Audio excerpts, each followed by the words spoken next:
Hey everyone, welcome to the stream. This is Accounting Nightmare. Welcome, Tag. Good to see ya. This track is from the level 87 dungeon. It's called Miracle Works. Very good, actually. Been enjoying it a lot. Alright, today we're going to do something I've been saying, oh, I'll show this since like Stormblood, and I still haven't shown it, which is Blue Mage. So we're going to do Blue Mage stuff, which thankfully I can do in the New Game Plus.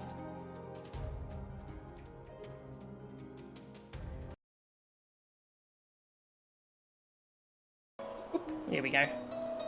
Yeah, so I've already done all of Blue Mage because you have to do the quests to unlock important features for Blue Mage. So I did that on my own. But we can New Game Plus it. I like a lot of the Blue Mage characters. Commence. Yeah. I think it makes sense to show Blue Mage because I've shown all the other Disciples of War and Magic classes. Just not Blue Mage.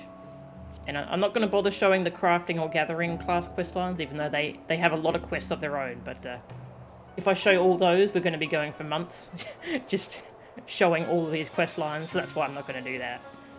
But for completion, I will show Blue Mage. Where did Blue Mage start?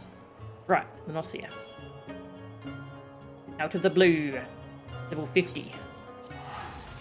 So Blue Mage is interesting because you can unlock it once you finish 2.0. It's a Stormblood class, but it starts at level 1. It's different from all the other classes. I'm pretty sure it was added during Stormblood. Let me just double check. And it's got a different level cap as well. It's called a limited job. It's very different in a lot of ways than the other classes.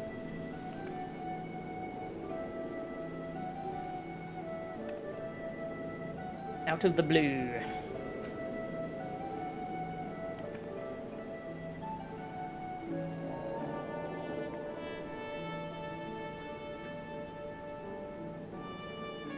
.5? Is that when they introduced Blue Mage? That was a lot later than I thought. Yeah, 4.5. Very, very late Stormblood. Hey, Dr. Hanks. Welcome. Good to see ya. Yeah, patch 4.5.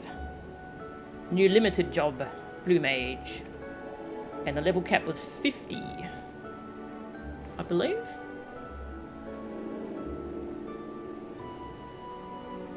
Okay, and then they updated it twice in Shadowbringers.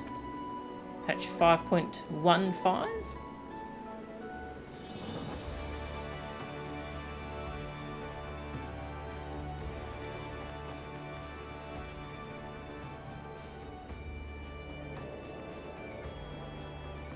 Yeah, patch 5.15, they increased the level cap from 50 to 60 and added more quests. And then 5.4 something, they increased it again and added more quests.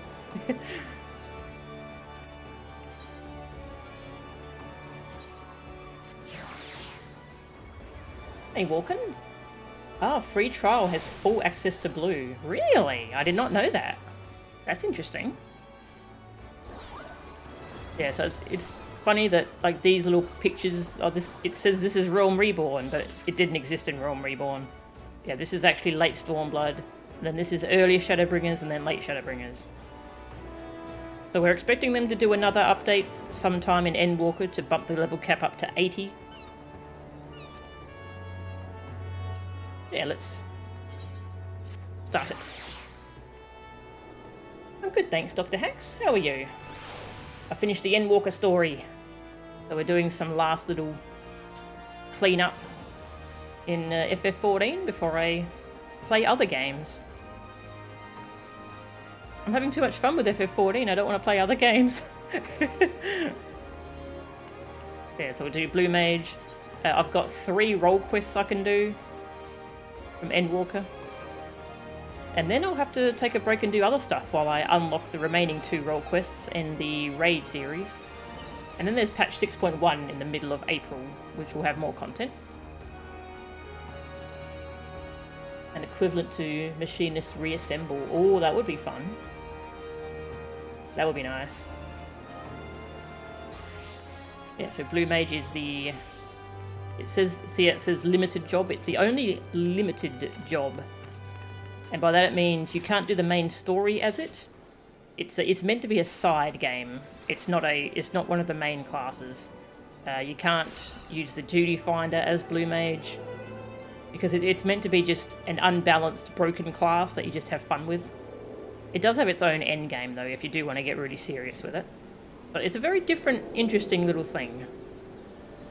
And I enjoy it for just being this weird whole side thing you can get into if you want. So let's unlock it. Out of the blue.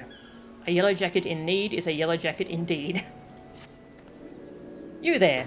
Would I be right in guessing you're an adventurer? If so, I've a request to make. We've had reports of some charlatan claiming to be a Blue Mage, whatever that's supposed to be. He could be a blue-assed wharf rat for all I care, but I hear he's selling so-called soul crystals to adventurers for a tidy sum. Apparently, they're meant to give the holder all sorts of mystical powers, which is a load of chocobo shite according to a dozen or so dissatisfied customers. You see, spells and whatnot are not really my field of expertise, which is why I want you to help me investigate. I need you to tell me whether these crystals are the genuine article. If they turn out to be fakes, I'll arrest him on charges of fraud, and you will receive fair payment for your assistance. And if they, by some miracle, end up doing what he claims, you might be able to pick up a new parlour trick or two. So, are you in? Very good. We've received word he's haranguing passers-by near Summerford Farms. I'll meet you there.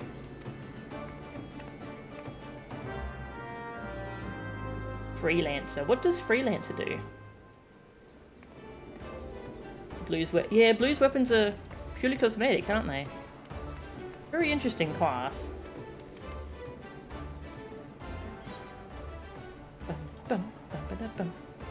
Just out there. Okay. Haven't kept up to date with FF14. I'm just showing. Today I'm just showing quests for the Blue Mage. Blue Mage story. Just fun little side content. Yeah, Blue Mage seems really divisive. I've seen people say, please, no more limited jobs, and I've seen other people get really excited about the idea of more limited jobs, so... I don't know, I think it's a fun little side game, and if they have more cool ideas for fun side games, I'd be down for that.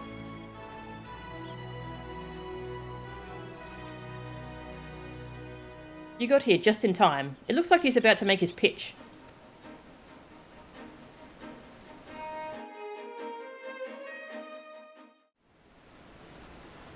Oh, I love the cat ears in her helmet. Cute.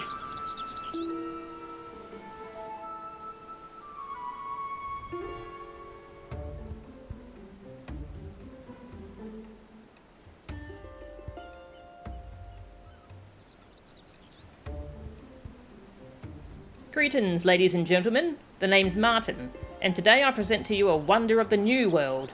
I call it Blue Magic.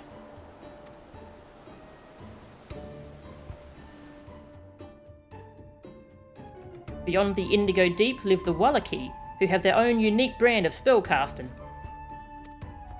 Like black and white magic, it draws on ether from our surroundings, but that's where the similarities end, my friends. I'm sure you've all seen wild creatures lashing out with fire, ice, and what have you. It's a form of self-defense, see? But it's still magic. The Wallachie discovered how to harness aether in the same way, and wield the forces of nature.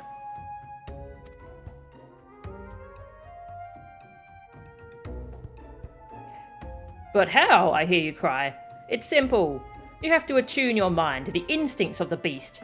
When a creature is driven to attack, you can see into its soul. When you overcome it in battle, you absorb some of its ether and make its power your own. Bloody moorballs.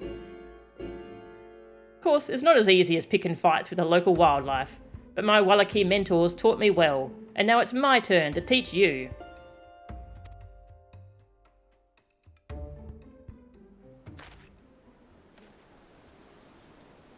Behold, the power of blue magic.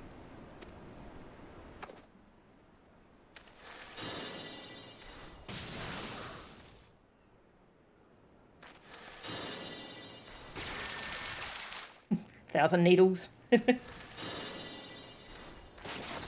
lasers. By the 12. Did you see that? I thought you'd be impressed. Now, before anyone asks why it's called blue magic, let me tell you. For the Wallachie, this colour holds special meaning. Sacred, even. And seeing as this ain't white or black magic, it seemed like the perfect fit. I suppose you're all also wondering what you need to become a blue mage like me. Well, for starters, you'll be wanting one of these. A soul crystal. And don't forget a specially designed outfit to help you look the part. I'll even throw in one of these spell books. Personally penned by yours truly, containing everything you need to know about learning blue magic. I've got enough for all of you, but you'd better snap them up before it's too late. He does have a good sales pitch, doesn't he? My favourite job in each category. My favourite healer is White Mage. Favourite tank is Dark Knight. Favourite melee is Dragoon. Favourite magic DPS is probably Red Mage. And for physical ranged, I'm not sure actually. I keep going back and forth between Bard and Dancer for physical range. They're both really good. Freelancer starts as the weakest job but can equip any weapons, armor or abilities from any mastered job. Ah, interesting. So it's kind of like a grab bag of everything else you've learned. That's kind of cool. Are you lot really that dense? Can't you see he's playing you for fools? Drive the beast to attack? More like run headlong into battle with only a silly blue costume for protection. Of course, no one can claim it's fraud when they're at the bottom of some creature's belly.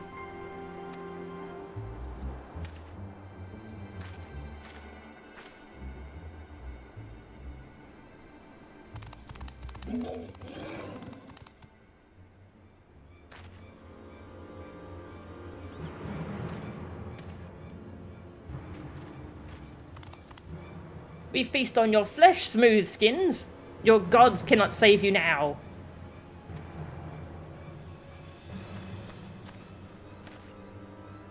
All of you, stay back.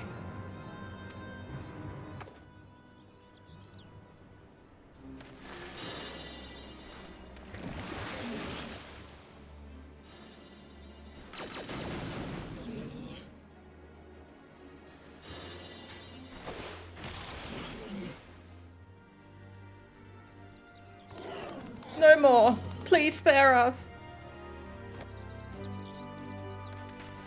They never stood a chance. Bugger all this swords and shields nonsense. I'm giving blue magic a try.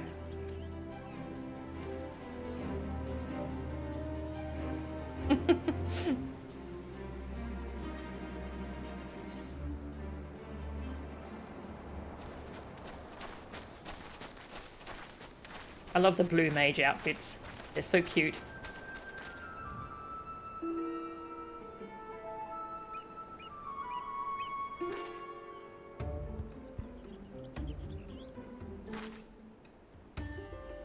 There's definitely something fishy going on here, and the arrival of those Mamulja was a little too timely for my liking. Come on, let's see where he goes next.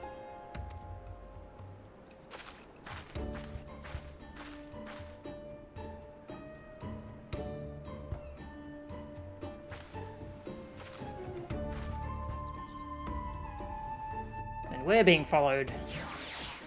Just a chain of people following each other. Allow blue into deep dungeons. Oh, that would be awesome. I would love that. I want to do that. Looks like he's heading for the Morabi dry docks. Follow me.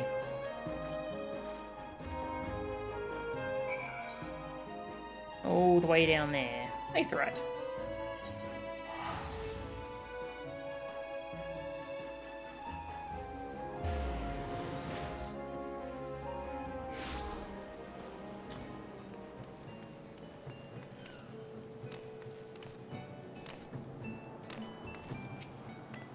According to one of the guards, this Martin character has been seen skulking around the docks over the last few days.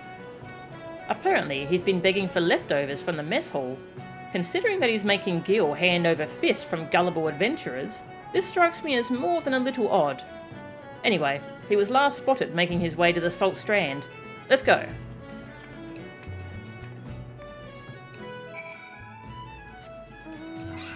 Begging for leftovers.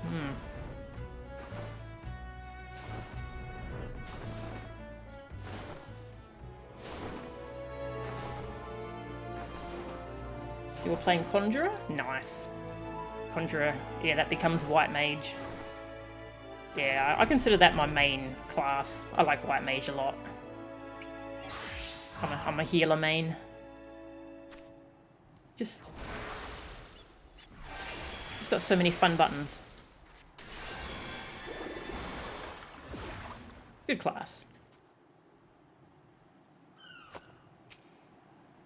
Just as I suspected. He's up to no good. Why else would he come all the way to a place like this?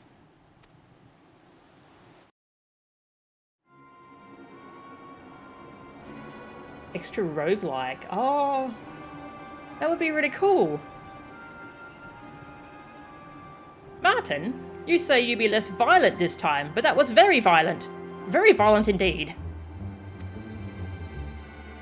It all adds to the realism, and you lads did a great job. Your gods cannot save you now. Nice improvisation. That one bloke damn near shat himself. I think we've seen enough.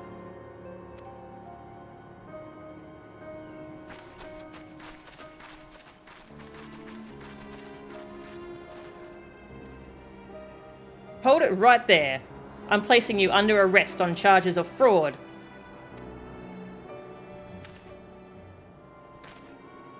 Fraud? This is all a big misunderstanding.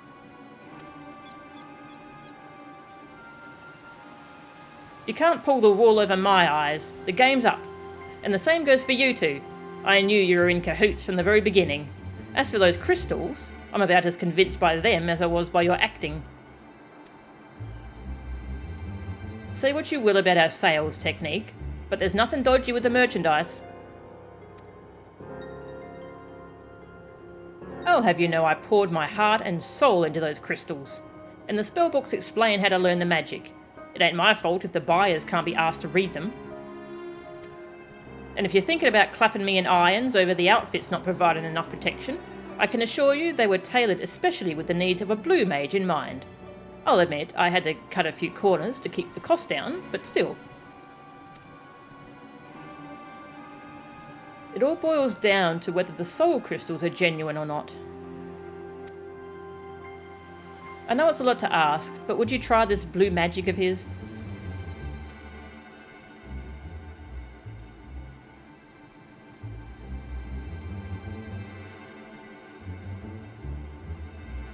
Come on, miss, don't be shy. Once you've learned your first spell, you'll know I ain't pulling your leg. I'll even let you borrow one of the outfits.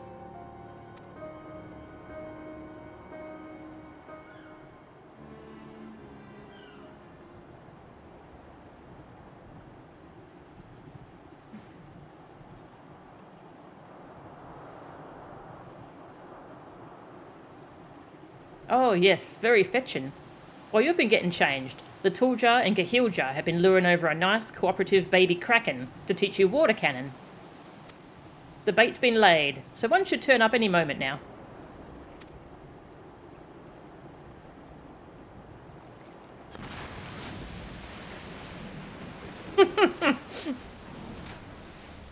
Run away! Run away!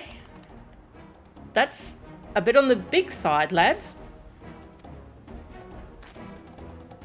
Not to worry. All you have to do is give it a few licks with the patented blue magic focus. or stick if you prefer, and our tentacled friend will return the favour, by fire and possibly quite painful jets of water at you. Oh, and try not to die. Thanks.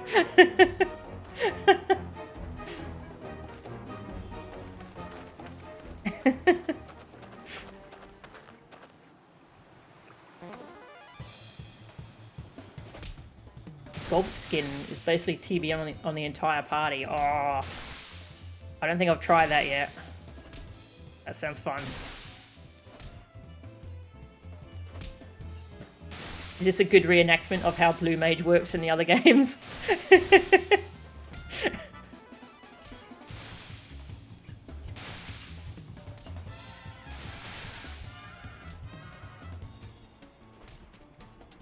I love the music.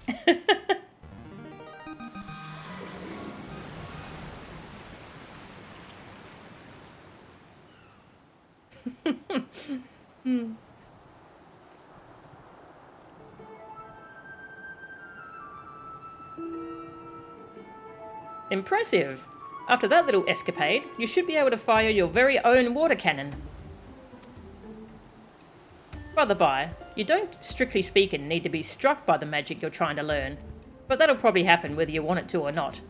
In some cases, repeatedly. As long as you're the one the beast's after, its power should be yours, assuming you can defeat it. You see, this is what most people don't realise about becoming a Blue Mage. When you start out, you're like a blank slate.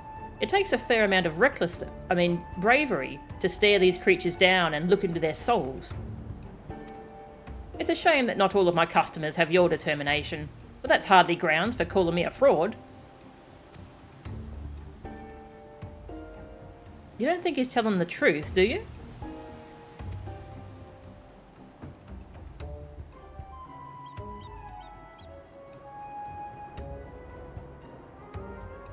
Now that's settled, I'll be having my wares back, if you don't mind.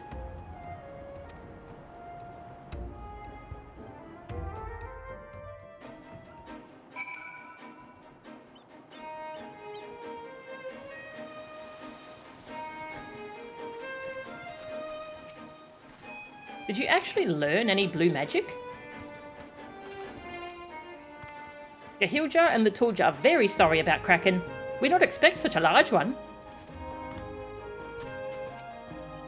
Smooth skin, courageous indeed. What's that? You still don't believe me. To be honest, miss, I don't know what more I can do. Tell you what, why don't I give you a soul crystal, outfit and spell book for free? That way, as a fully fledged Blue Mage, you can act as living proof of my innocence. Sound fair to you?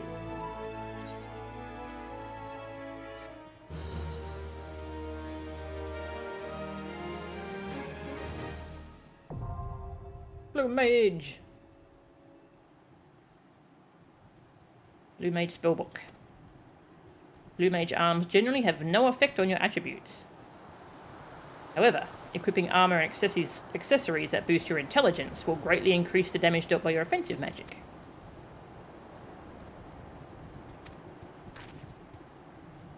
Swap to blue.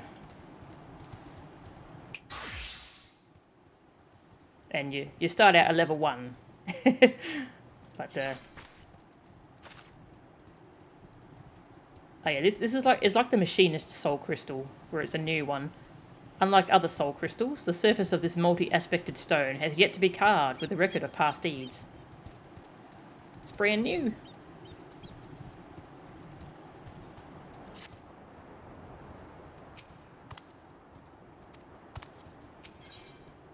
Blue leading the blue. Martin's freedom hangs in the balance, and only you can prove his innocence. Well, I suppose you'd better show this yellow jacket that getting smacked about by a mad kraken wasn't a waste of time after all. Just take aim at the tool jar and fire off a water cannon. If anyone knows how a proper blast feels, it's him. Gods know he's been on the receiving end enough times. This is only way.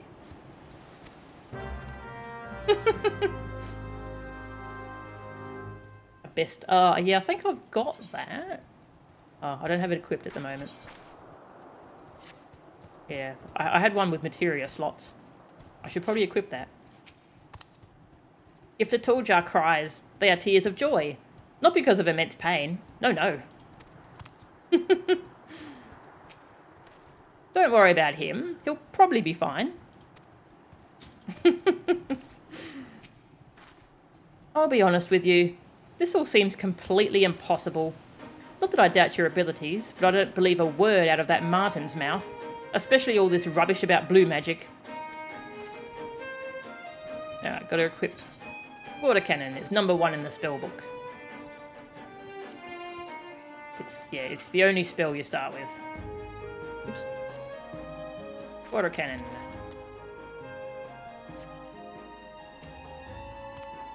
Please avoid maiming the tool jar too severely.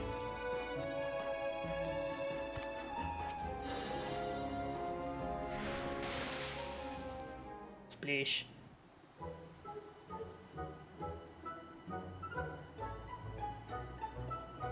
Didn't know becoming a blue mage required you to get your ass kicked? Yes. Painful yet refreshing. Refreshing yet painful. See? I was telling the truth, wasn't I? Well then, we'd best be going. It's been a pleasure.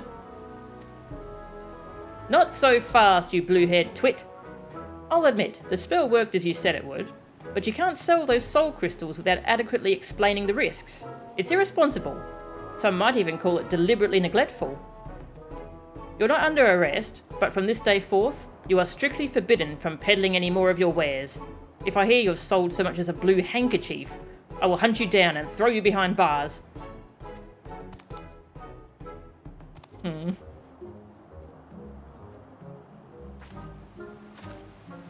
For your aid in the investigation, you have my thanks. Fare you well. I got a fun new class out of all that. I don't bloody believe it. Just as I was beginning to turn a half-decent profit. Well, well, that was quite the show, darlings.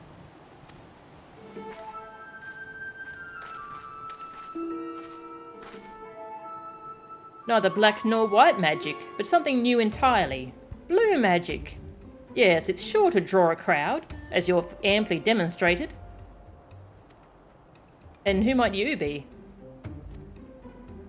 The name's Royce, and I manage the Celestium in Aldar.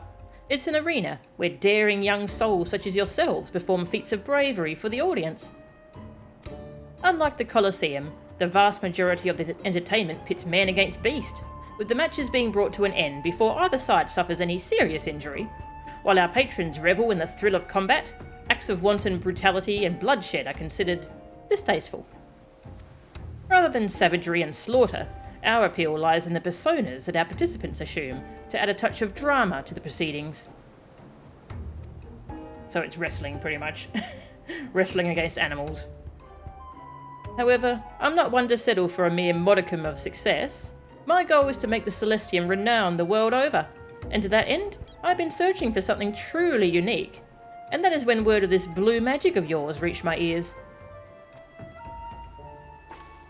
Martin, my blue bundle of crowd-pleasing wonderment, how would you like to be the very first contestant in the masked carnival? It will be an event, pitting your magic against a host of bestial foes. Listen, this is serious stuff. I didn't go through all the trouble of learning all these spells to entertain a bunch of gorpin spectators. Paying spectators, my dear. Some of them are quite wealthy, in fact, and you stand to earn rather a lot of coin. Now you're talking my language.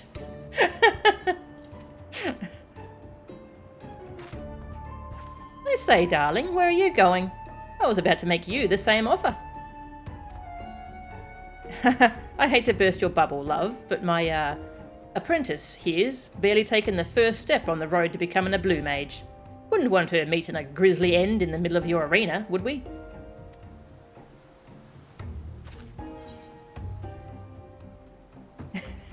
Once I learn some more blue magic, I'll win for sure. Can I use something besides these piss-poor spells? I don't think I picked this option the first time, so I'm going to see what it's like.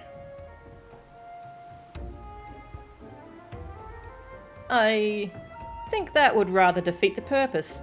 If I only needed warriors to triumph over the pit fiends, I have more than enough already. It's blue magic or nothing, I'm afraid. If you're not confident in your abilities, I don't mind waiting until you're ready for battle. Perhaps you could oversee her training between matches. Training? That weren't part of the deal. Oh, I'm not asking you to do it for free, my dear. Quite the contrary. You'll pay me for that too. Consider it done. That's what I like to hear, Martin. Let's get you to Aldar for your costume fitting. Come along.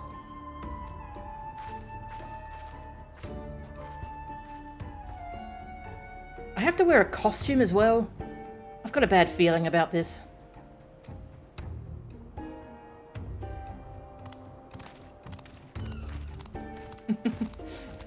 You get paid. I'm in. Yeah, actually, I've seen lots of Aurum Vale groups popping up in the Party Finder to do tombstone farming. I'll have to look up what that strategy is. That might be fun. To Ulda! Well, he's been kicked out of Limsa Lominsa, so he might as well go to Ulda.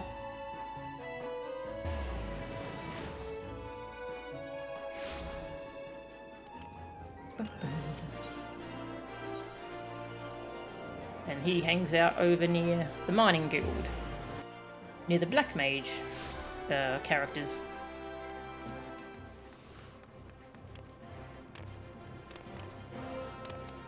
Oh yeah, the glamour I'm wearing it's a combination of both of the two Blue Mage sets you get. And I'll just go check the quest list. They give you a few different rewards as you level up.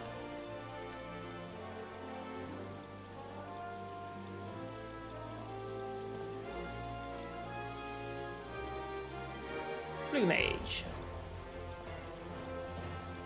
Rainmaker, so that's your starting weapon. And you get the true blue attire. And then at the level 50 quest gives you a new weapon and a new attire. Magus' attire. Mirage gear. I don't remember what that is. Let's go through the sets so you can see what they look like. Just got to remember what my set is I'm using. True blue hat. Magus' jacket. Magus' gloves.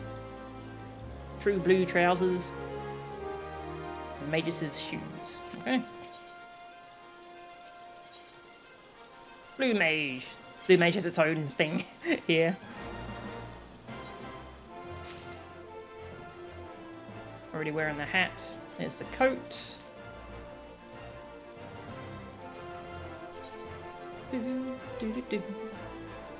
Already wearing the trousers. Get the boots.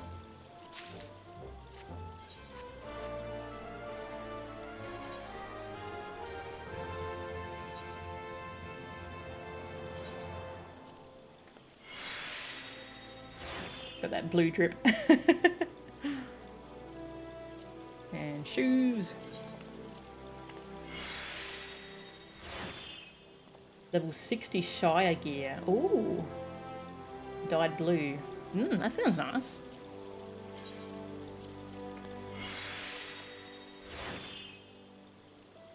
I think that's right. Oh no, wearing the Magus' gloves. Gotta fix that.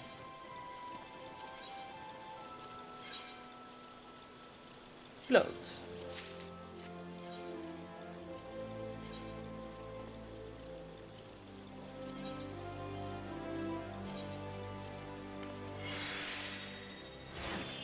Yeah.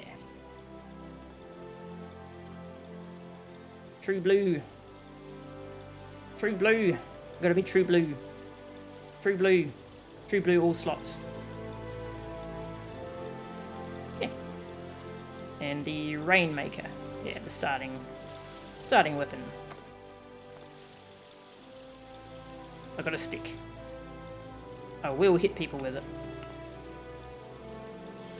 What was the battle stance emote for Blue Mage? Ah. Cute.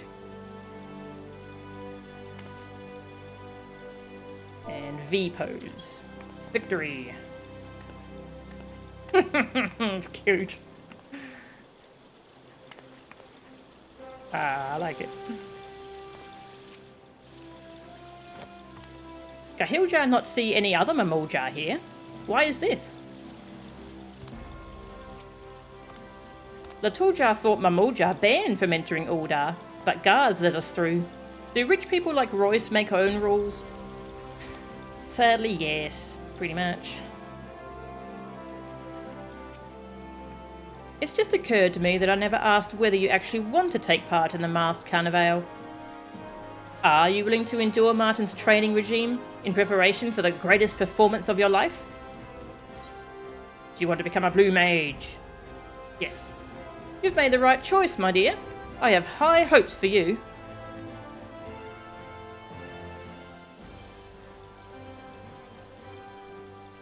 As for your illustrious mentor, I believe he should be ready to make his grand entrance any moment now.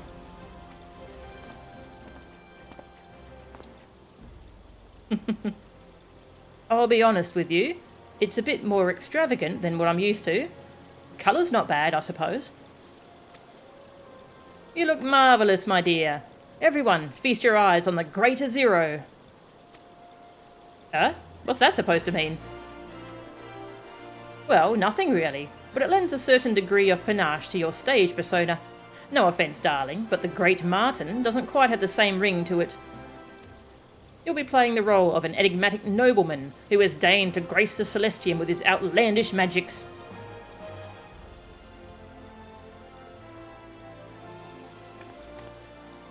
Oh, where are my manners? I never asked your name. Melchan. We should come up with something a little more inspiring before you step into the arena. Ah yes, I have some information concerning you two, gentlemen. As you may have heard, Uldar has a law that bans members of most beast tribes from entering the city. It was mainly to keep out goblin merchants, you see. Uldar, still terrible. I have pored over, well, had someone else pore over, the documents, and it seems there is no mention of the Mamuljar whatsoever, meaning you are free to stay as long as you please.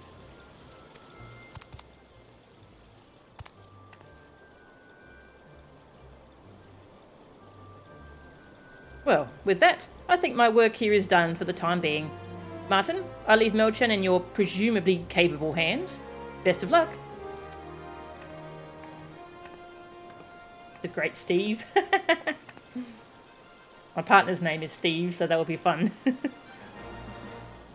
I'll admit, I didn't think this is how things would turn out. But what's life without a few surprises, eh? So, it looks like I'll be guiding you on the path to becoming a Blue Mage. I get the impression you're no stranger to getting up close and personal with fearsome beasties. So when it comes to mastering the Wallachi's techniques, you've got a long way to go. Well, but when it comes to... It's the creatures themselves who'll be doing all the teaching, though, and the spellbook will point you in the right direction. Of course, I wouldn't be much of a mentor if I just said, come back when you've got a few more spells under your belt. Seems like you need something specific to aim for. Tell you what, why don't you start by learning Blood Drain? And who knows, it might even come in handy. Oh, it nearly slipped my mind. There are a few spells that you can only learn from creatures in the New World. Luckily for you, Gahiljar has brought with him a fine selection of totems infused with their ether to save you the trip across the Indigo Deep. No getting your hands dirty fighting off fiends, just absorb the ether and the magic is yours. Naturally, we're not going to just give them to you, since you're still only a novice. Wouldn't want you biting off more than you can chew. When you think you're ready, talk to Gahiljar. Gahiljar very impressed by Melchan's bravery when Kraken appeared. Now Melchan must impress with skills as Blue Mage, if you want these totems. You heard the man. There's a whole world of spells waiting for you, so go and start learning.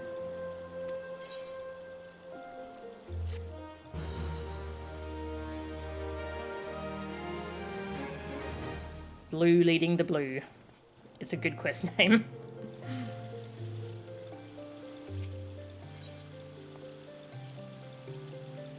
The Tuljar and Gahiljar know some blue magic too. We from Baniwa tribe, best spellcasters of all Mamulja. Melchan make us angry, Melchan be sorry. Haha, Gahiljar only joking. I really like these two. The Tuljar and Gahiljar know Martin for many years. Guide him around New World we did. Now we assistants.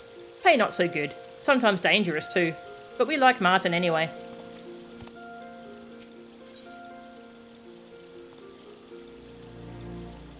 Totems hold ether of beasts from across Indigo Deep. They teach you blue magic without risk of being eaten. And I've already learned all these, but these unlock as you hit certain spell milestones, like once you've learned 20 spells or 30, or once you've beaten a certain number of stages in the Blue Mage side minigame thing. Yes, this is where you get some pretty important stuff from this guy. Mighty Guard, that's your tank stance. I forget which one, Angel's Snack or Angel's Whisper, is your ability to res people. You don't get that until really late. Complete 30 stages, yeah, I think that's the res one. Then 50 spells, complete 20 stages. Yeah.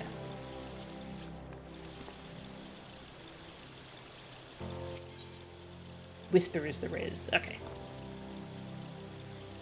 And the Blue Mage quests are every 10 levels, from 1 through 50, instead of every 5. Yeah, so this one, the quests are gated by learning certain abilities. So we have to learn Blood Drain, which you get from bats. Deals some damage and gives you some MP back. You know, you're draining mana from the target.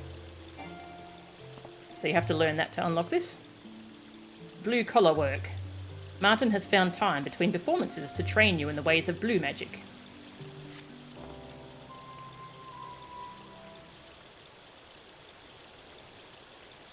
Well, well, if it ain't my gifted apprentice, Melchan. Before you say anything, let me guess. You're here because you've learned Blood Drain and you want to hear my next bit of advice. I'm right, aren't I? The next step is to... It's him! The Great Azuro!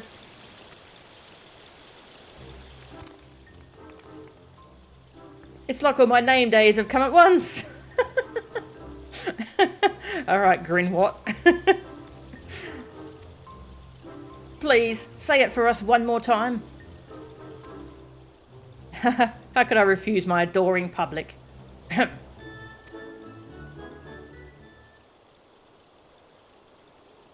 Master of knowledge beyond the comprehension of mere mortals, and wielder of arcane magics as unfathomable as the deepest ocean. Hearken, foul beasts, the indomitable keeper of the blue has come.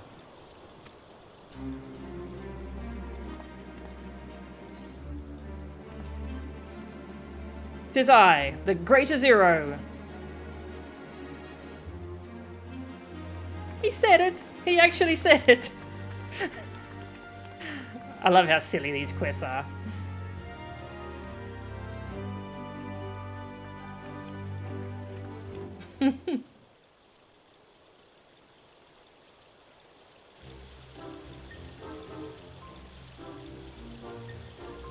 Adorable. Oh, the two Mamulja. Yeah, they're cute. Sorry about that. Just doing my bit to keep the coin rolling in. Where were we? Ah, yes. I know a great spot for a bit of training. Meet me at Spineless Basin. I'll explain everything when we get there.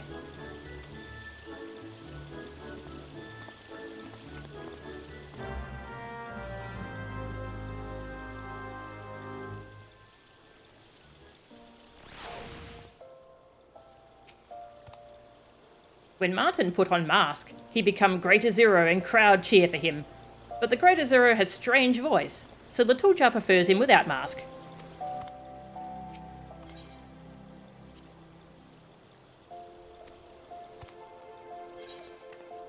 Just out there, okay.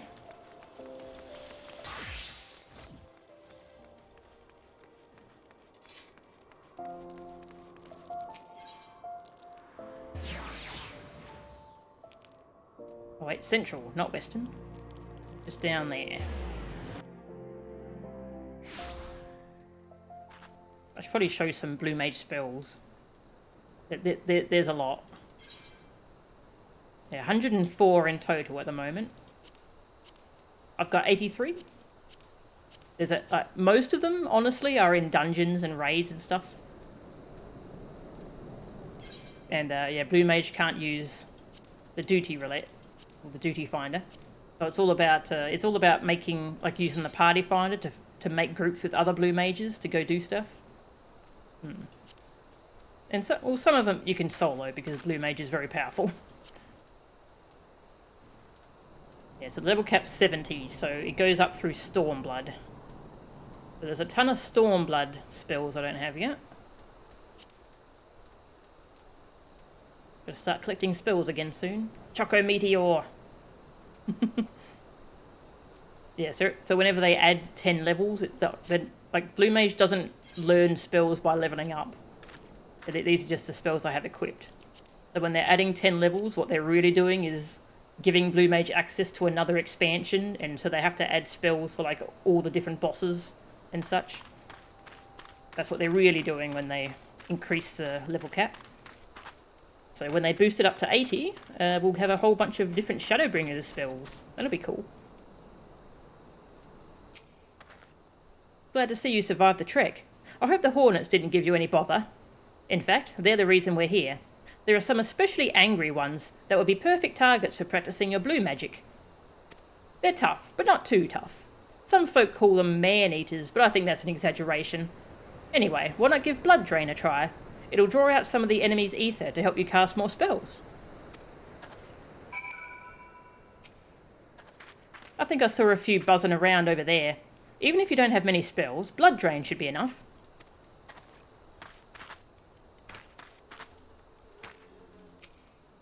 Magic Hammer.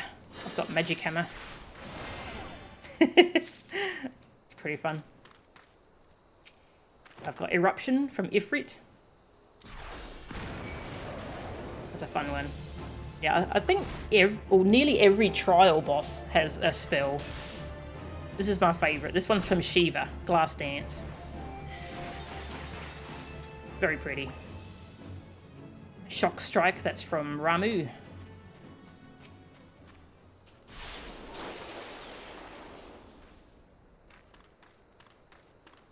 And your interrupt spell is Flying Sardine. You throw a fish at them. Or rather, you spit a fish at them? I don't know. Hey, Agnika. The quest indicator in the top left. Oh, this? Oh yeah, this is from New Game Plus mode. Yeah, I'm in New Game Plus mode to redo the Blue Mage stuff.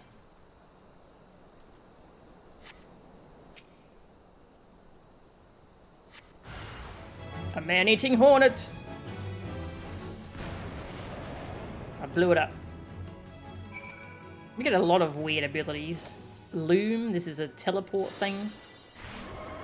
It's not great though, it has a cast time. Yeah, well, it doesn't have a cooldown though, so that's cool. Sticky Tongue stuns things and pulls them towards you. Nom. It's like a Yoshi move.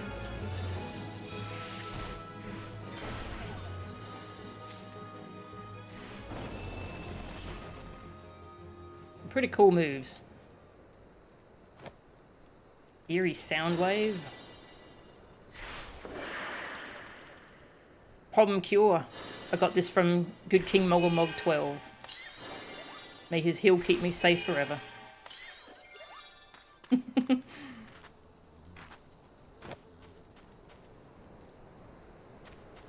And of course, Blue Mages can blow themselves up with self-destruct. That's like the first thing every Blue Mage does.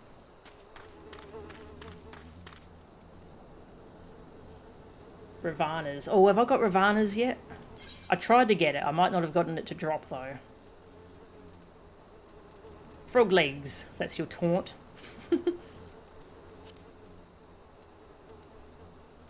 I haven't got Ravana's yet. Where? I have to get it.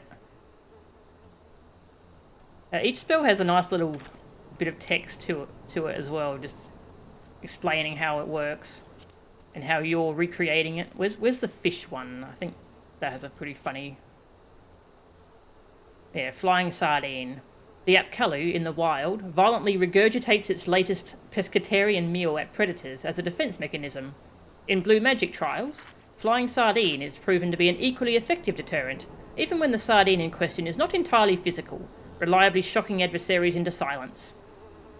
So we're creating a fake sardine out of ether. Oh, we've got bad breath, of course, the classic.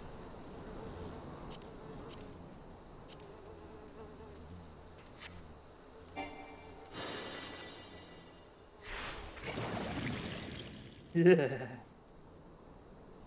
Does a slow, heavy, blind, paralysis, poison, reduces damage dealt, and interrupts.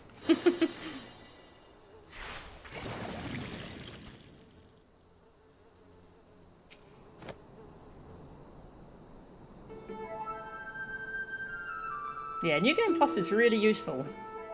It's really useful for streaming, especially, because I can do stuff off stream and then show it on stream. Thank you, Greater Zero, for getting rid of that pesky hornet. He was a right nasty bastard if ever I saw one. Here's your payment, as agreed.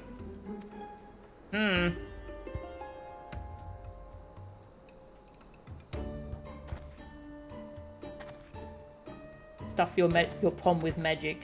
Oh yeah, yeah. I remember that's got a good description. Ah, I didn't see you there.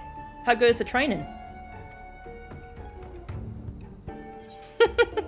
Training, working for free is more like it. Maybe one day I can get paid for doing nothing too. Maybe one day I can get paid for doing nothing too. Come on, don't be like that. You had a chance to hone your skills, and that bloke can go about his business without being stung to buggery. If he's willing to part with a few gil for it, who am I to say no? Once we get back to Uldar, I'll divvy up the earnings. I'll see you outside the Celestium.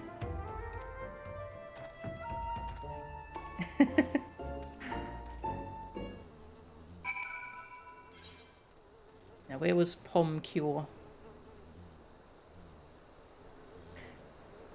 Sticky tongue.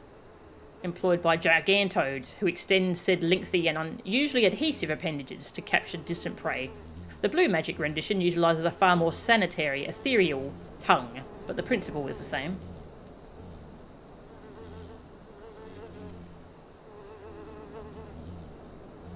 Attempts to replicate the Morbol's bad breath, sans its inherent horrific stench, have been unsuccessful.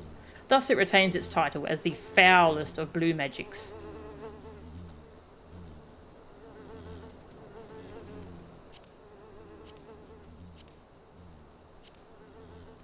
Insect noises. Yeah, there we go. Pom Cure. This spell seems fundamentally no different from those used by the conjurers of Stillglade Fane. Though upon inquiry as to its detailed workings, an anonymous Moogle provided the following words of advice. Stuff your pom with magic. You know, the sparkly kind. Then go, bwah! There's some great descriptions in here. Level 5, Death. KOs all nearby enemies. Chance of successful attack is low. Enemy level must be a multiple of 5. Yeah, there's a lot of weird stuff in here.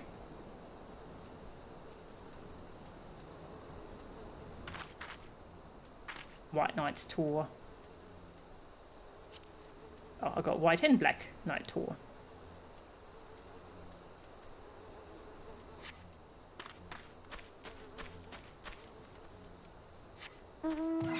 Then go bois.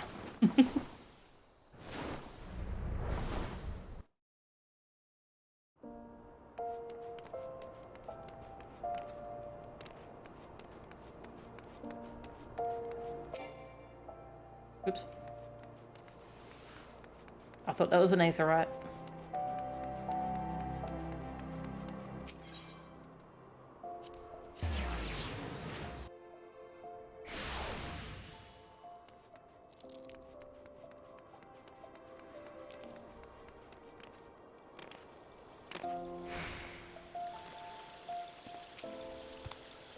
Welcome back, Melchan.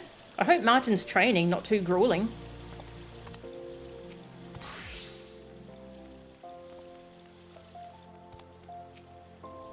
Ah, there you are. What took you so long? You're showing signs of improvement, but you'll want a few more tricks up your sleeve before you can step into the arena. Those pit fiends don't mess about. I reckon what you need is Mind Blast. Once you've learned that, come and find me, and we'll continue your training. And here's your payment for the hornet you put down.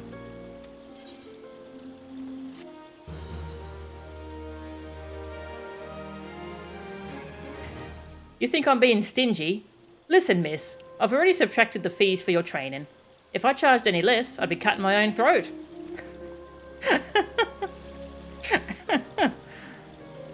Some people think Latuljar is Gahiljar, and Gahiljar is Latuljar. Ha! Silly Eorzeans. I love these two. The next you have to go get Mind Blast before the level 20, and that you have to get that from Tamtara. So that's the first one where you have to go into a dungeon to get it.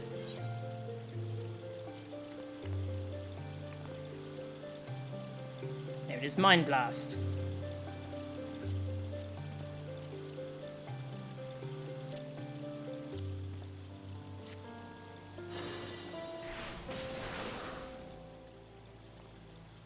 Has an additional paralysis effect.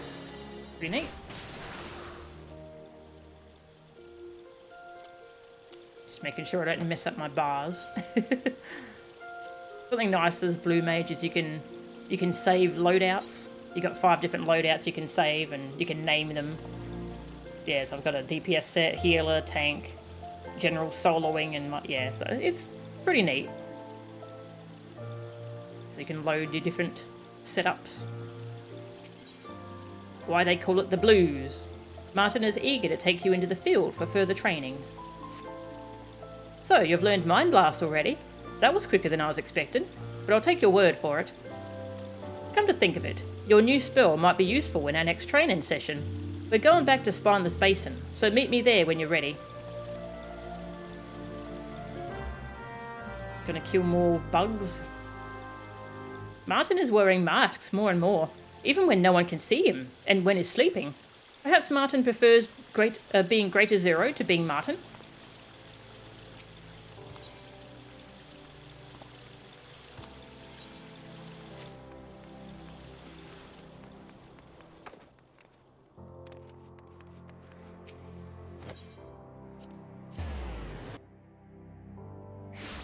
Any form of necromancy or blood magic? No, not really. I guess void powers could be... They could be used for, like, necromancy. You do fight skeletons at different points. So they could do that kind of thing if they wanted. I think the developers said they don't want that kind of thing in this game, though, because it's... reanimating people's bodies is really awful in this universe.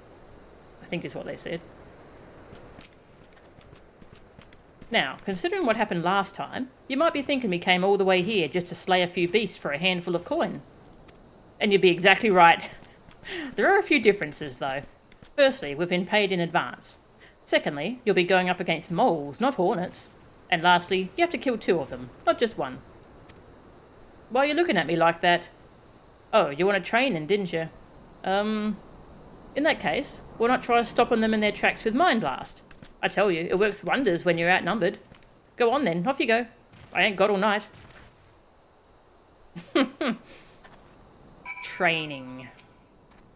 Don't forget, it's moles we're after, and they spend a lot of time underground. You might have to do a bit of digging before they show themselves.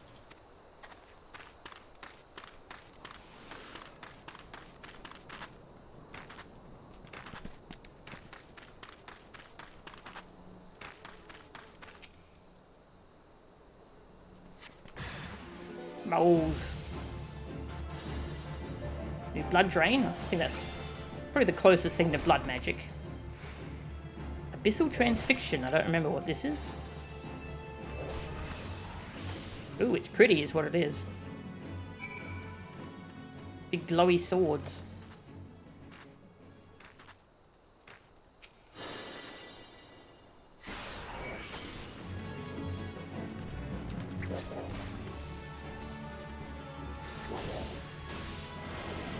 Clonk.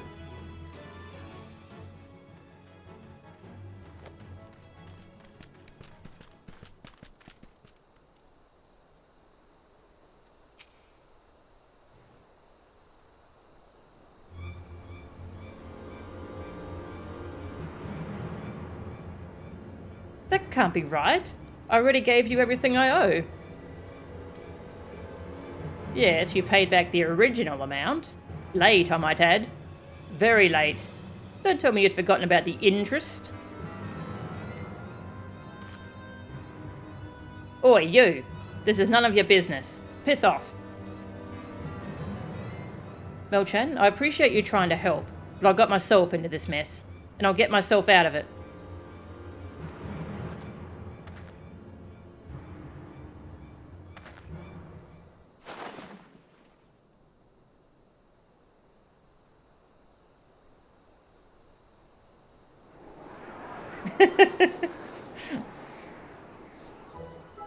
You dress quite well for a penniless swindler. Not my size, but these fine garments should fetch a kill or two. Count yourself lucky. At least we left you enough cloth to protect your modesty. Make sure you've got our money next time, or we won't be so generous. Thank you. I'm eternally grateful. Seriously, why don't you let me just kick their butts? Ahem. Not my finest hour, I'll admit, but I've been through worse and lived to tell the tale. Speaking of which, it looks like you survived your scuffle with those scary-looking moles. Let's head back to Aldar to celebrate.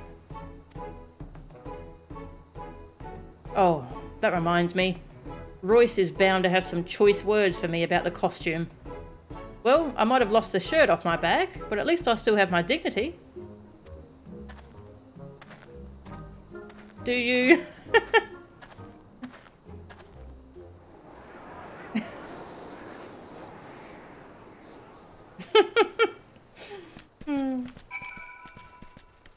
Shady and sinister types of casters. That's the best one for that would probably be Black Mage. Shooting big fireballs.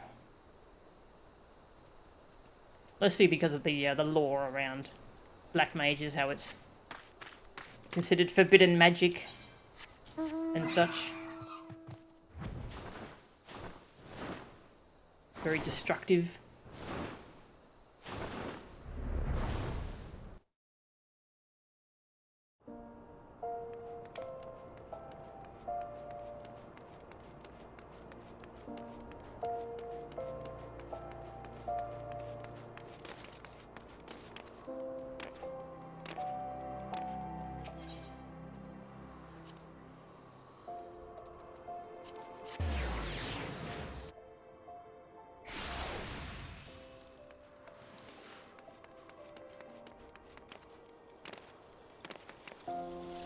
Hi.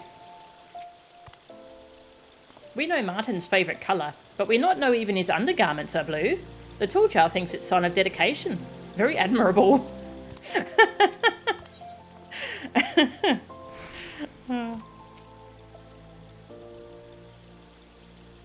Forbidden magic, that's the best kind, yes. Royce was, as I expected, none too pleased when I showed up looking a bit underdressed. Luckily, we had a spare outfit. Not so luckily, the cost is coming out of my wages. Things are going from bad to worse. My. This is certainly a far cry from your days at the Arcanists Guild.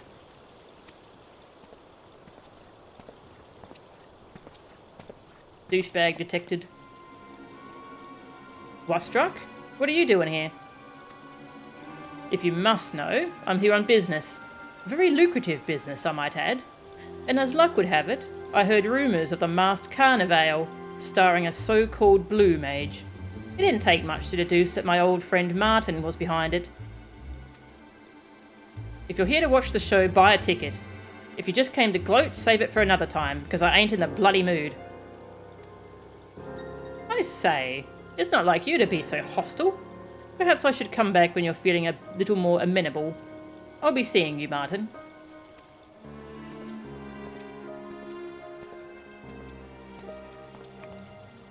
The less I see of that smug prick, the better. You see, we've known each other since our time at the Arcanists Guild, where we researched magics from outside of Eorzea. We both travelled to the New World and spent time with the Wallaki, who taught us about blue magic. But when we came back to the guild to share our findings, they said it was simply not practical and cut off our funding. The theory was sound, I just needed to spend more time with the Wallaki, so I paid for another expedition out of my own pocket. Damn near ruined me though. Now I'm up to my neck in debt, trying to make ends meet by performing like some bloody clown. Wastruck, on the other hand, ditched the research when he realised there was no money in it. Even though he went through all the trouble of learning blue magic like me, he just lost interest. After that, he came back to Eorzea and set up his own trading company. Him and his rich friends started raking in the guild, doing gods only know what. Sorry, Melchan. I expect you've got better things to do than listen to my sob stories. Like learning some more spells, for instance. The next one I want you to add to your arsenal is Phase. It's perfect for giving you an opening to land a few more hits. Or run away, whichever you prefer. Anyway, once you've mastered that one, come and see me. Becoming a Blue Mage ain't easy, and I know that better than most, but stick with it, and one day you'll be just like me. Actually, you should probably ignore that last part. It's hard not to root for him.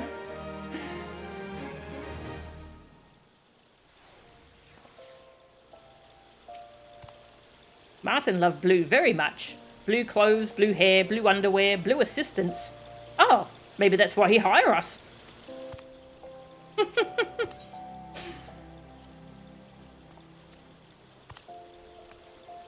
then you have to learn Phase, which is an AoE stun. With a pretty good sound effect. It's very cartoonish. I like it.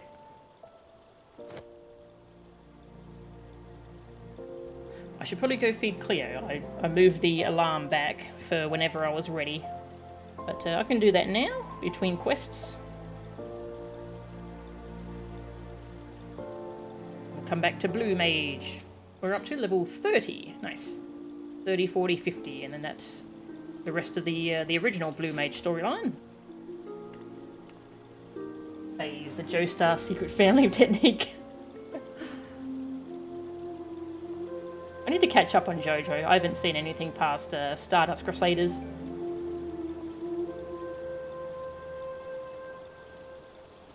I'm setting off the alarm. Where's the cat? There's supposed to be a cat. Cleo! Dinner time! Cleo!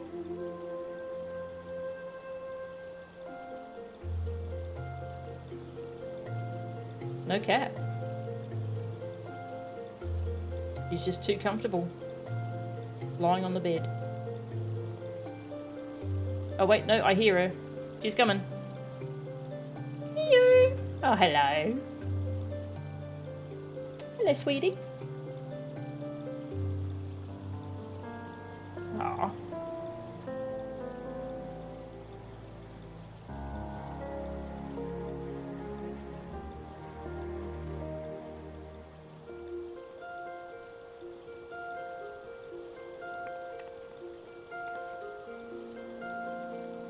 Good cat. I'm gonna go feed her.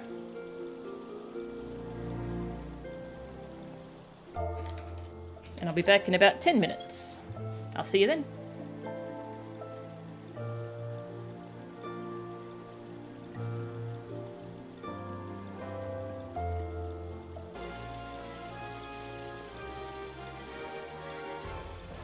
Okay, I'm back. Hello. So, just drinking some water.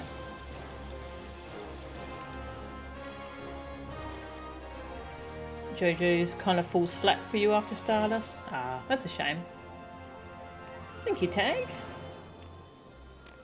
We've still got the Little Ladies' Day decorations. I thought that was over. I must have gotten the day wrong. Alright.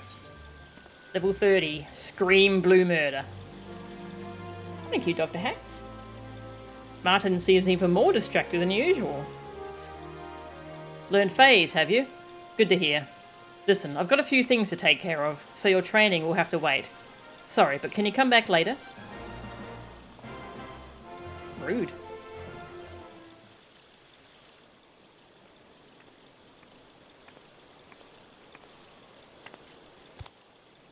Well, well, if it isn't Mel-chan, how goes the training? My debut can't come soon enough. I didn't realise there'd be so much traipsing around. My debut can't come soon enough.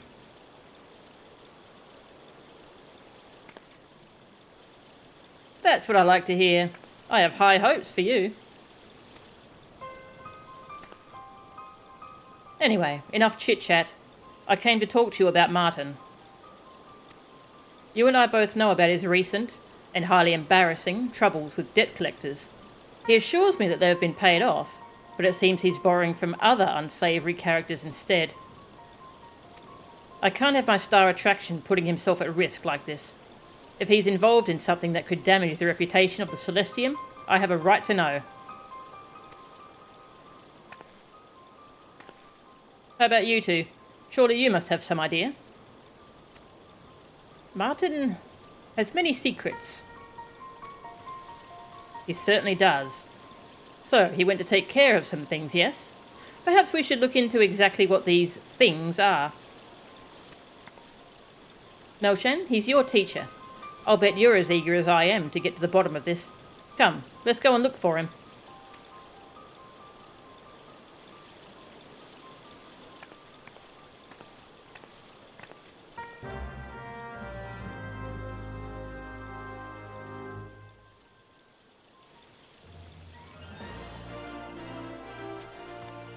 Would it help if the tool jar told my secrets instead?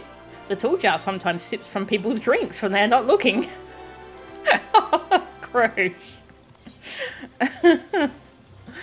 Oh.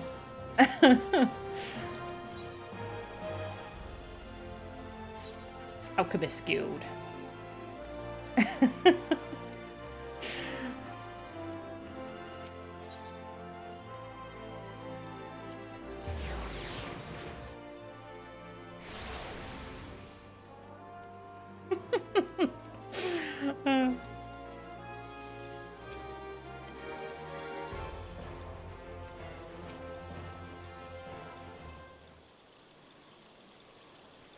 Why did ominous music start playing?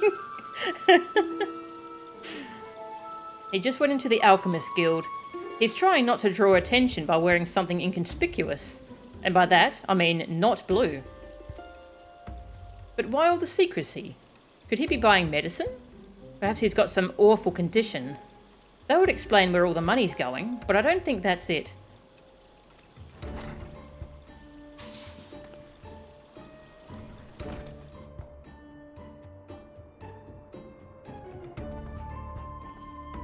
He looks weird not wearing blue.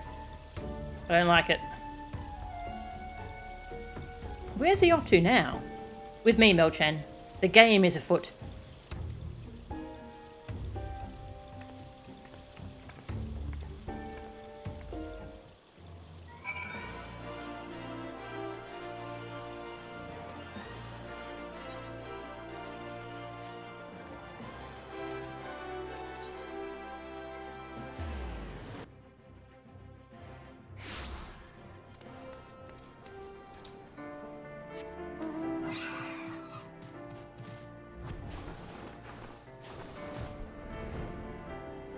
Hello.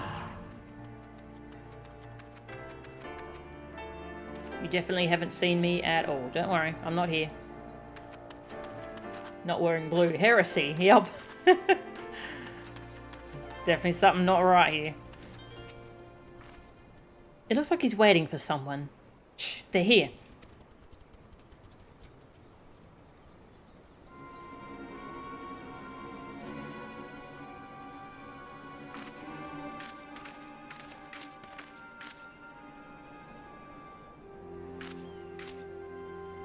You know the rules. Money first.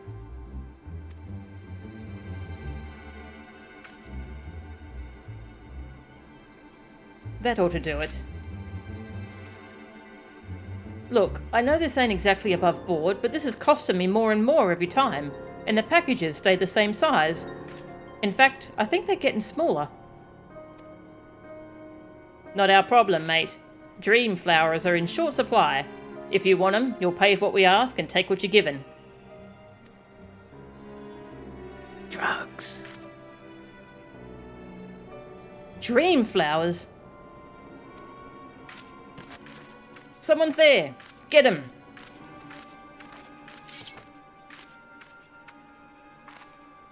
What have I done? Mochan, you've got to stop them.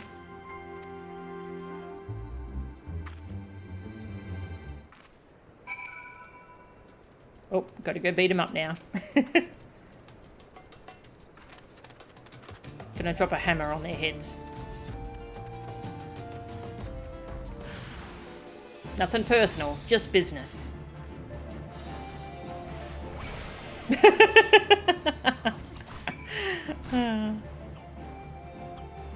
I forgot that has such a long cooldown.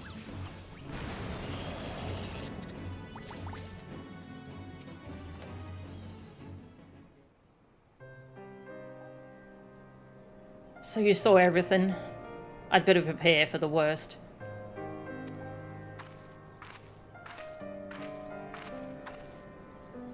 Thank you, Mochan. If it weren't for you, things could have turned out very differently.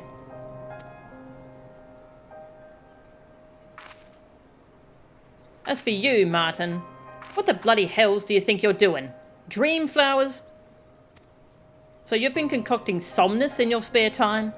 Were you planning to sell it, or is it all to feed your own addiction? Either way, you can forget about our contract.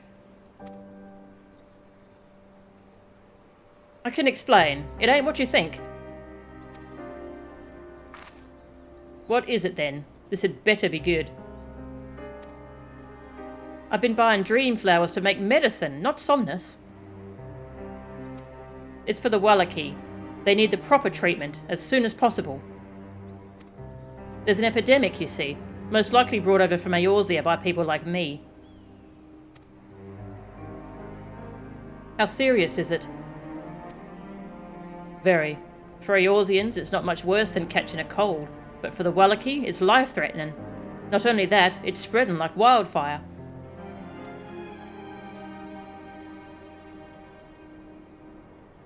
A friend of mine, a Wallachie Korujan, is doing all he can with the traditional medicines, but it's a losing battle.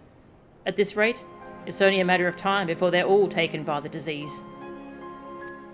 I know I'm not the only Eorzean to visit the New World, but it makes me sick to my stomach to think I'm partly to blame. I can't just stand by and let them die, without at least trying to do something.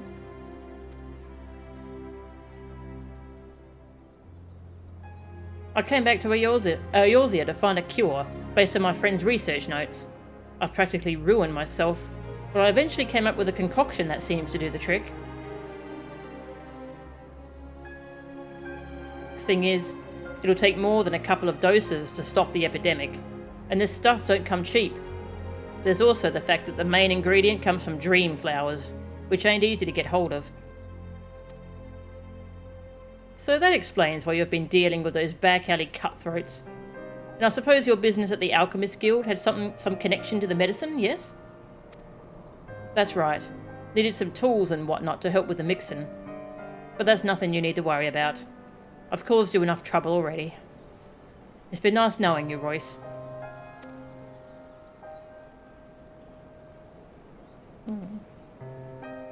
If you told me all of this from the beginning, we could have worked something out.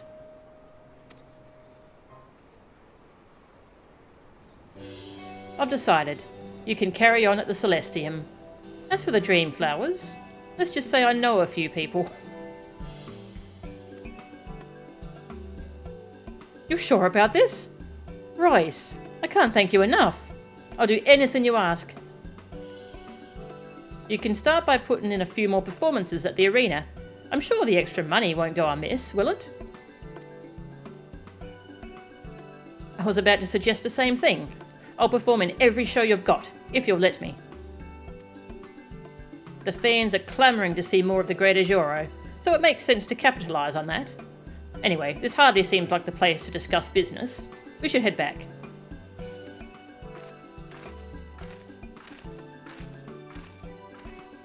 Yeah, I really like Martin.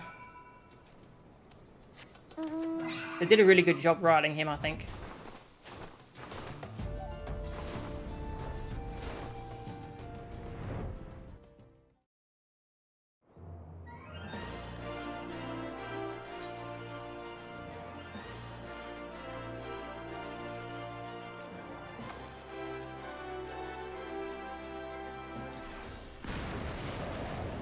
Boom.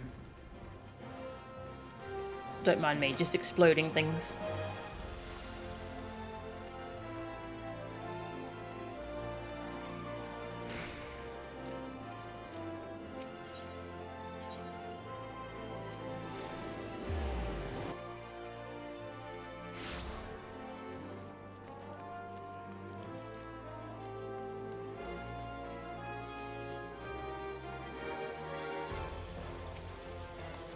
Martin not say anything about medicine for Wallachie.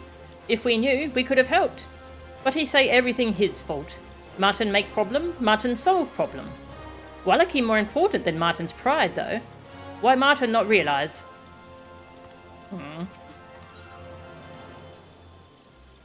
Why Martin say nothing about Wallachie disease? Why he do everything alone?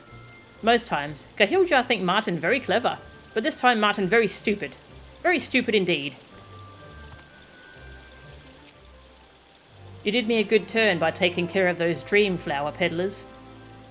Sooner or later, they would have bled me dry, one way or another. Royce introduced me to a merchant who handles shipments to alchemists. He gets the dream flowers processed before being brought to Uldar, which bypasses the ban. Still bloody expensive, mind you. Oh, I almost forgot about your training. To tell the truth, your run-in with those Somnus dealers was probably a better test of your abilities than anything I could have thought up. I might not have much time to spend helping you get ready for the arena, but I can still give you advice. I recommend learning 1000 needles next. Once you've gotten the hang of that one, come and see me. Actually, there's a strong chance I'll be in the middle of a performance, so the tool jar will take care of things while I'm away. Remember, your real teachers are the beasts that roam free through the wilderness. You're free to roam too, but if you get lost, your spellbook will show you the way. Good luck, Melchan.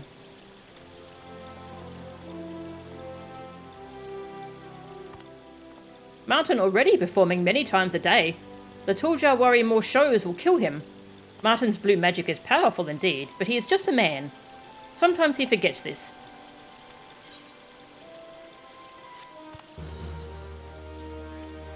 You explode sometimes, don't worry about it.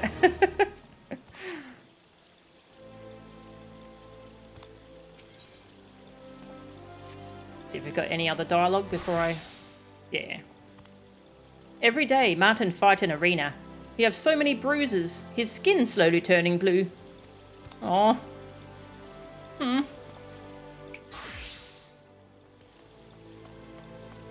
And what did they send you to learn? 1000 needles. Classic.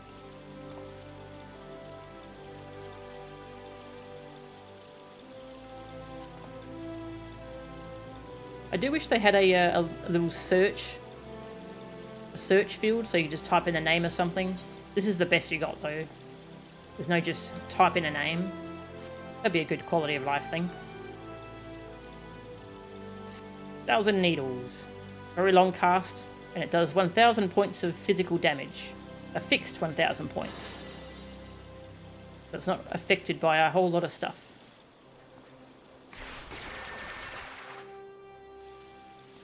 So it doesn't grow stronger since it's a fixed 1000 points, so it's not very strong later on.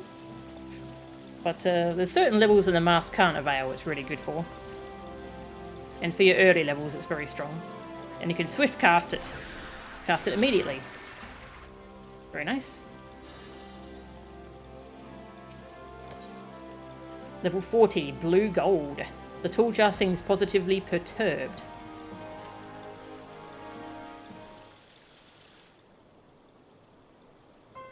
Melchan, something terrible happened. Martin almost killed.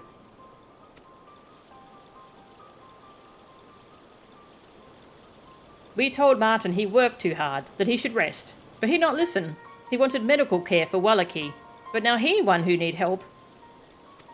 Of course, Martin cannot train you. The Tooljar want to help, but...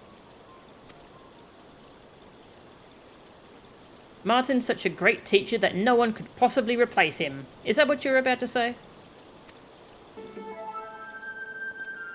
Oh wait, this guy. Haha, please excuse my little jest. I was as sorry as anyone to hear that my old friend had fallen foul of some pit beast. In fact, I came to offer my services. I expect that Martin neglected to mention that I too am a Blue Mage. We both studied under the Wallachie as part of our research. While I am not one to boast, I should point out that I took to the art like a fish to water, while he floundered. Wustrak speak true. You can learn much from Wustrak. Yes, with Martin bedridden, it would be a shame for his protege to be left without a mentor. And as his friend, overseeing your training is the least I can do. I'll be waiting for you at Horizon's Edge.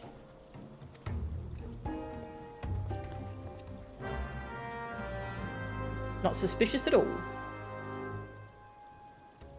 Virgil will teach us some real blue magic.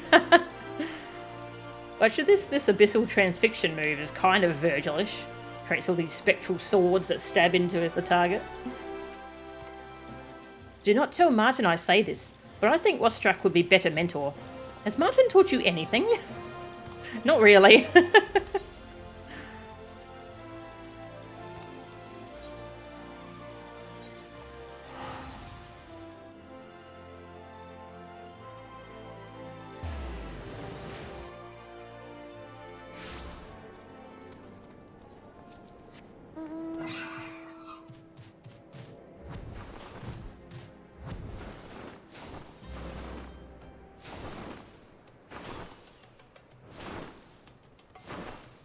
Robot.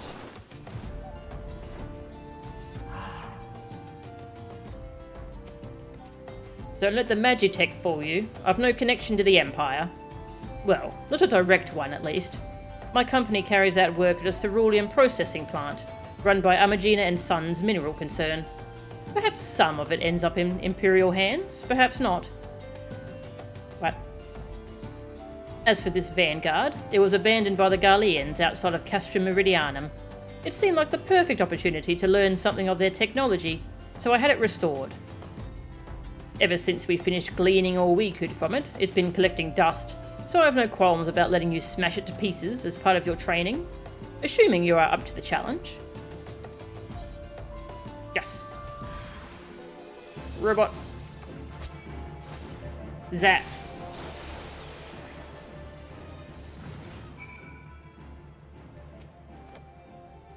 So, you have some rudimentary understanding of blue magic, but have you considered how, nay whether, it serves you? For there is one thing I know that Martin, at least, has yet to realise. The age of sword and sorcery is coming to an end. Surely you have seen the power the Garleans wield. Their technology continues to advance, while we Eorzeans cling to our ancient ways. For now, we are able to keep the Empire at bay, but for how much longer? I am not the only one who feels this way. There are those who seek to develop airships and engines of war to combat the Imperial threat. It will not be long before the Grand Companies deploy Magitech units of their own on the front lines. Even so, the most advanced weaponry will be worth little more than scrap metal without a steady supply of ceruleum. As we speak, the Garleans and the Immortal Flames are fighting to claim the supply in northern Thanalan. What I'm trying to tell you is that people like Martin waste their time on worthless relics of the past and fail to see the bigger picture. The future lies in ceruleum. If you ever decide you want to make a real difference in this world, I could use someone like you. There's no need to rush though, just give it some thought. Anyway, I think that's enough for one day. Let's return to Uldar. If I ever decide I want to make some real change in the world. Yeah, I'm not the Warrior of Light or anything. I haven't done a whole ton of stuff. That's not me. Nope. Oops.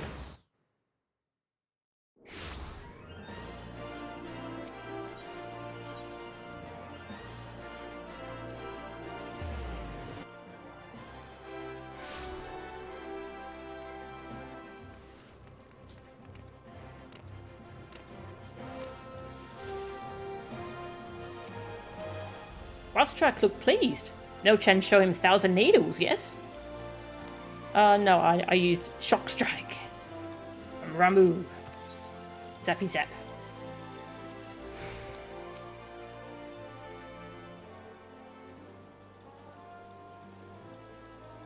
I have to say, I'm surprised that you've made so much progress with someone like Martin as your mentor. Speaking of which, since he's still confined to the infirmary, your next training session will be... Oi, what do you think you're doing, Westrak?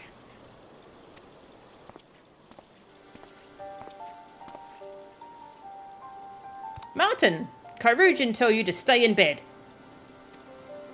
I'm fine. True, it still hurts to walk and breathe.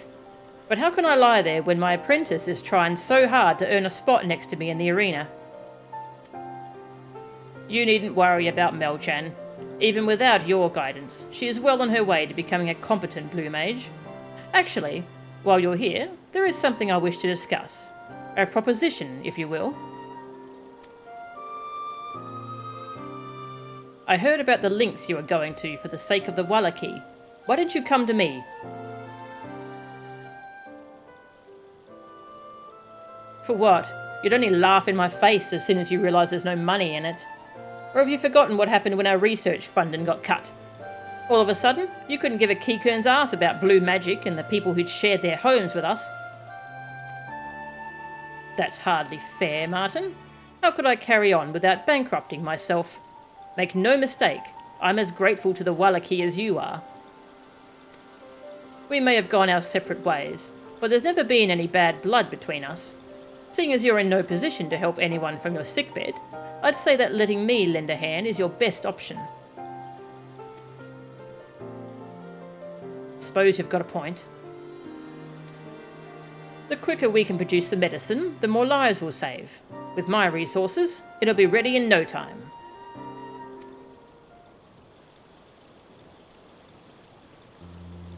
Alright, Westrak. We'll do things your way. I'm glad we could see eye to eye for a change. Once we have a large enough shipment, I'll deliver it in person to the Wallaki. Just don't bugger it up, you hear? It started raining during this touching scene. You can count on me, Martin. There is a lot at stake here, and I intend to see this through. I have a few arrangements to make first, but I'll come by for the formula once I'm done. Until then, you should get some rest.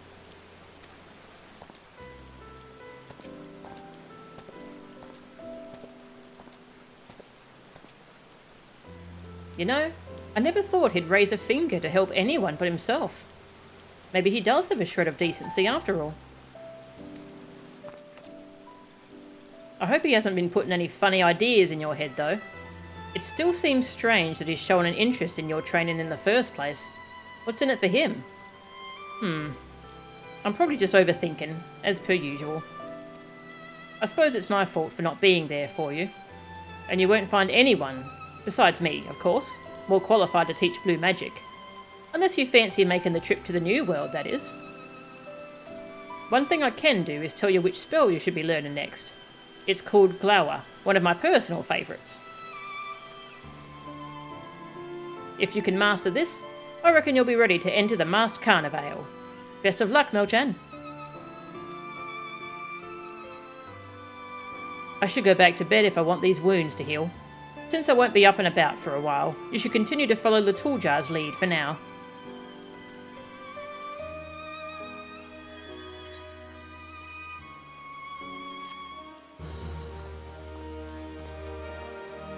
Literally saves the entire world from calamity. Want to make a real difference? Yep. Oh.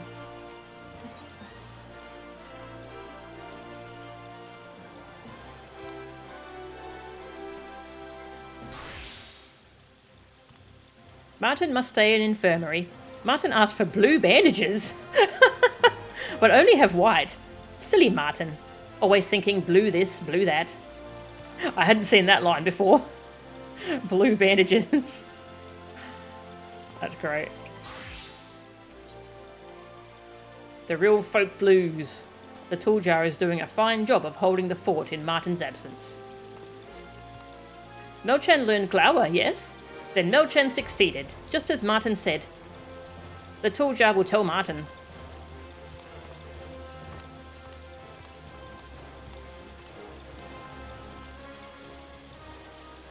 Glower's one of my favourites too. It's the big eye laser beams. You did it, Melchan. You've done me proud. And that's not the only cause for celebration. I received a missive saying that Wastrak was as good as his word. The medicine worked, and the Wallachia saved. Martin, I've been looking everywhere for you.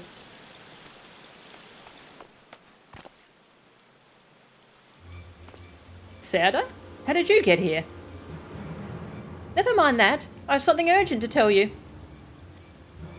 Melchan, this is Siada, the Wallachie Kairujan I told you about. He learned to speak the common tongue of Eorzea, and... Will you listen? It's Wastrak. He brought the medicine, and everyone with the disease has been cured. But he wasn't content to simply give it to us. He's used it to lay claim to Lapis Canyon.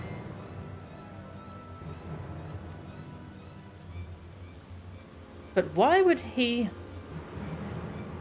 Of course, the ceruleum. Lapis Canyon is sacred ground and glows a bright blue because of all the ceruleum beneath the surface. That bastard was after it from the beginning. He must be at the processing plant. Come on, Siada, let's go. Turns out he was a scumbag after all. Martin, stop! Ah, very quick for man who lie in bed for many days. Can Melchan go with them? I worry that Martin bite off more than Martin can swallow. Or is that Chew? As far as the Tooljar know, processing plant in northern Thanalan. Make sure Martin not do anything stupid. Well, I can't promise that, but I'll try.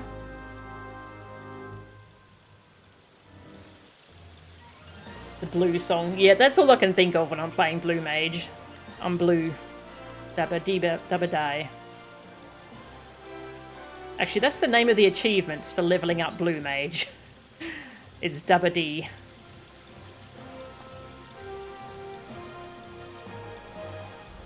Not sure where it's kept.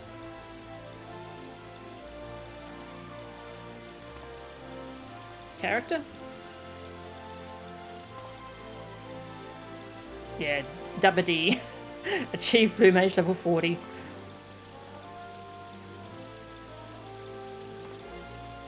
Maybe he does have a shred of...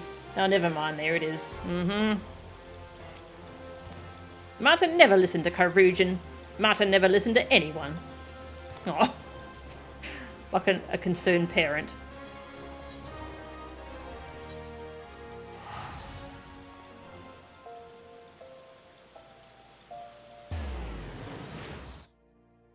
I should go show the eye laser beams while we're out here. Don't need water cannon. Need eye lasers.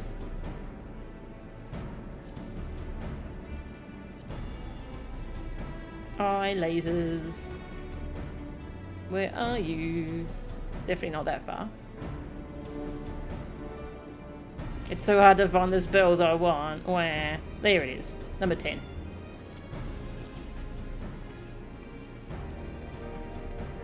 Be right back. Gotta go eye laser something.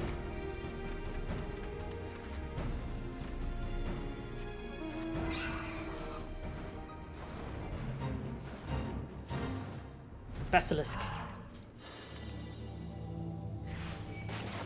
Lasers. And it paralyzes them too. It's cool. Give him some ceruleum while I shove my blue boot up his ass. Yep. That's what he deserves.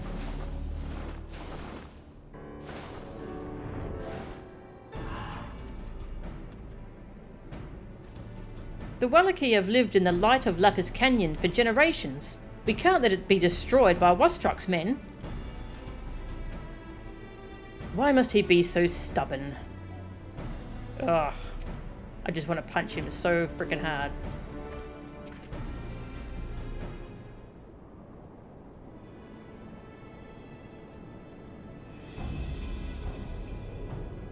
You only gave them the medicine so you could steal Lapis Canyon.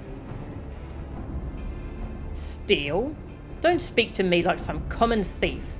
I won't deny that obtaining the ceruleum was my primary concern, but we signed an agreement. It's all perfectly legal, I assure you. You know full well the elders can't read Eorzean. You told them that if they didn't sign the contract, they couldn't have the medicine. And besides, your laws don't apply to the Wallachie. Even so, I expect your elders to honour the promise they made, legally binding or not. Perhaps you have forgotten that the medicine was paid for and produced by my company. Before the negotiations began, I had already spent vast amounts to manufacture a large enough shipment to treat everyone. I saved your tribe from annihilation, and this is how you repay me. I've given you all a second chance to lead healthy, productive lives. You took advantage of our suffering so that you could plunder the thing most precious to us. Since the time of my ancestors, Lapis Canyon has been at the centre of our beliefs, of everything we do. Beliefs? Come now, don't be absurd. That blue substance you call the lifeblood of the planet is ceruleum, a type of fuel. It's not doing any good just sitting there underground. I wanna... hate this guy. Once I open a mine in Lapis Canyon, I hope to employ the Wallachie, offering you all an opportunity to earn a proper wage. When you realise what you've been missing all this time, you'll soon forget about your superstitions. Pay them wages to desecrate their own sacred grounds. What a lovely offer. How bloody dare you? Who are you to call them superstitions? This is their way of life, and all you want to do is destroy it for the sake of your own greed. I'm doing more for the Wallachie than you ever will. I'm giving them a chance to build a better future for themselves. They can either be part of the modern world, or be left behind. That's not your decision to make. What about the medicine? That was a product of Eorzean society. Without it, they'd all be dead. And another thing, my investor funded its production for a share of the profits from my New World enterprise. Darlings, darlings, there's no need to squabble.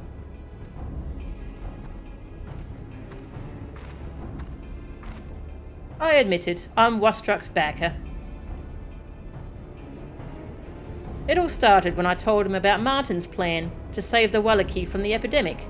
You see, the prospect of trading with the New World sounded rather promising, though this is the first I've heard of the ceruleum mine. Expanding into new regions often leads to resistance from the locals, but this is far beyond what I was expecting. Wastrak, I don't like being kept in the dark. I'm seriously considering withdrawing from our deal. That said, I can see this being a worthwhile venture, providing that the Wallachie are not being exploited. But I also agree with Martin that their way of life should not be disrupted. As you can see, this leaves me with a difficult choice. It's not difficult at all, provided they're not being exploited. It's pretty clear they're being exploited. Which is why I propose that the two of you settle this in the arena. Wastrak, you're a Blue Mage yourself, correct? I am indeed.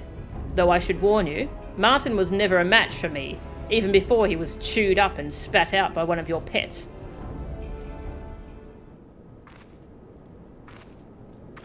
Me. Then perhaps it's time for his apprentice, Azuro II, to make her grand debut. I can picture it now, the ultimate clash of blue magic. The loyal disciple of the great Azuro faces a mysterious challenger to determine who is the superior spellcaster.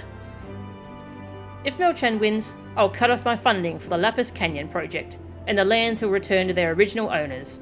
And if Wastrak is victorious, Martin must act as intermediary for the Wallachie, and persuade them to agree to the development. Yeah, so we find out Royce is also just horrible. That she's quite happy to go along with this. Oh. Yeah, yuck. Royce, you can do what you like with that money of yours, but you can't expect me to go along with this. For such an old-fashioned sort of fellow, Martin seems to forget that disputes such as these have been decided by combat since ancient times. I, for one, have no objections. Count me in. What about the Wallachie? They should be the ones to decide their own fate, not us. You're right, Martin, but we have a similar tradition. When two sides cannot reach an agreement, a representative from each takes part in a contest of strength. Ideally, one of my people would be chosen, but we are in Eorzea, and I have no choice but to ask you to participate on our behalf. So, will you do it, Melchan? I'll fight for what is right. I'll fight for Martin. What am I getting myself into? I'll fight for what's right.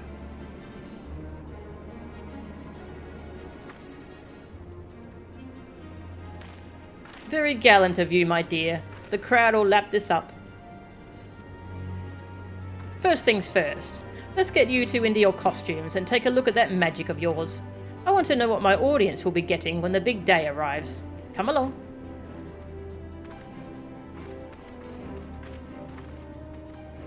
Yeah, he forced them to sign an agreement that they couldn't even read. Extremely gross. And the epidemic supposedly came from Eorzeans and other foreigners travelling to the New World. So it's our responsibility to fix it, whether it makes money or no.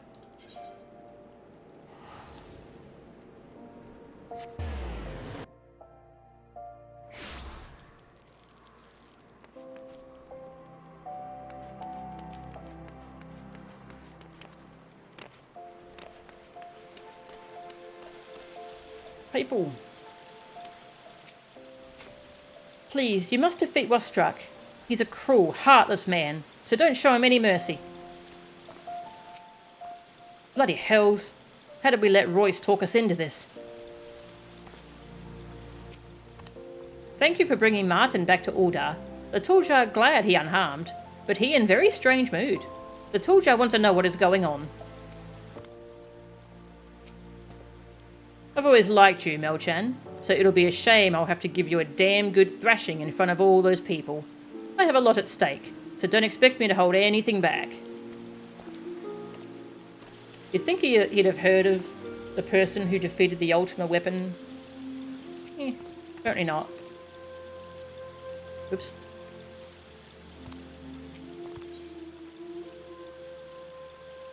Actually, what was that dialogue about the spell book?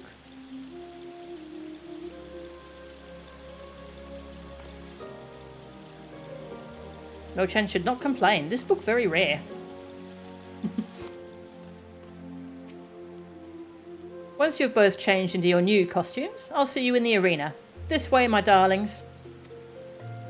Don't call me darling. Yeah, I agree with that. Greed is a plague in and of itself.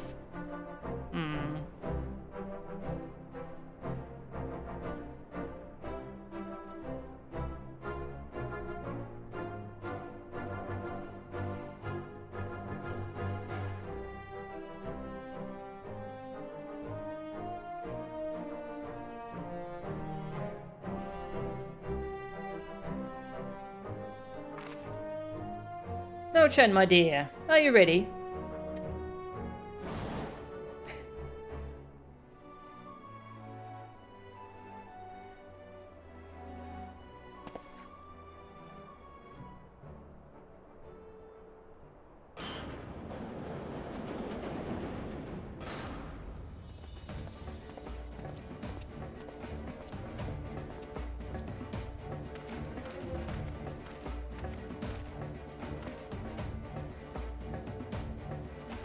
Might not want to stand next to that.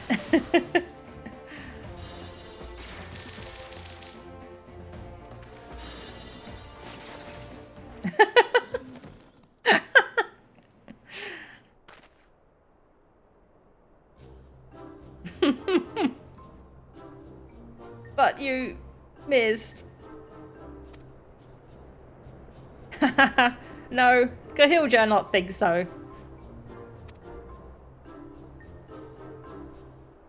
Wonderful, my dear. It seems a new hero is born. Now it's Wustruck's turn. Pay close attention to the costume, darlings. It's my finest creation yet.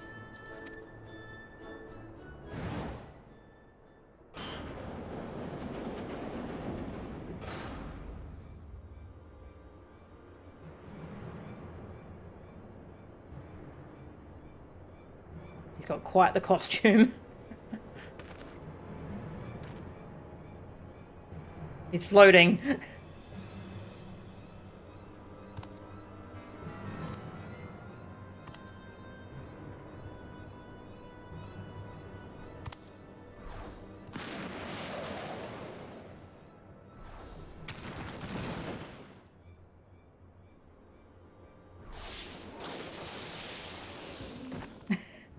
Such power.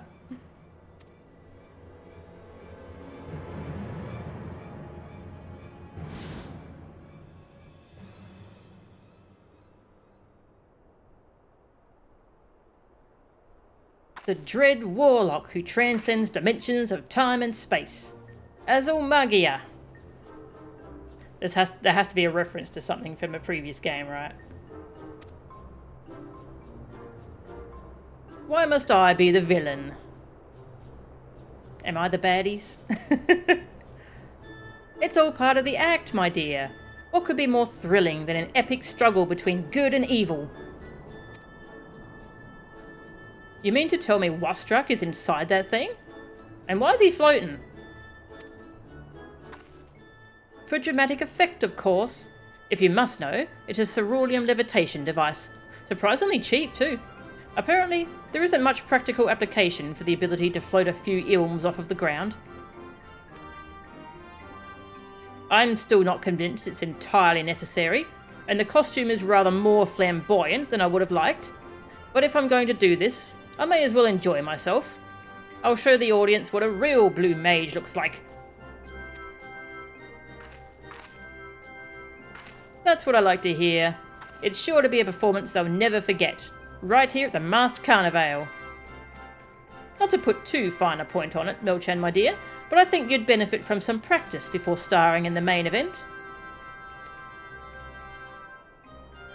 Haha, train all you want. It will make no difference. Lapis Canyon is mine.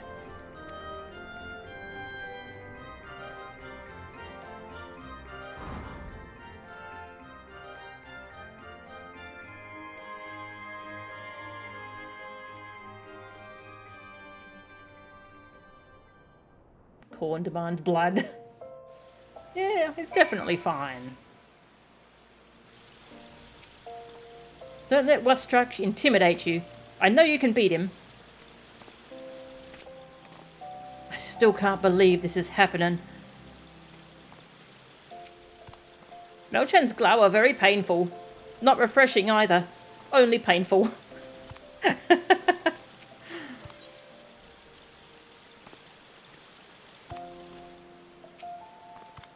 I'd say you're ready to take part in the Masked Carnival, although I'd recommend testing your skills against less challenging opponents before facing Azulmagia. I have gathered quite the menagerie of exotic beasts, but you should choose with care. We try to call an end to the performance before either side incurs any serious injury, but as Martin will attest, accidents can happen. Once you feel confident in your abilities, say the word, and I will grant you and Azulmagia the opportunity to settle this feud. Until then, fight well, but don't do anything rash. I might struggle to find another replacement Blue Mage. That Royce. She's a real piece of work, ain't she? I suppose if I'd seen this coming, we wouldn't be in this mess. It's up to you now, Melchan. He's right. If only I hadn't been damn near killed in that bloody show, I could have dealt with him myself. Well, I'd like to think I'd have a chance of winning, but he was always the better mage. To be honest though, I think you've got a real talent for blue magic. In fact, you shouldn't be scared of Wustruck. He should be scared of you. With the right spells, I reckon you'll be able to take him down a peg or two. Now get out there and show him what you're made of.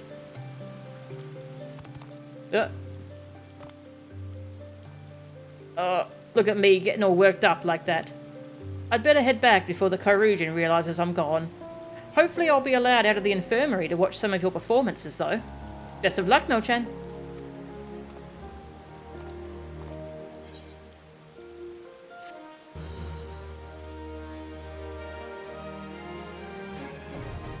Master Carnival has been unlocked. Oh yes, I've already cleared that stage. I'll go show the fight though.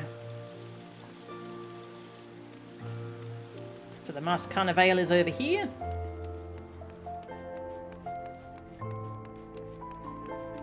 Let's go talk to this person with a fancy hat. Yeah, and it's different levels where you can fight different enemies. This is one of the Blue Mage mini games. And it goes up to level 25 to start off with. Yeah, and level 25 is the fight against Wastrak.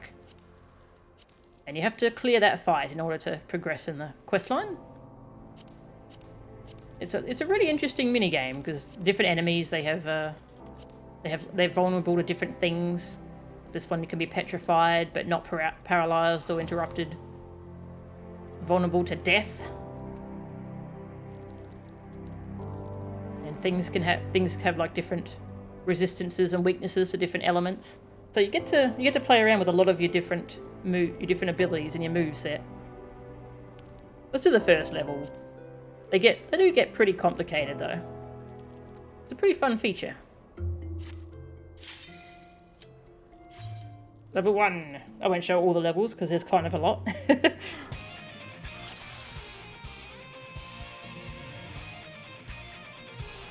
Boom.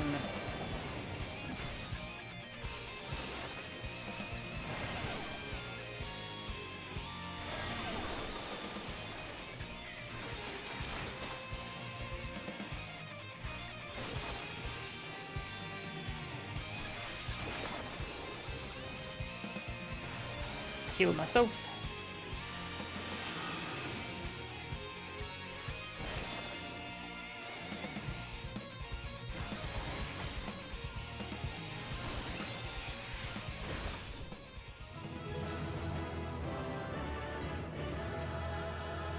That's a very easy one.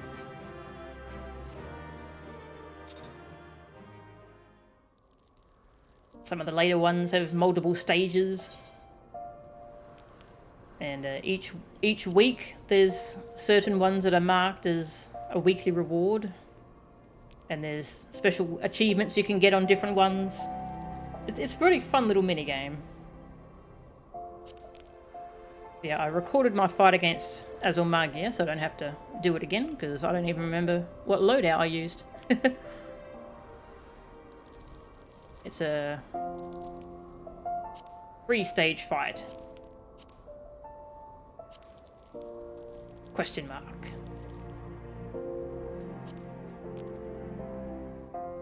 Vulnerable to being killed by dying from death. Exactly.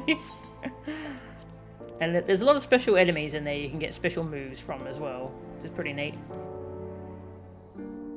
I'll show you the video I recorded when I originally did this ages ago.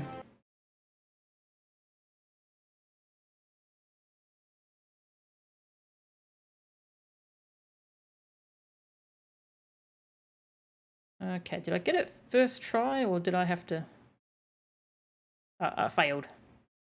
I'll show you what happened when I died, I suppose.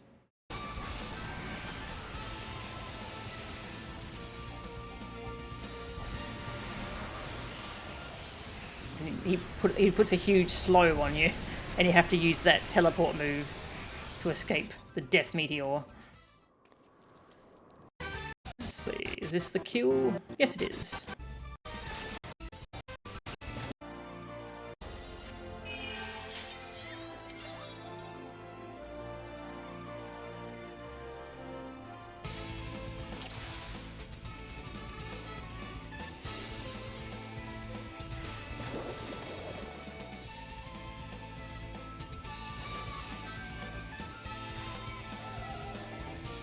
Song of Torment is a nice little damage over time.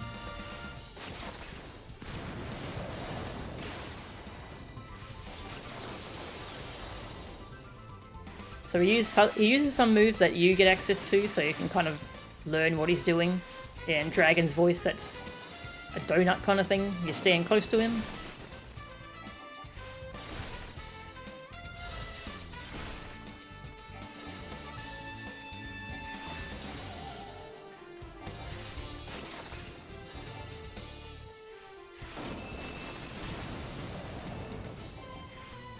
Using my eye lasers.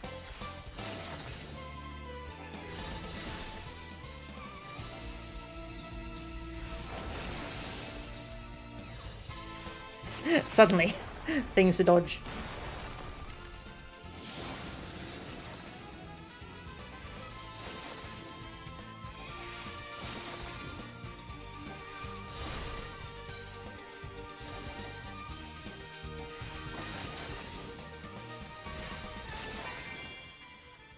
That's phase 1. Phase 1 wasn't really very hard.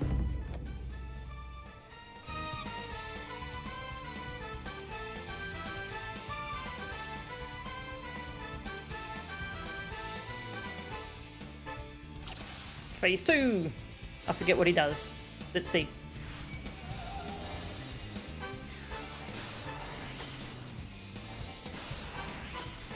Oh yeah, this one I think he's weak to physical moves. So I'm using a physical attack. Puts down a thing to destroy.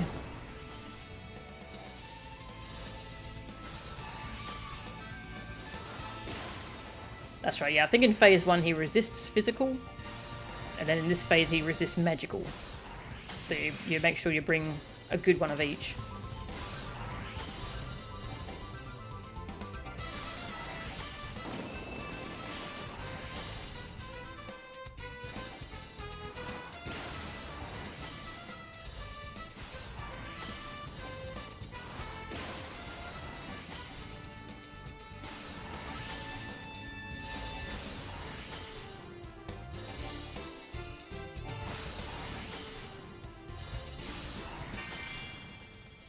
That's phase 2.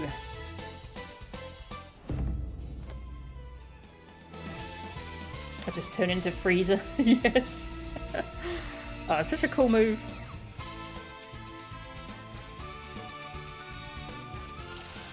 And final phase. This one's kind of rude.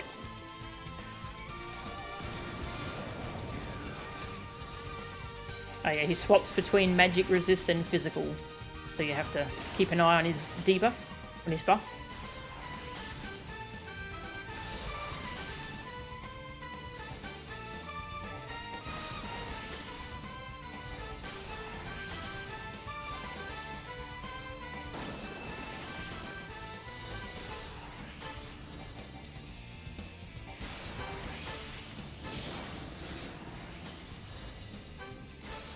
Charybdis.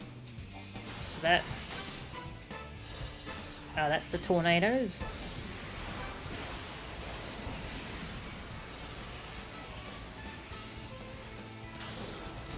Then he puts a huge movement reduction thing on you, where you're basically running in place, so you have to teleport out of the meteor, or you die.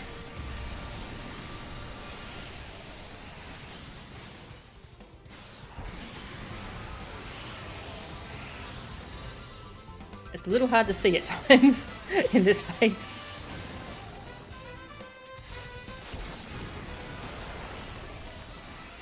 I'm surprised I didn't get pulled into that tornado. Oh, there we go. Ow.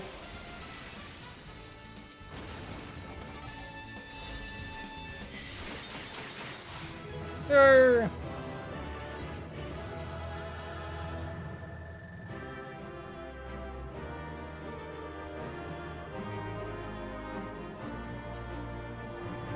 I was trying to click on the bonuses to see what they actually do, but you can't do that, sadly. And that's the fight against Azulmagia, the jerk. Was struck.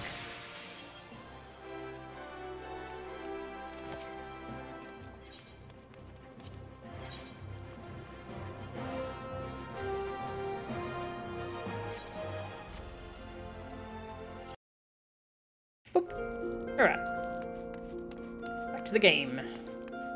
I was wondering if I would have to redo that fight in New Game Plus, but I did not, thankfully. Also, I've already got access to the other outfit, so I should swap to that outfit.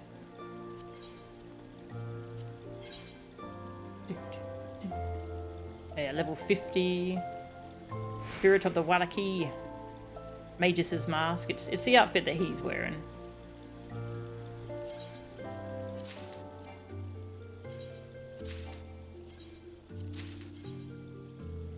Ah, sure, I'll put on the mask as well. Why not?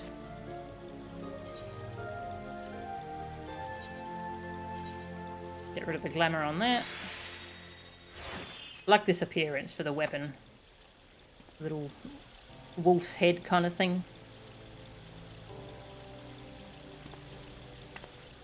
There we go, you can actually see it. That's cool.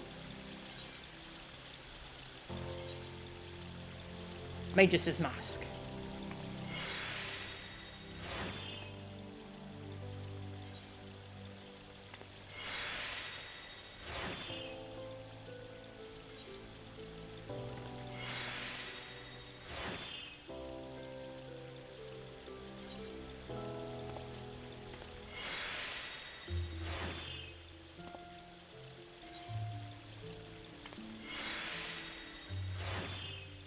There, that's the set. The level 50 set. Ah, you can toggle the mask part on and off, looks like. Yeah. That's cool.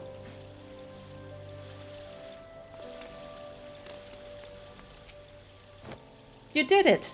Wastrak was more powerful than I could have imagined, but you beat him.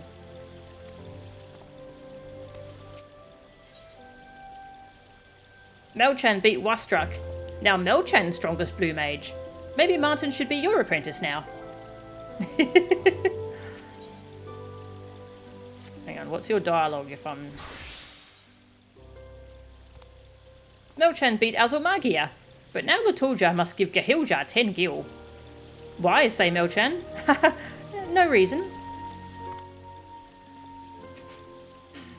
Thanks for believing in me. Turning over a blue leaf. Ha! Latuljar has an expression of overwhelming joy on his face. Or at least you think he has.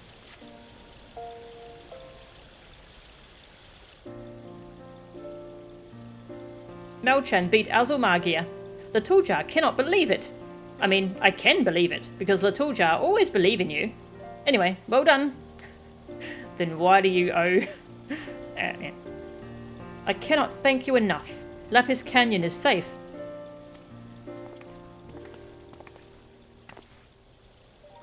Nicely done, Melchan. That sack of Gubu shite won't be bothering the Wallachie anymore. Spectacular. Stupendous. The performance of a lifetime. I never knew you had it in you, Melchan. Of course, I haven't forgotten about our agreement. As of today, I will be withdrawing my funding from the Cerulean Mine project. You better. Fools! You think you have defeated me? This place will be your burial ground.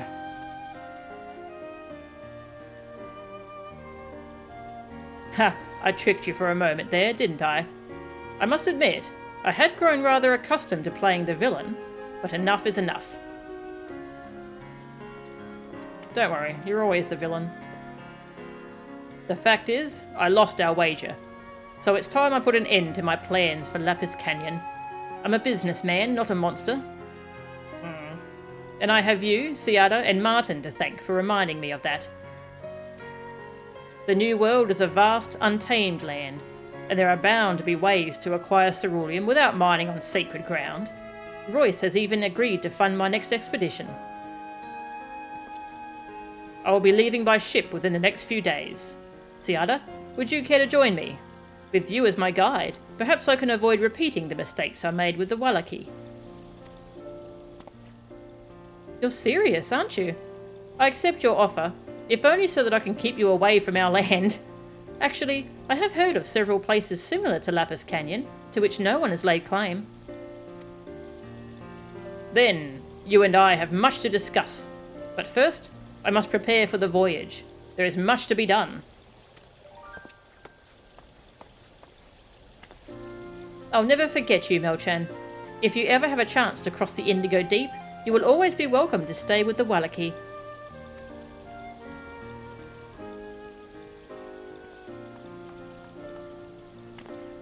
Hold your chocobos. As Azuro II, there's no time to go gallivanting around the New World. You've got crowds to please, beasts to best, not to mention money to earn. Don't go away now, darling. I will do what I want.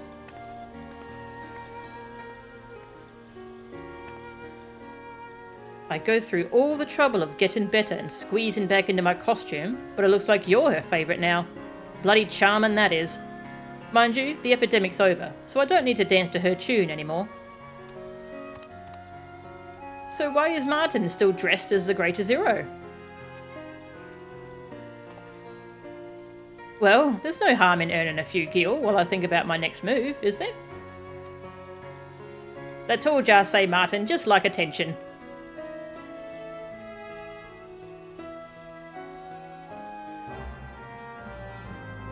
Quest accepted. I like how it's not really clear what the quest is. It's just talk to him again. Gahiljar and Latuljar stay with Martin. Keep him out of trouble.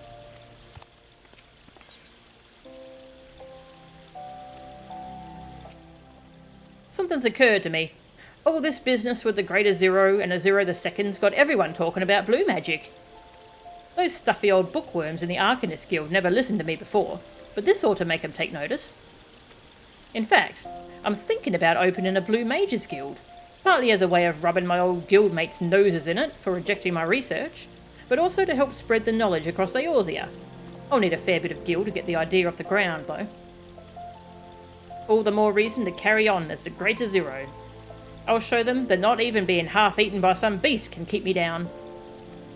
Of course, there's room in the Celestium for the both of us. After all, I wouldn't deny my favourite, and only apprentice, a chance at fame and glory.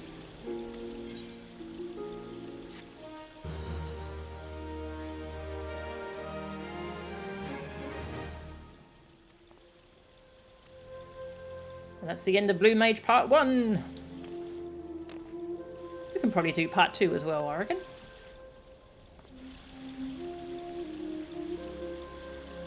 I should fix my glamour to what I usually like. Yeah, because I don't like the pants for this. It's not really me.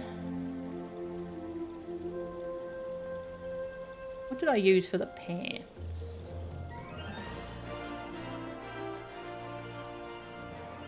I don't remember. I think I used the true blue pants? Maybe?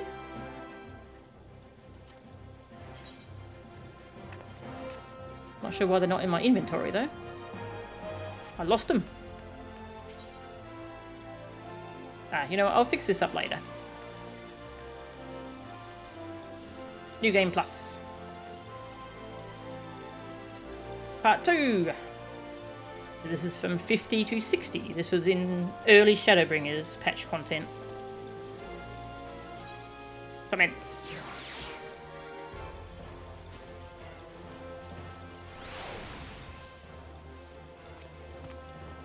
Aldar, very interesting city. Even have cornmeal, like Mamuljar recipe. So much cornmeal, Latuljar need 2 heads to eat it all. But Latuljar only have 1 head. Aww.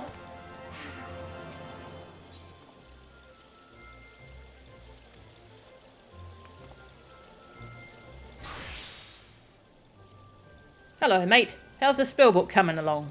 Filled it up yet? As for your performances, if you keep this up, you'll have nearly as many fans as me. Did you just say mate? I don't think you're allowed to say that. Level 50, into the blue again. Martin is putting on even more airs than usual.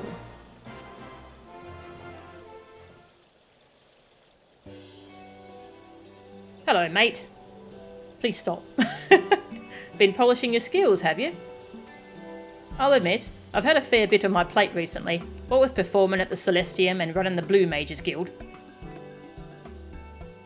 That's right, Melchan. I've finally gone and opened up a guild. How could I not, given all the demand? Folk have been fairly climbing over each other to sign up and get their mitts on my soul crystals. You've probably seen a fair few on your travels, trading blows with the local cactuars and whatnot. They'll do anything to study the blue arts under the Great Azuro, Star of the Celestium. Thanks to them, my lifelong, well, almost lifelong, dream of running my own guild has come true. Ah, speak of the devils.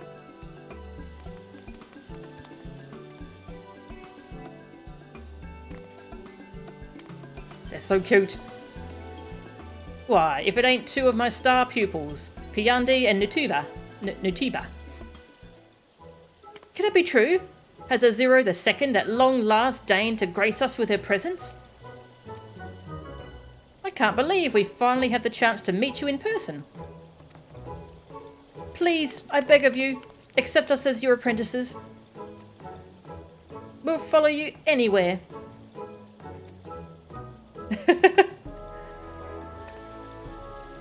Oi, I think you're forgetting who the guildmaster is around here. And besides, I've got other plans for Melchan. If you two can afford to stand about chewing the fat, you've got time to go and get yourselves some new spells. Go on, hop to it. Am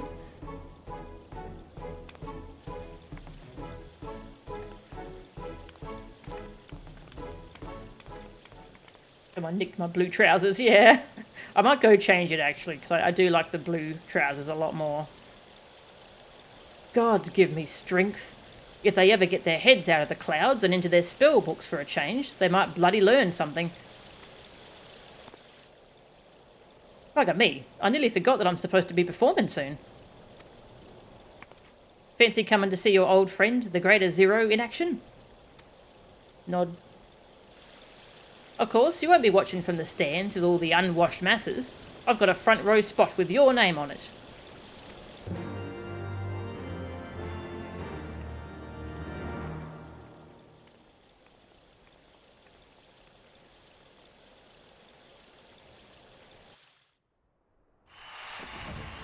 A behemoth.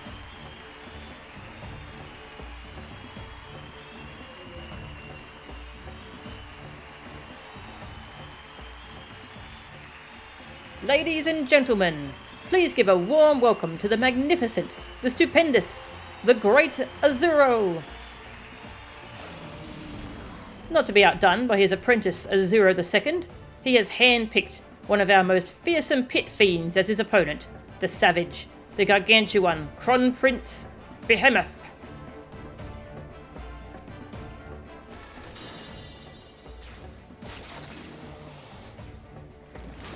Bubbles.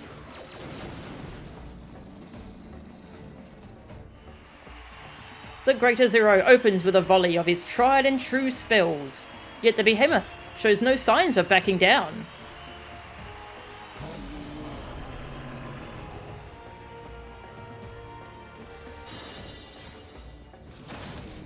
Hammer.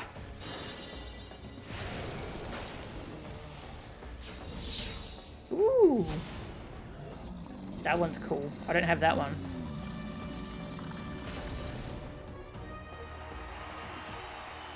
My word, ladies and gentlemen. Not even the Crown Prince of Beasts could withstand these never-before-seen techniques. Victory goes to the Great Azuro.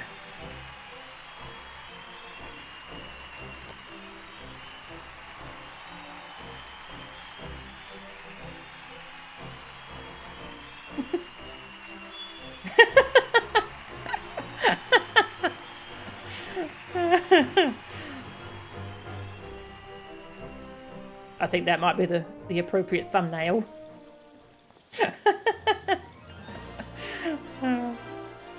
Oh, Eureka Chat's talking about Creb. Creb time. In Ordar, they say, old dogs are incapable to learn new tricks, but maybe this is not true.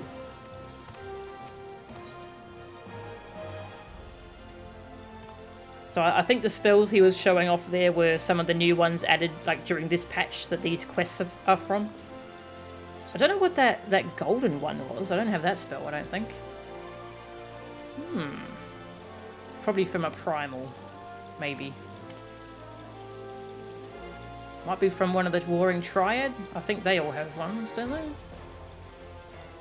Sophia does. It's probably from Sophia. Forget that. So, what did you think? I'll bet you thought the Greater Zero couldn't get any greater. Between the Masked Carnivale and running the guild, I somehow found time to pick up a few new spells. I went all the way to Ishgard and tried my luck against creatures so horrible they'd make a behemoth blubber. It was worth the trip though. Now my repertoire of blue magic is bigger than ever. And let me tell you, the crowds have been lapping it up. You'd think the Celestium would reward all this extra effort by bumping up my pay, but apparently not. Actually, that reminds me, Royce said there's someone she wants me to meet over at the Miners Guild. No idea what it's about, but maybe I'm getting a raise after all. Since you're here, you should tag along as well. If there's extra gil on offer, I wouldn't want you to miss out. I'm thoughtful like that, you know.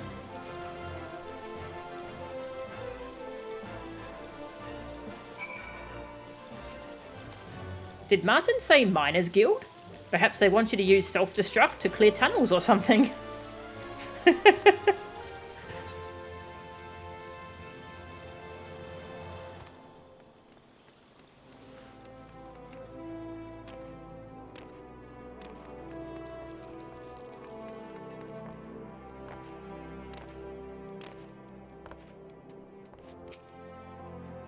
To be honest, I know better than to get my hopes up anytime Royce is involved. Whatever it is, there's bound to be a catch of some sort. I'm glad you could join us, my dear. Wait here a moment, would you?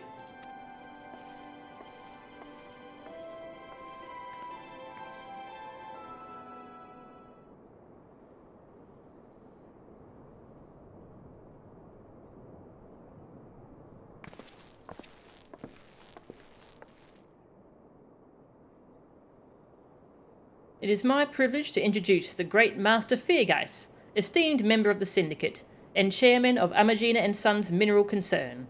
Martin, you will no doubt be delighted to hear that he found your match against the Kronsprinz Behemoth most exhilarating. I, had no idea that such a distinguished and upstanding member of the community was in our audience. That was quite a display, young man. I must say, until I witnessed it for myself, I was under the impression that the Masked Carnivale was little more than a frivolous distraction, a far cry from the time-honoured traditions of the Colosseum. All it took was one match to disprove such misgivings.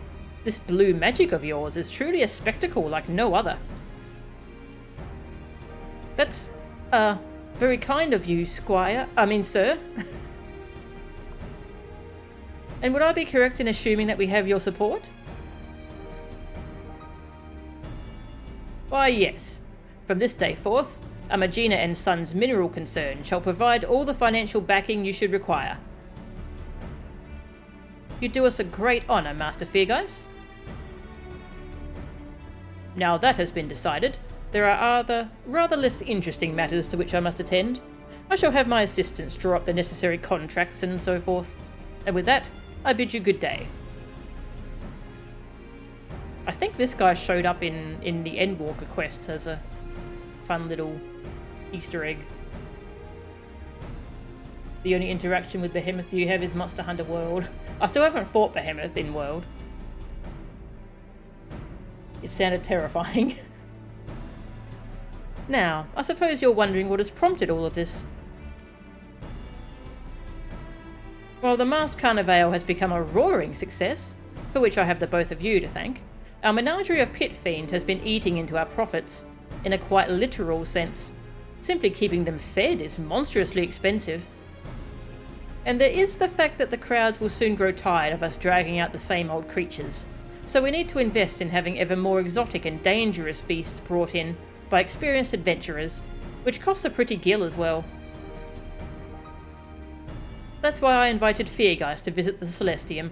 That walking coin purse is known as much for his love of the Colosseum as he is for being ludicrously wealthy. And just between the three of us, it seems his position within the Syndicate is nowhere near as stable as he would like it to be. He's desperately searching for a new venture that will give him the edge over his rivals. Though I can't attest to how much the chairman stands to benefit from our partnership, I'm quite confident of our own prospects. For our part, we're going to come up with new performances to generate more excitement.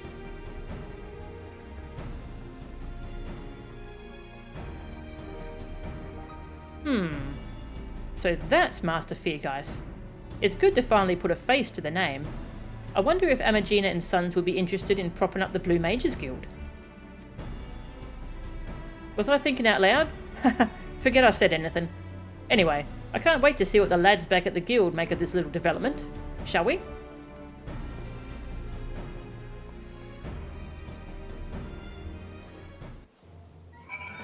He sucks. He's really tough.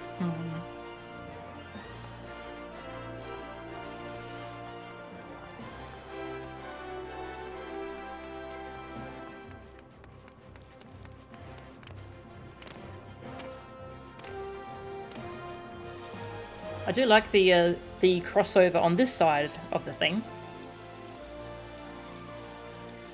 This side of the crossover. You get to go fight a Rathalos. The Great Hunt. Rathalos, King of the Skies. It's a pretty fun fight. I like it. You get mega potions to use to heal yourself and such. And you can even break off its tail for extra loot. Very cool. Amagina and Sons? Mining concern, yes? I hear they deal in ceruleum. Martin has bad experience with ceruleum dealing Rugadin before. I hope Martin not makes same mistake again. It'll be fine. Maybe. By the sounds of it, Royce will be lining up some different foes for us to face in the Masked Carnivale. Knowing her, our safety is the least of her concerns, so we'd better be ready for whatever she has to throw at us. That's why I took the liberty of adding a few more entries to your spellbook. Like any good student, you'll be wanting to follow in your teacher's footsteps, which will lead you to Ishgard. And when you get there, what better spell to learn than Northerlies? A nice blast of freezing cold air is just a trick when things get too hot to handle. Ah, yes, if you feel like adding some other blue magic to your arsenal, Kahiljar has some brand new totems that might be worth a look. One more thing. At the risk of inflating your ego, I'd say your blue magic will be on par with mine before long, so I've a mind to put you to work training some of the apprentices. Quick to delegate, isn't he? But that's assuming you make it back from Ishgard in one piece. Watch yourself out there. Those frost-encrusted bastards roaming about the snowfield take no prisoners. Yeah, I'm familiar with Ishgard. Northerlies. What spell was that? Northerlies. Ah, from the Yeti. An ice blast, ice cone thing.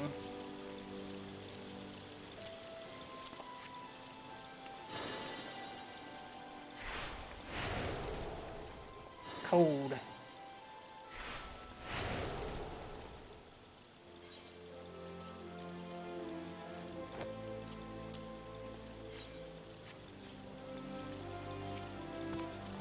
Blue Mage Guild still not have proper building to call home.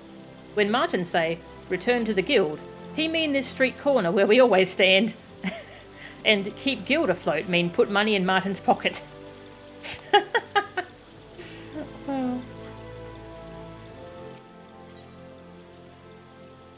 Martin find many new spells. Now they're written in your book. But reading book not enough.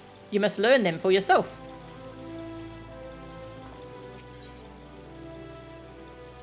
Something borrowed, something blue. Yeah, they did a really good job with the Rathalos fight in this game. Martin plans to teach Nutiba, Buntiba, and Piyande a lesson. Ah, that's the look of someone who stared down a Yeti or three. Now that you've mastered Northerlies, you're a step closer to reaching my level. And like I mentioned before, I want you to help me train a couple of fledgling blue mages. Remember the pair who are practically begging you to teach them?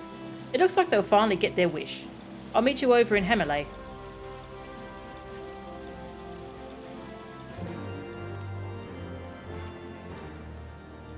Latuljar thinks Martin is letting power go to his head. Soon it will be too big for his little blue hat. I love Latuljar. Hammerly. Alright, first I'm going to quickly go fix my glam because it's bothering me. I should have everything in the glamour dresser.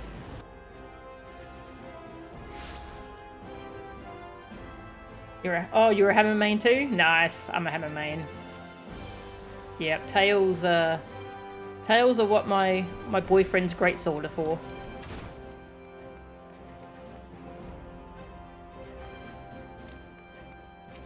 I smack the head, he smacked the tail. A TARDIS reference? Ah. I haven't watched any Doctor Who. I can't do that in... Oh, okay, hang on. Suspend.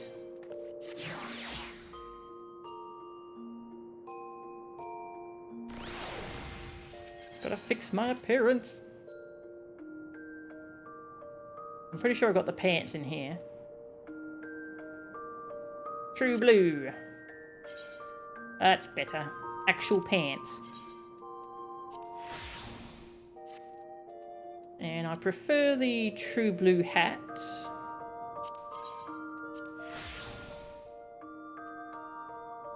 Let's see, what shoes did I use? Blue shoes? Yeah, why not? Blue.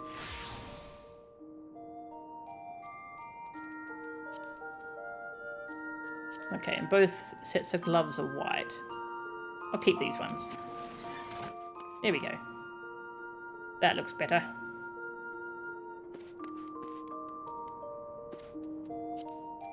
Turn New Game Plus back on. Your best friend uses a longsword. Nice.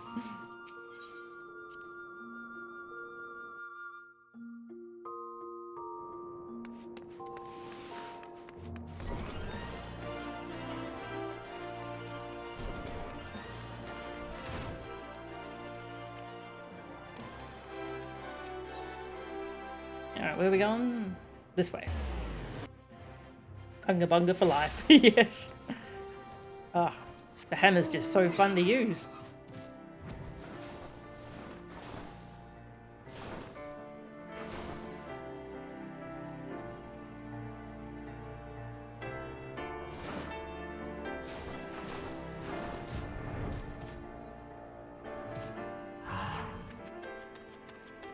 There.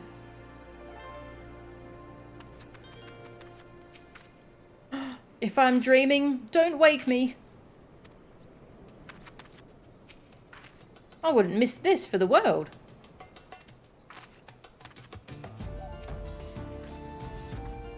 Normally, getting these two to do any serious training is a bloody uphill struggle. But as soon as I mentioned you'd be coming along, they couldn't get here fast enough. I thought they should see some practical blue magic, away from all the showmanship of the masked carnival. So I borrowed this arena Viking for you to demonstrate a few spells. Go easy on it though, eh? I've got to give it back, you see. Let me know when you're ready, and I'll set it to lightly maim. Listen, you two, don't spend the whole time gawping, all starry-eyed like. Pay attention to which spells Melchan uses and when. Lightly maim.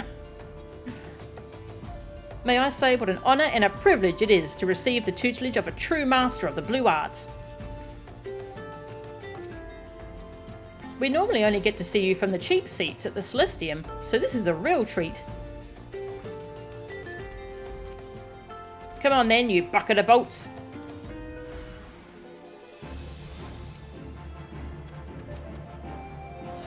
Hammer.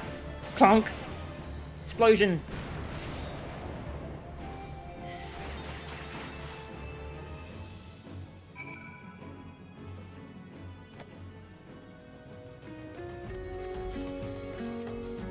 Astonishing! Astounding!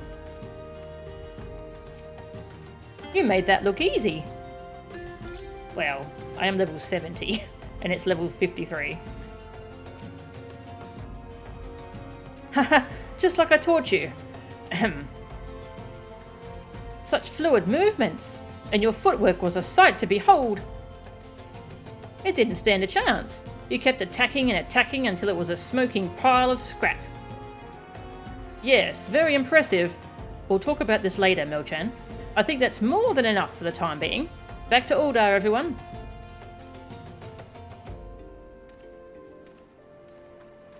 I kind of destroyed it.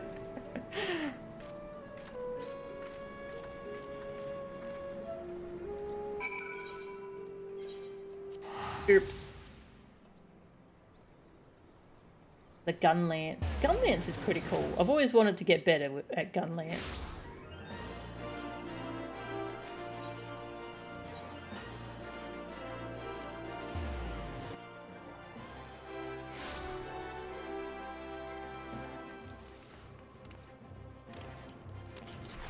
Boom.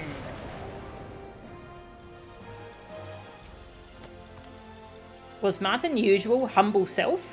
By that I mean, was he acting like God's gift to magic? Yes.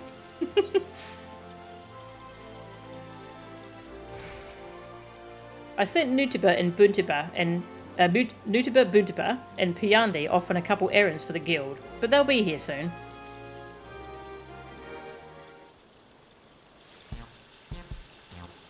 Silly music begin!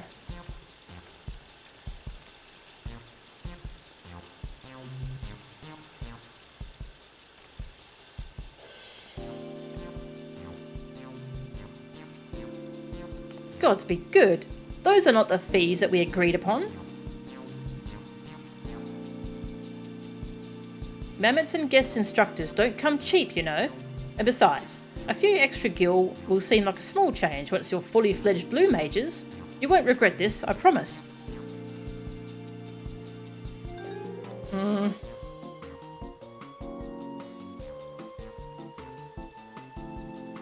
That's more like it. If you follow the examples set by Melchan and myself, you'll be putting down ferocious beasts left, right and centre. Now, return to your training, my faithful apprentices.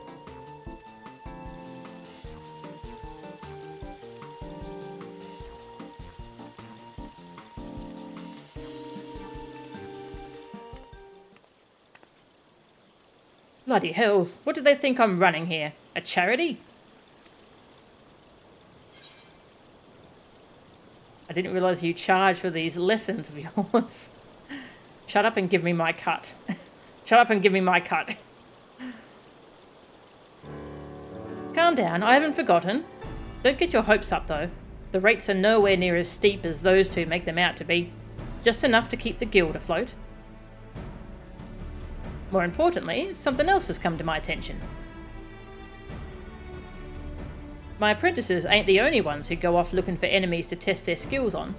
As everyone knows, adventurers often band together and go delving into abandoned catacombs, haunted mansions and the like.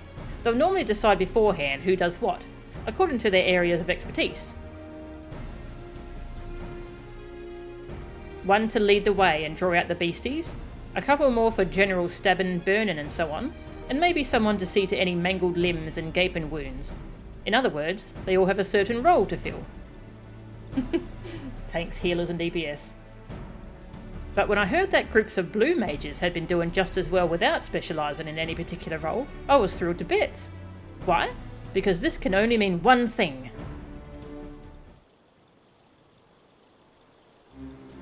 Blue Mages can do everything!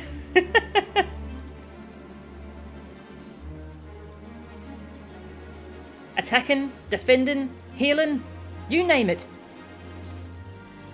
Of course, we knew that already, but I'd never thought about using blue magic outside of one-to-one combat. I've asked the guild members to write a report each time they go exploring as a group, so I can formulate new strategies for working alongside others. Even Piyande and Nutiba Buntiba might have something interesting to tell me next time we meet. Mind you, those two have taken to blue magic like cats. And Popotos to water. Not very well, in other words. That's why I'll be taking them for more training, and I'd like you to join us. Until then, I want you to learn to whistle. Not the put your lips together and blow sort. I mean the blue magic spell. Now go, my annoyingly capable apprentice.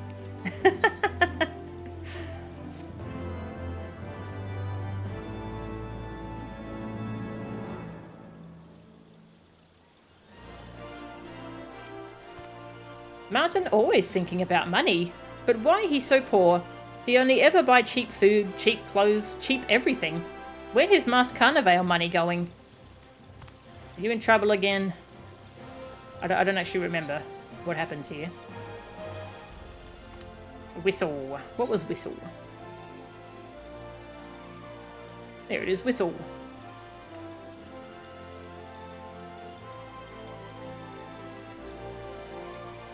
Increase the potency of the next physical damage spell by 80%.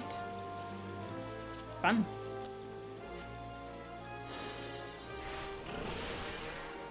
I whistled, apparently.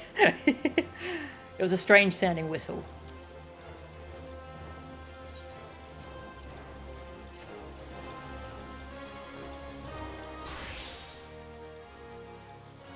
Those novices seem to have really taken a shine to you. Don't let all that admiration go to your head, though. Same to you. Level 55, Bolt from the Blue. Martin has his Pearls of Wisdom at the ready.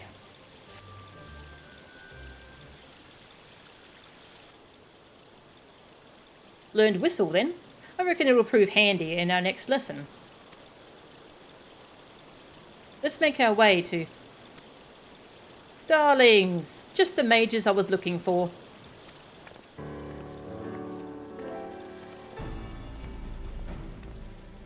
I have the pleasure of giving Master Feargeist a guided tour of the Celestium and our facilities. Perhaps he would be so kind as to join us, if you are not otherwise engaged, that is. Busy? Not at all. Why, Melchan and I are free as proverbial birds, aren't we? I only ask that you allow me a few moments to prepare the Blue Mages Guild for Master Feargeist. After all, it's not every day that we welcome such esteemed guests. Actually, it is the Celestium's pit fiends that I am most interested in. Where they are kept, how they are captured, and so forth. As you wish, I shall introduce you to the Celestium's associates. And after that, I can explain the vital role of the Blue Mages Guild. On second thought, perhaps just one of you will suffice. Melchan, why don't you come with us? It would be a wonderful opportunity for you to see what goes on behind the scenes to maintain our menagerie. I guess. As I am already familiar with the inner workings of the Masked Carnivale, I shall use this time to prepare a spectacular exhibition of blue magic mastery, especially for Master Feargeist.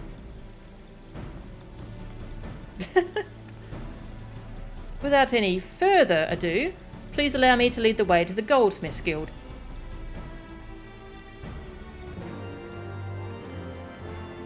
He's pretty desperate to impress this guy. Wants that money. Spectacular exhibition? It sounded like shows we performed when Martin was travelling salesman. Maybe Latuljar should practice. We feast on your flesh, smooth skins.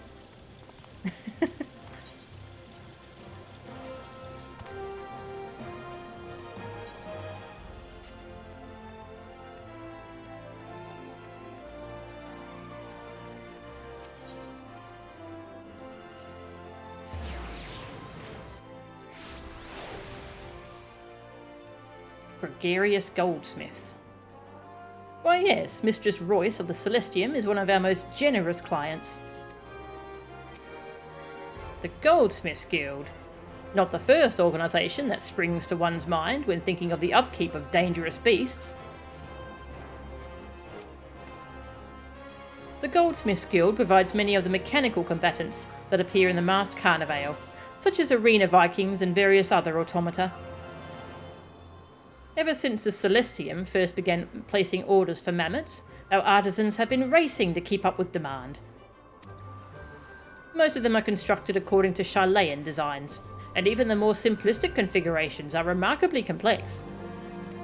Nevertheless, we have endeavoured to improve on the currently available models with a range of combatants, as per Mistress Royce's instructions, that are guaranteed to send all but the most battle-hardened contestants running to their mothers. Naturally, the mammoths must be kept in good repair, which can be somewhat costly. However, we strive to have as many parts as possible forged here in Uldar to reduce maintenance fees. The Goldsmiths Guild also negotiated the purchase of several Allegan relics from the Sons of St. Coinarch, including the gladiatorial and bestial nodes that appear in the Masked Carnivale. Charlayan and Allegan technology, eh? Fascinating. I'm sure you will be equally impressed by what I have to show you at the Thaumaturges Guild. This way, please.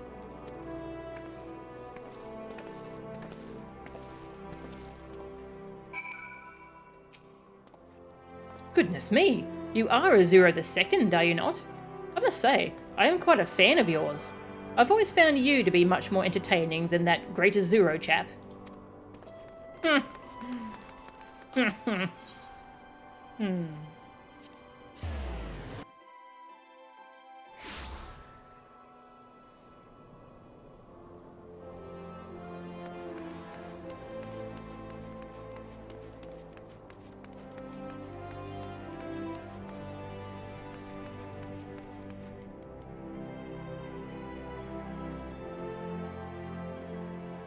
Thaumaturge Guild. What could the Celestium possibly want with the Thaumaturges Guild? Could it be that... No, surely not. If you wish to peruse one of our tomes, you need only ask. Though why these shelves must be so high when we are staffed almost entirely by Lalafels is beyond me.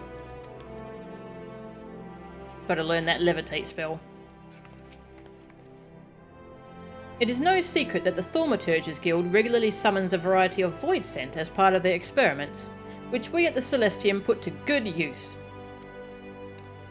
Under normal circumstances, we would not permit that such hellish creatures be allowed to leave the confines of the guild, but in Mistress Royce's case, we are willing to make an exception. Several exceptions, in fact, and continue to do so. Once a void scent has served its purpose, we must either dispose of the creature or send it back through the Void Gate. The Celestium, however, possesses the means by which to contain them, such as magic cages, shackles, and members of staff sufficiently trained in the dark arts. In addition, the transfer of Void Scent to the Celestium's facilities is carried out under the supervision of the Order to prevent any mishaps. Jolly good. I see that the proper steps have been taken to ensure the safety of the audience, not to mention Uldar at large. It would seem that I have little cause for concern. As a matter of fact, Ultros and Typhon, who are said to be the result of the experiments carried out by the Guild, have both appeared in the Colosseum and are now part of the Masked Carnivale. For slavering spawn of the Netherworld, they are remarkably cooperative. Yes, you can fight Ultros and Typhon. However, most of the Celestium's beasts have far more earthly origins, though they are no less deadly for it. A brief visit to the Quicksand, the last stop on our tour, will reveal how we go about acquiring such creatures.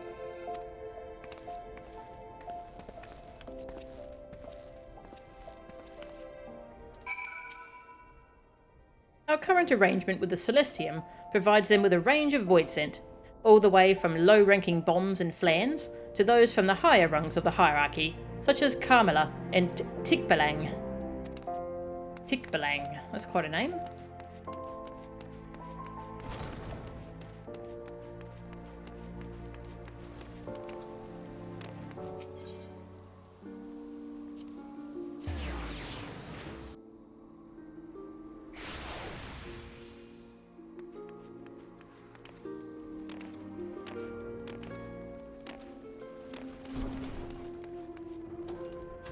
Grizzled adventurer.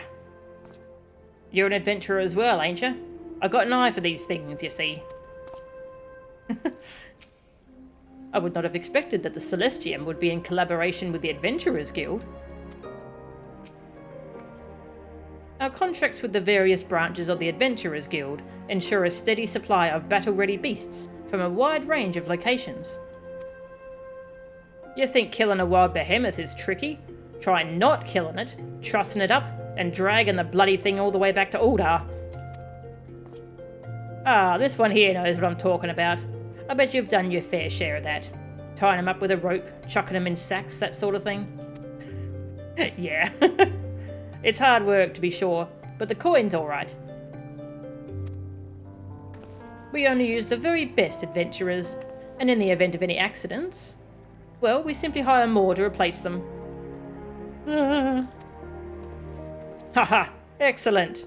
No point risking your own staff, now is there? And might I say, I am very impressed indeed by the lengths you go to in order to thrill your audiences. Clearly, no expense has been spared. The Colosseum also has its own menagerie, but in terms of sheer variety, it pales in comparison to the masked carnival. Yes, it seems that the Celestium is worth every gil I have agreed to invest.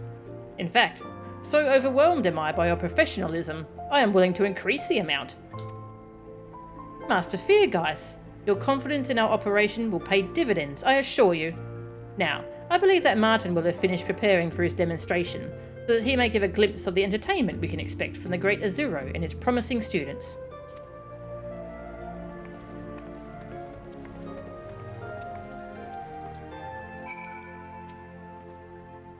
Hang on, you're one of them Blue Mages, right? Did you buy a soul crystal off that bloke in the funny costume? Bugger that.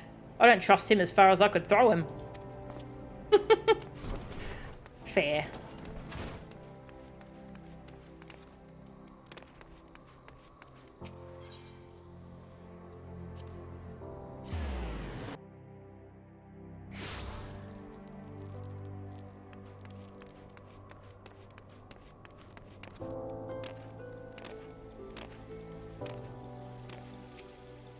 Well, is it going to begin or not? I can only hope that he doesn't end up embarrassing me. Spectacular exhibition. Ah, I've read that dialogue. Ladies and gentlemen, thank you for your patience. You are about to bear witness to a spectacle, the likes of which Uldar has never... Perhaps some other time, my dear fellow. One of the gladiators under my patronage is due to make his debut in the masked carnival.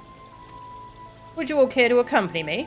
The contestant of whom I speak has achieved great success on the Blood Sands, and I'm personally rather proud of him. What say you, lad? It would be my pleasure.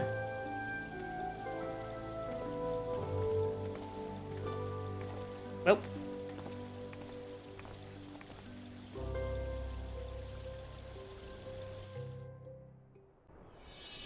Ultros.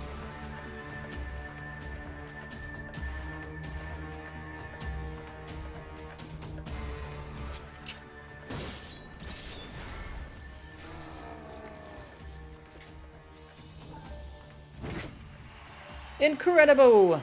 Siegfried claims victory in its masked carnival debut.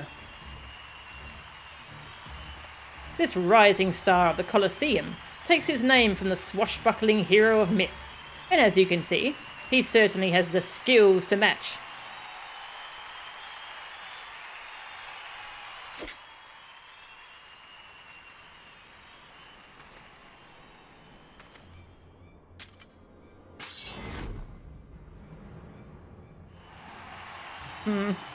What's this? Siegfried is issuing a challenge to the Great Azuro. Champions of the Celestium and the Colosseum are to go head-to-head in a clash that is sure to set the arena ablaze. Maybe even literally.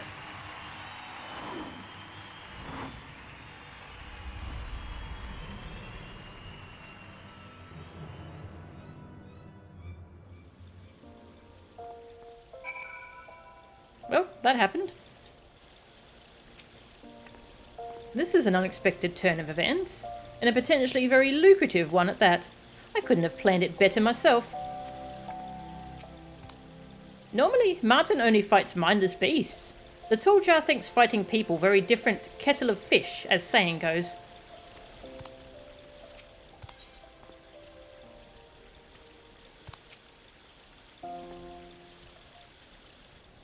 Student has become the master. Bloody hells. I only went to watch and I ended up getting roped into a match with some sword-waving oaf who's trying to steal my audience. Just my sodden luck.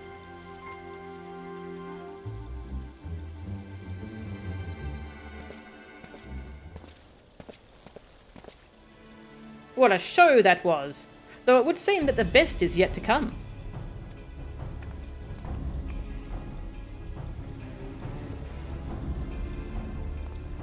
Allow me to introduce the man behind the mask.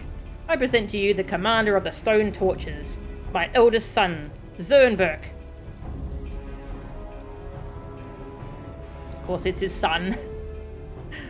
He's getting his son into this thing he's invested into. I am pleased to make your acquaintance. Yeah, I'm pretty sure that they both showed up at one point in as a cameo in Endwalker. If I may be so bold, might I inquire as to why one of the most decorated gladiators of the Colosseum would enter the masked carnival? As I am sure you are aware, the Stone Torches serve as Amagina & Sons Mineral Concern's private security force, offering protection for our various mining and freight operations. The soldiers serve with pride and honour, yet the rather humdrum nature of constant guard duty makes it a less appealing prospect in comparison to working for the Brass Blades, whose reputation for bribe-taking and extortion attracts many would-be sellswords in search of a quick gill. I am in need of fresh recruits, and the Masked Carnival offers a unique opportunity to showcase the martial prowess of the Stone Torch's finest. Your showy fireworks make for good entertainment, and the coin of your devoted followers will be most welcome. Once they arrive to see your match with Zernberg, he will demonstrate the superiority of the Stone Torches. Strapping young men and women will be flocking to join my army, while I rake in the gill from the ticket sales. What could be more perfect?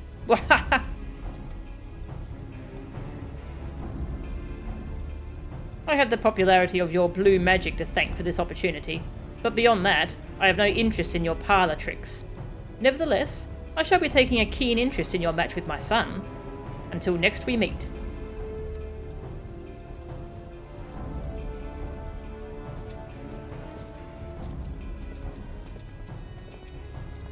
Shenanigans.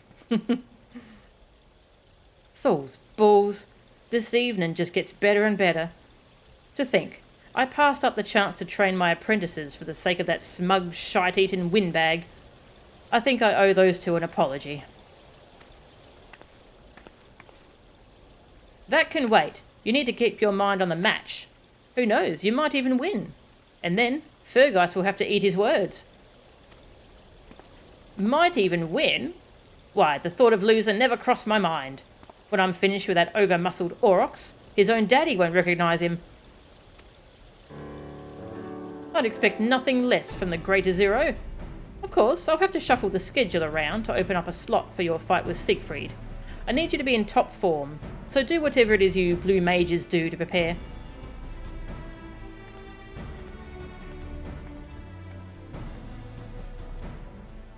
Did you see the size of that Zernberg bloke? I don't fancy getting on the wrong end of that sword of his. I'm not saying it will, but if anything were to happen to me before the match, I'll need you to take my place, like that time was with Rustruck. I'm not looking forward to this one bit. Maybe I should try taking my mind off it by concentrating on the guild, starting with Piandi and Nutiba's next lesson. I've got a few loose ends to tie up first, so why don't you go and learn exuviation in the meantime? You never know when a decent healing spell might prove useful. Now go, Melchan.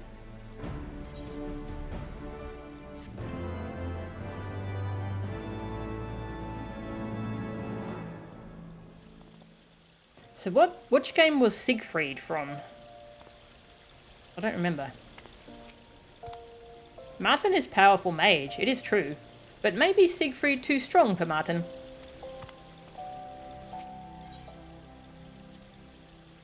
Can Martin beat Siegfried? Gahiljar not know, but this good chance to promote the guild.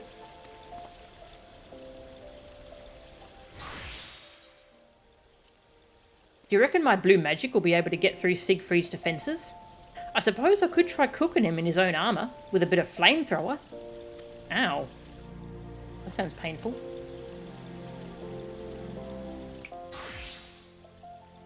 Exuviation.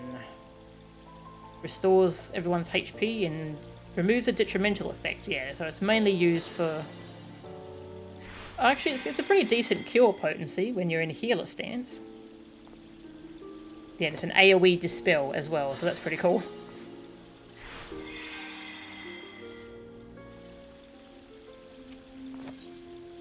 "58, blue in the face. Martin is desperately trying to take his mind off of the impending match with Siegfried. You might be wondering why I'd ask you to learn exuviation of all things. Well, it's all part of my research into the versatility of blue mages. You can use it to heal yourself, of course, but I want to see how effective that spell is in keeping your friends alive and kicking. In fact, I thought we'd take Piandi and Nutiba out into the field to test a few of my theories. It'll be good training for them too. I've sent them ahead to Horizon, and from there we'll head to Copperbell Mines, where I hear hecatoncheires are causing a spot of bother. An ongoing problem by all accounts. Sounds like the perfect chance to show off our teamwork. Not that we've ever worked as a team before, but this seems like a good place to start.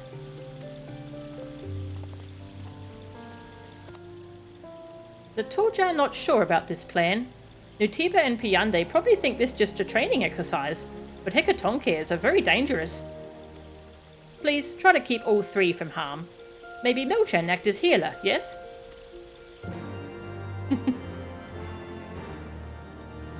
That sounds like a good idea. Martin very irresponsible to take new recruits into hecatoncheir infested mines. The Tuljar say even cave bats too strong for those novices.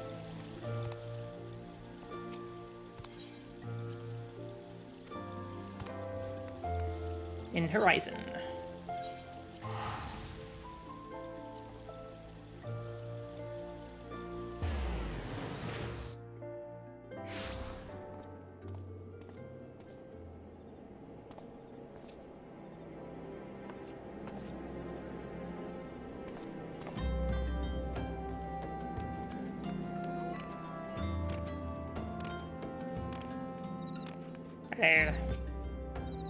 Where the bloody hells are they? No one knows two. They're probably getting fleeced by some swindler or another. Yeah, you've never had that happen?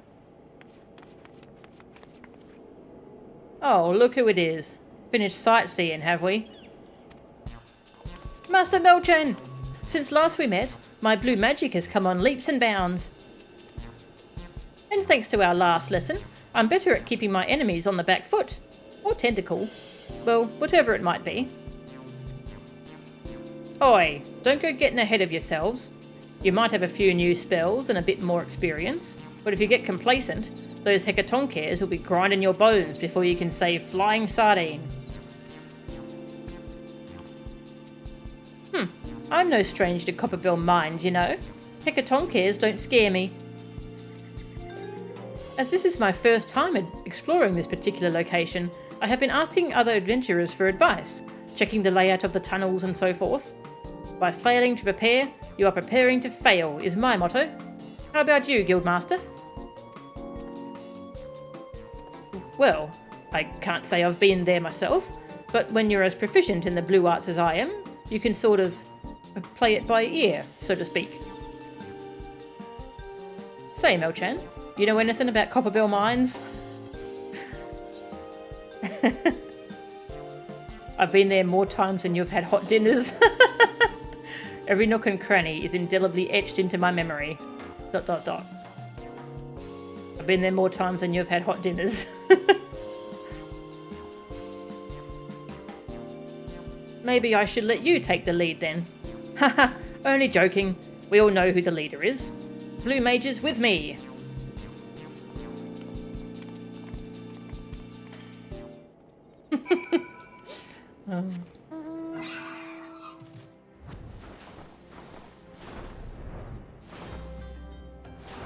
Mecha Dragon.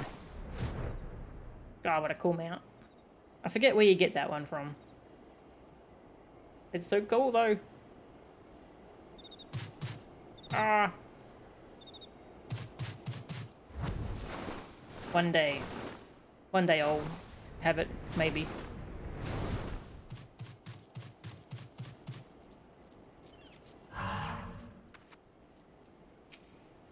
I wasn't expecting to be attacked before even setting foot in the mine, let alone by a void scent? I assume that's what it is. Was, rather. I don't know what it is, but I'm glad it's dead. Wait, did it just twitch, or am I imagining things? We were waiting for you to show up when this bloody horrible flying bastard came out of nowhere. Even though it caught us off guard, it was no match for the combined might of our blue magic. There was another one that went flapping off somewhere, but we're too knackered to go after it. Seeing as you missed all the fun, I'm volunteering you to go and look for it. And be quick about it. All hells will break loose if that thing reaches horizon. You're too knackered? I need you to track down and kill that void scent before it gets away. You barely did anything. Alright.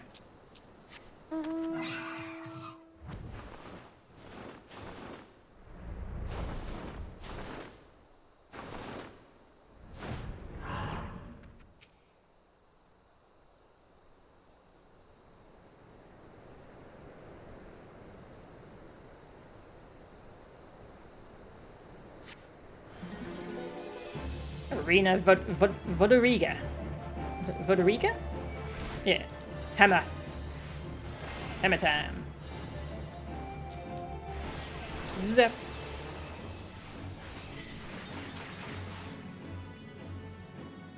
Win.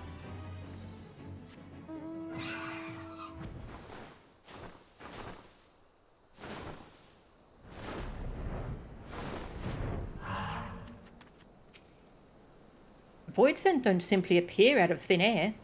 Someone or something must be behind this. It took all three of us to kill the first void scent, and then you show up and take down one by yourself. Seems like we've got a lot to learn, including the guildmaster.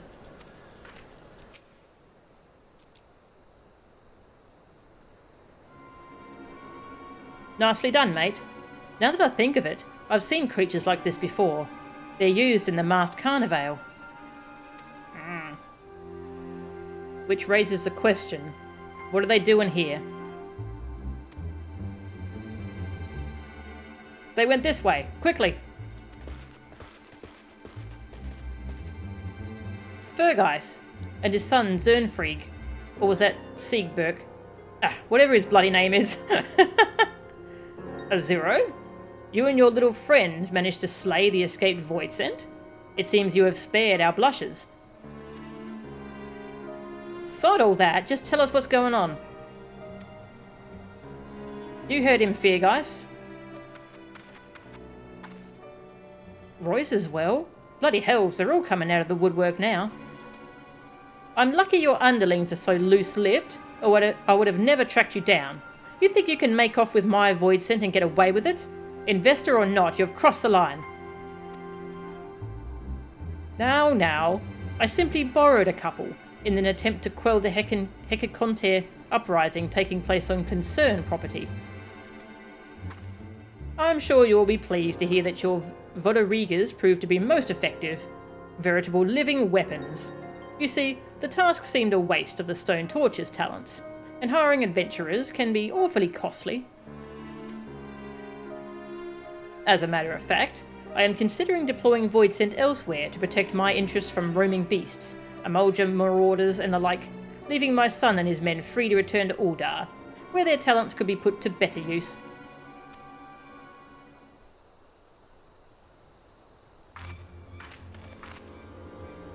So that's what this is all about. It was just a ploy to get your hands on my pit fiends, wasn't it? This is a breach of our agreement. Breach?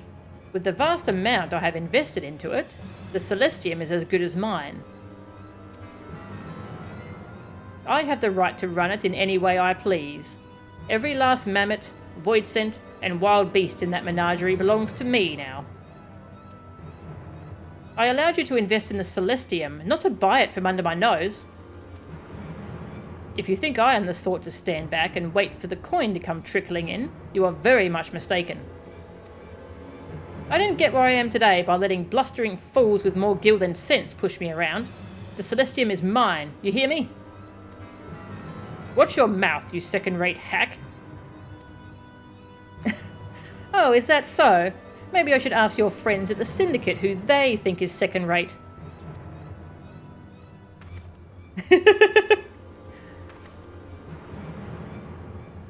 I'll drive you out of order.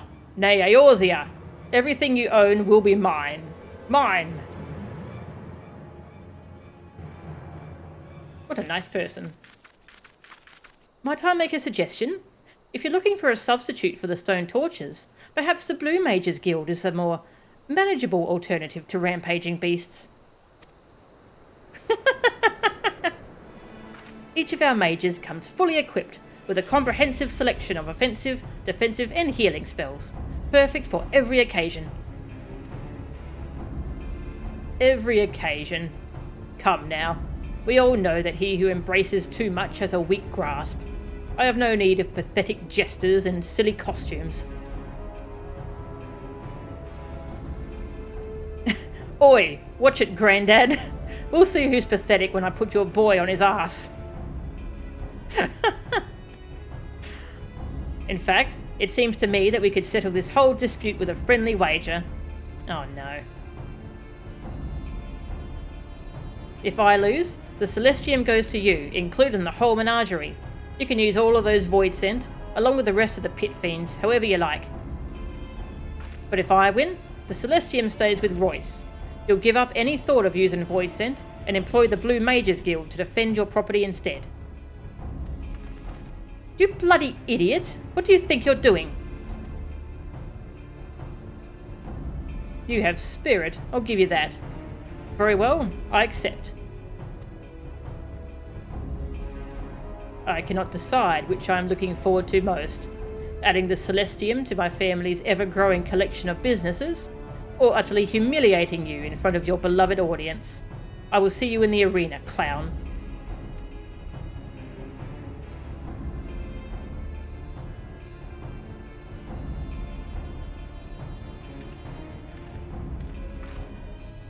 Now that's settled, we might as well get going. Thanks to the Void Scent, it looks like we won't be hunting Hecatoncares after all.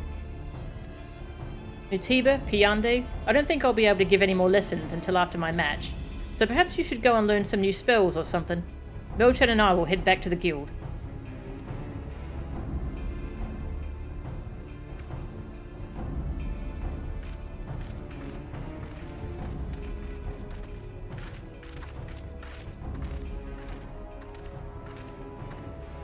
Oh.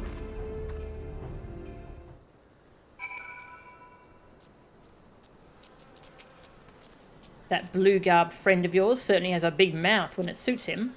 His little outburst will cost Royce dearly. You mark my words. You must be Azura II, yes? I dare say you are a lot more capable than that cretin you insist on following around. Kaboom! God, that has such a good sound effect.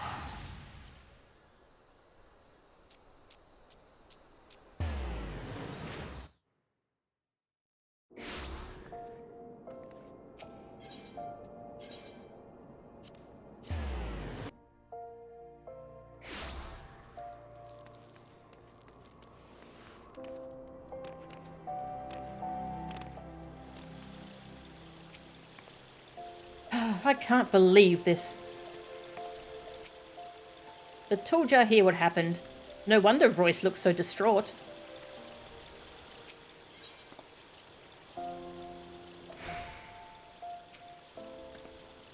Huh. Nothing like raising the stakes to make a fight more interesting, wouldn't you say?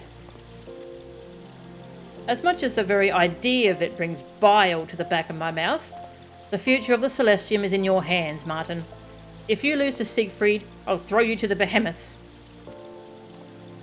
Fear not. I, the great Azuro, swear to defend your arena with my very life.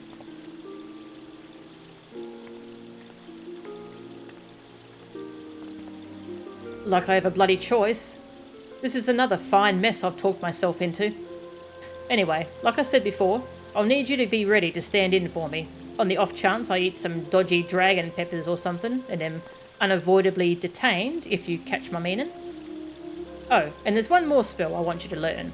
It's called Frog Legs. and while it might not be useful in the arena, you'll be able to put it to use once we're getting paid to protect Amagina and Son's mines. Frog legs. As a Zero the Second, I'm expecting great things from you. Now go, make your guildmaster proud.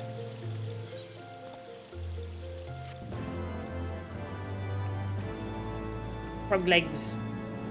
I can't really show what it does, but it's a taunt.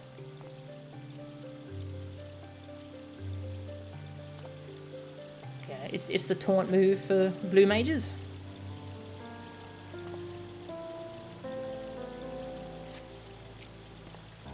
This time, Martin make big wager, but the Tooljar think it's strange that Martin can gamble with the masked Carnivale. It belonged to Royce, no?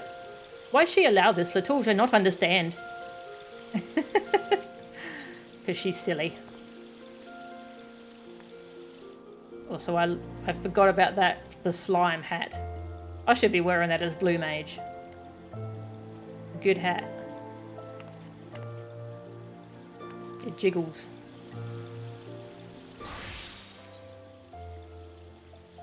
I'll tell you what, I'm looking forward to getting this match over and done with, one way or another. It's all the waiting around before that I can't stand.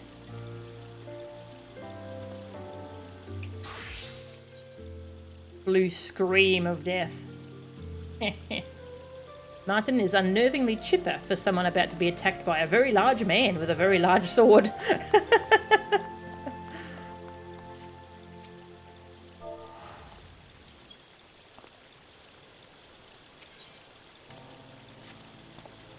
Mastered frog legs, have you? Jolly good. But luckily for you, I'm in tip-top shape, so you won't be standing in for me after all. Finally, that Siegfried bastard's gonna get what's coming to him for challenging the Greater Zero. I haven't got long until the match, but I've got one or two things to take care of before I step into the arena. Don't worry, I'll be steering clear of dragon peppers and the like.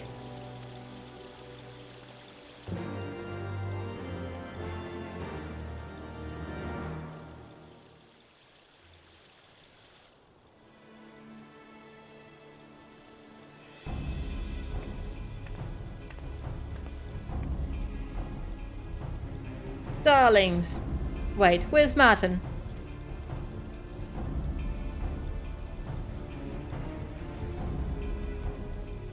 Things to take care of. I'm at my wit's end as it is, and him disappearing all of a sudden is not bloody helping. God, I've never met anyone so infuriating. We'd better find him, and quickly. The Tooljar think Martin looking for information on Siegfried. Martin was muttering, "Fail to prepare is prepare to fail," or something. Heard it from Nutiba, it seems. Maybe he went to Colosseum. Siegfried very famous there. But the match will be starting soon. Why has he waited until now? Finding out about his opponent should have been the very first thing he did, not the last. Not to mention that if he doesn't get back here in time, he'll have to forfeit the match. Alright, let's head to the Colosseum and ask if anyone's seen him.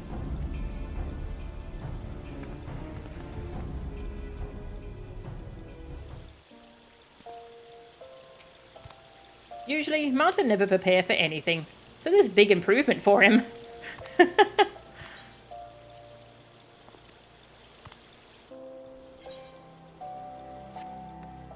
At the Gladiators Guild.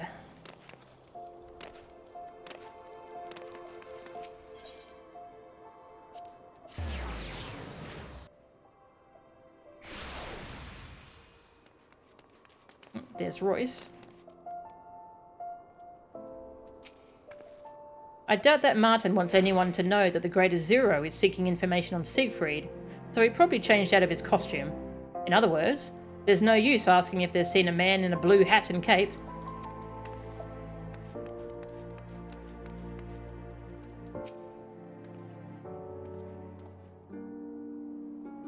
A man asking about Siegfried?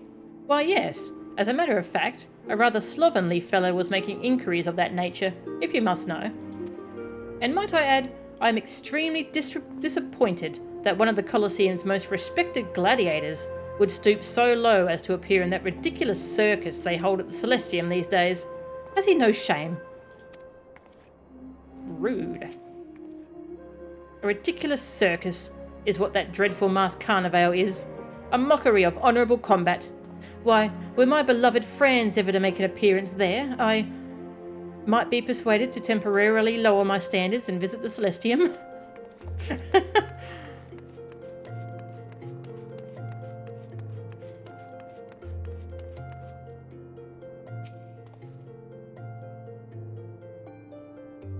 Yes, he was here a few moments ago. It seems everyone's talking about Siegfried. Ah, his match with the Great Azuro is about to begin. Oh gods, I hope I make it in time.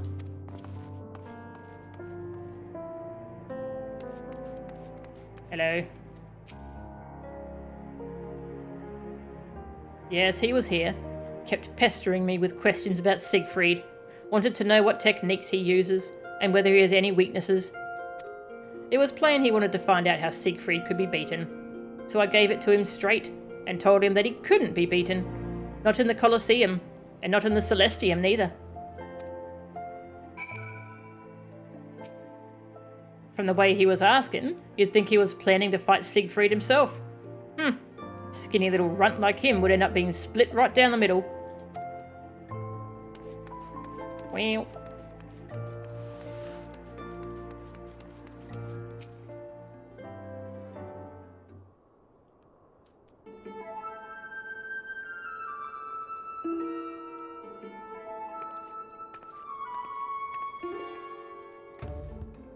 So, it's as Latuljar predicted. He really was here after all. Melchan? Royce? What brings you here?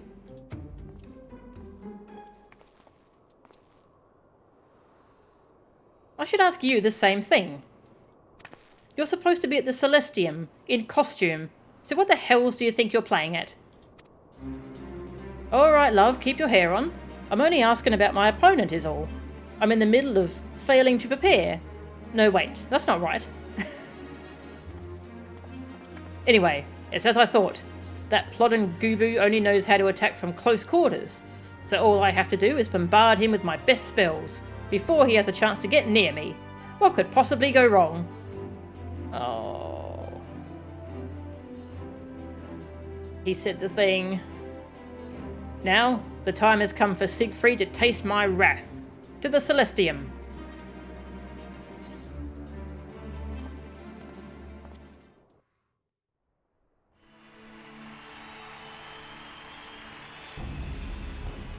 Ladies and gentlemen, boys and girls, the contest you've all been waiting for is about to begin.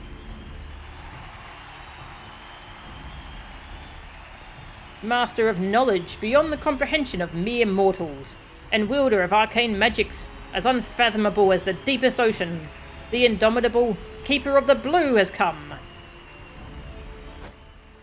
The Great Azuro!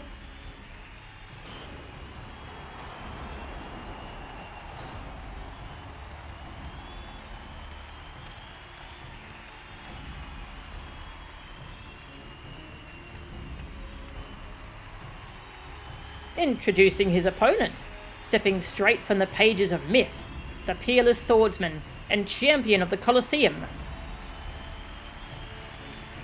Siegfried!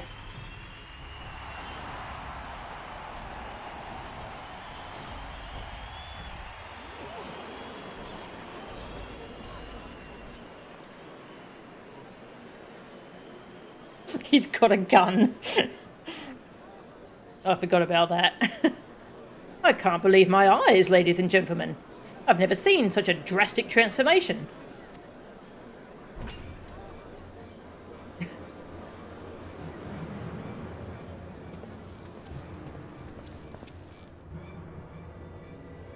As we all know, the Great Azuro is fond of his little tricks, so Siegfried decided to prepare a few of his own. At Amagina and Sons Mineral Concern, we research various technologies, including Garlean Magitech, and have restored several armaments salvaged from the battlefield. Magitech? I don't remember any stories about Siegfried wearing Garlean armor and carrying a hand cannon. Fear not. It will take more than some hurriedly cobbled together pot lids and a child's Popoto launcher to best the Great Azuro. But enough talk. Have at you. Know your folly, Siegfried.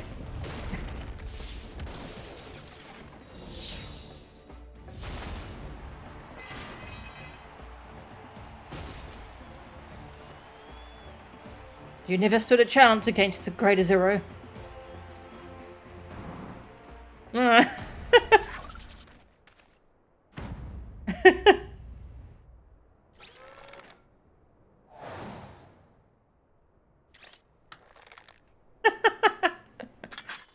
Oh god.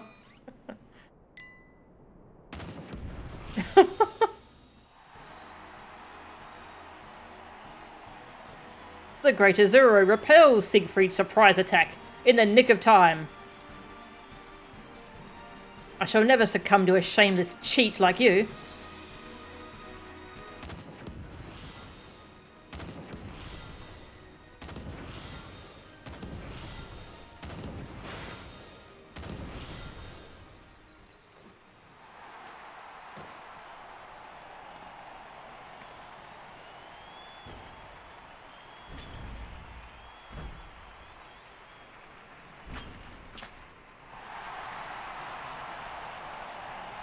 Such determination! This match is not over yet. Impressive, but the time has come for you to admit defeat.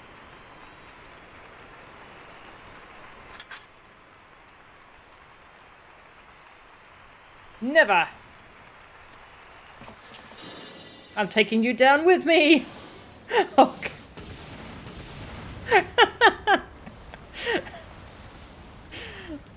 it was a good match. Self-destructed.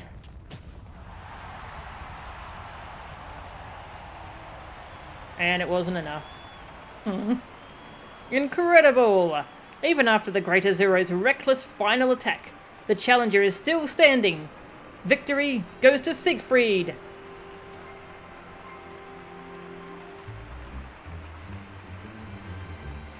Such power. It was only this Magitech armor that saved me. Without it, I would have been blown to pieces. Father, for the sake of my honor, I demand a rematch. If that is what you desire. Though it would appear the poor fool is in sore need of an infirmary bed. Or perhaps a coffin. If the Greater Zero is in no fit state to fight, then I have no option but to request a replacement. Oh gee, I wonder who that's gonna be. The Tooljar. A Zero the Second.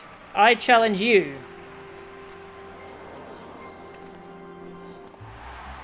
Good gods almighty! I can scarcely imagine what the next match holds in store. With the Greater Zero lying broken and defeated, it falls to his gifted protege to avenge him.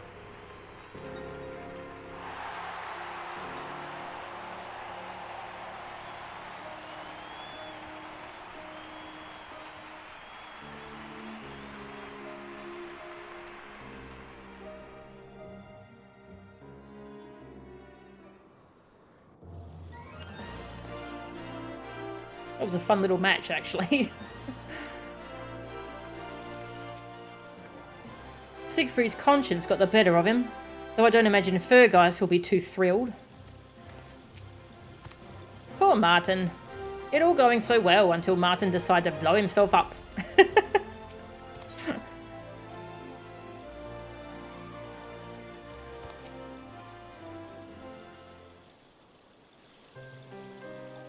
Royce, I'm so sorry. To be honest, after he broke through my mighty guard, I knew he had me beaten. The best I could hope for was to force a draw, and we all know how that went.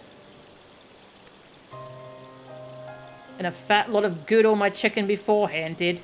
If I'd known he'd come in dressed in Magitech, waving a sodden cannon, I'd have... well, I don't know. Not much I could have done, I suppose. You shouldn't be so hard on yourself, Martin. It really was an incredible match, and you very nearly beat him. In any case, the wager to decide ownership of the Celestium is still on. It's all down to you now, Milchan. Siegfried's as strong as an aurochs, cunning as a fox, and slippery as an eel, so you'll need to keep your wits about you.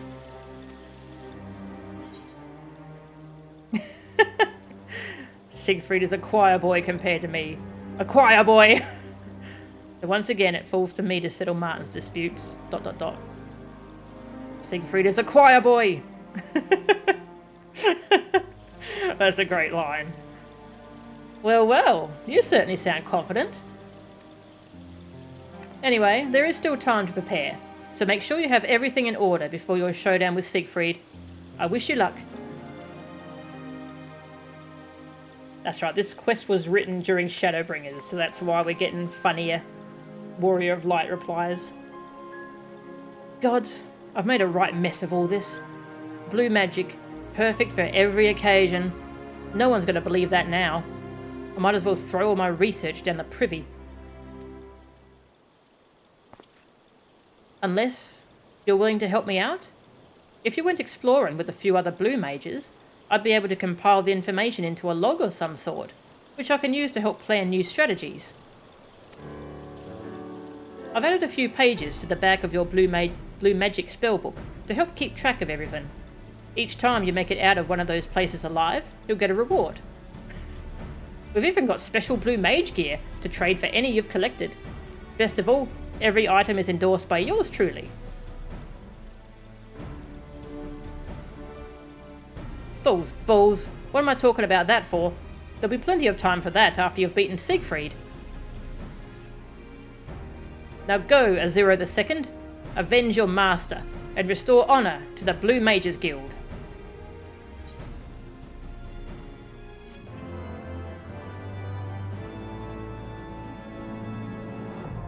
Blue Mages log. And new stages have been added to the Masked Carnival. You can trade allied seals for various items. I guess I've unlocked a bunch of cool stuff I can get from him. Thanks to you beating... Oh, hang on. Haven't done that yet in this playthrough. Oh, I don't think I do have that yet, actually. No, I don't have that yet. Incendiaro. 2 materia slots. Nice. Special gear. And a bunch of music and pets. This is where the Brute Justice minion comes from. Cute Justice. A slash headache emote. Great Azuro card. Ooh, some materia.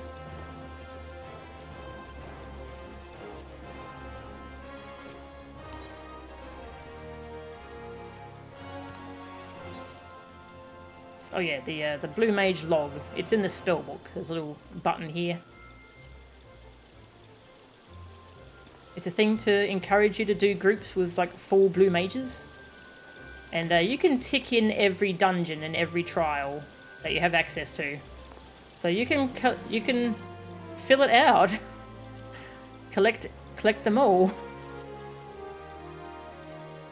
I haven't done any of them, and I don't know if I'll be able to on Oceanic servers. It's very quiet here.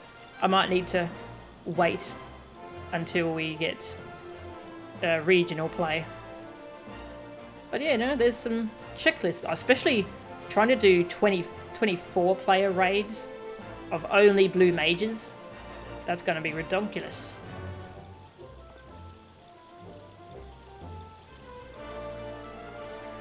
Completion of duties will only count towards Blue Mage progress if the party meets the size requirements.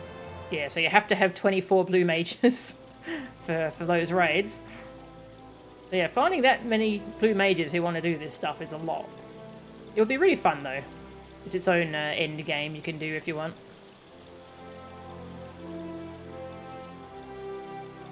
Had a bot, did we?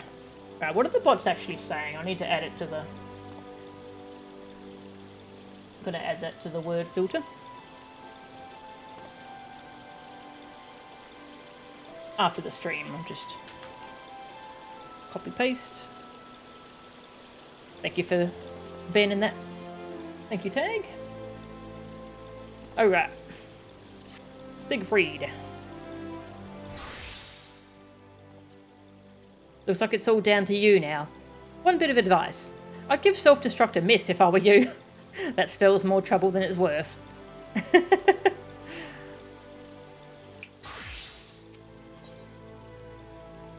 Yeah, so this quest you have to go beat Siegfried to do this finale quest.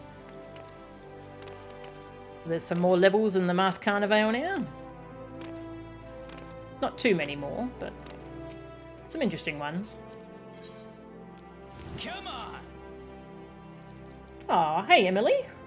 Thank you for the raid. Thank you very much. I'm not going to be going too much longer. I'm just finishing up a Blue Mage, the Blue Mage quests. But I'm about to show my fight against Siegfried as Blue Mage, so that could be fun. Yeah, how was your stream? What were you playing today? And thank you very much for the raid. Yeah, so it went up to level 25 before, Azulmagia. So they added 5 new ones in this patch. Some pretty tough fights, actually, from what I remember. And the fight against Siegfried is 3x. Some Elden Ring, ooh. I hope Elden Ring went well for you. Okay, so like the Azulmagia Fight, I've already done this one. I've recorded it. Mute the game. Alright, just checking if I died at all. I did indeed. I'll show you my death though, might as well. You know, these aren't super easy fights. I looked up strats for all of them before I did them.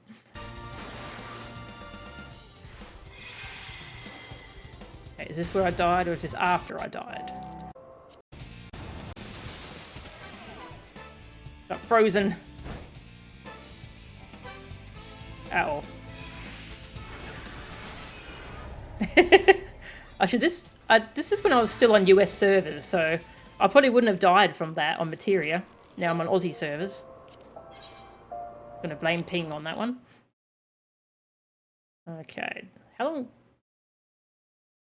Oh, there's another death. Let's have a look at that.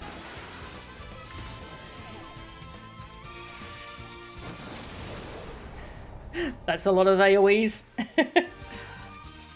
Hey Audrey, welcome. Emily went to bed. No worries, that's understandable. It is pretty late over there, isn't it?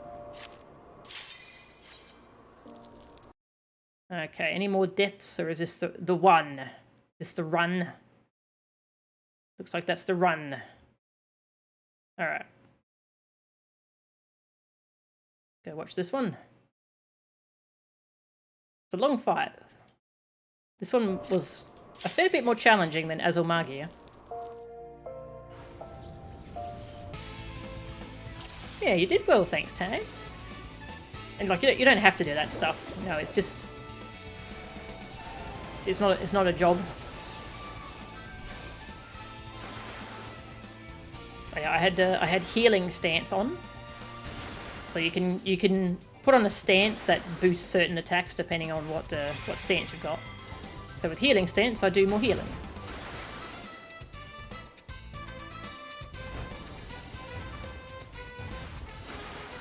He's still using his explosives because he's a cheater. Drops bombs everywhere. And then he punts you away, so you just kind of stand next to him so you get punted into the empty space. He binds you in place, so you have to bring that exuviation spell to dispel the bind off of you.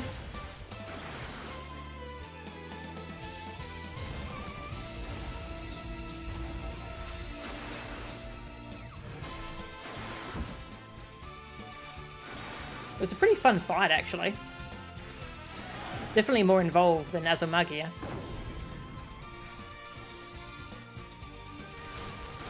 I'm shooting drills at him.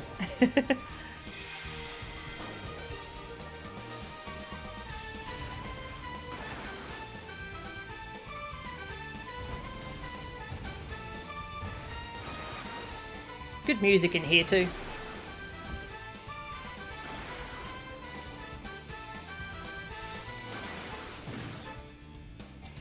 And you do not want to touch that lightning field around the arena. That will kill you very quick.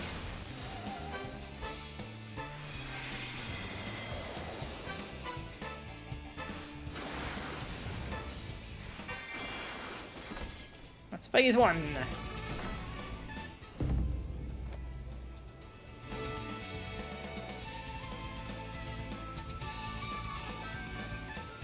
I don't remember what was in this phase. Let's find out. Hey, Blazing Blade? Yes. Blue Mage has some super cool looking spells. Swift Steel. What was that? Ah. Dodging stuff.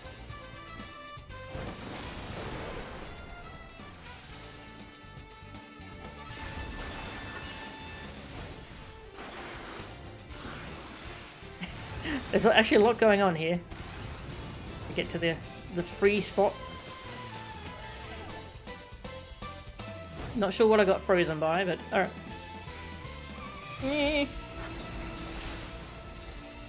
Ping, that's ping for you.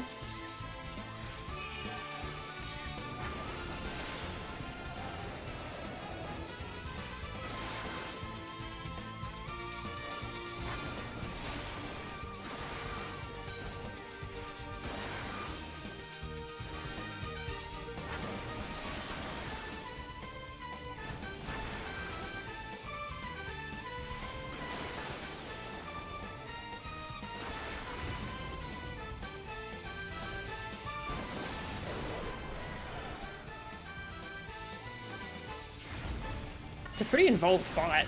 I like it. They spend a lot of time on these fights, making them really interesting and fun. I'm still not sure if I'm too close to the ice or if that was just ping.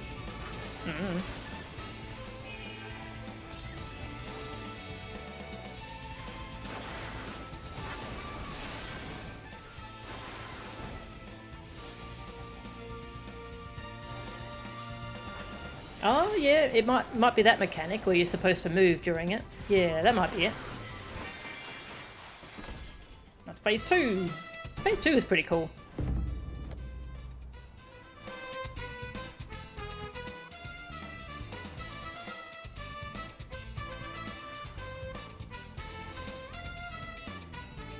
Final phase.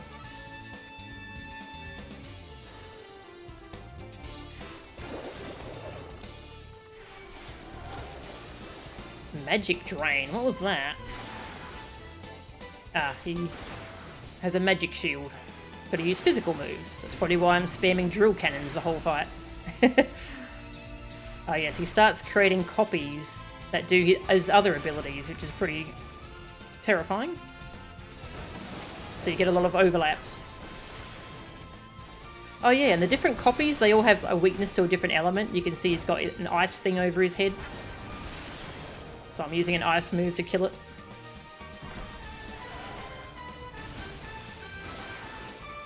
Then he brings this back from phase 1.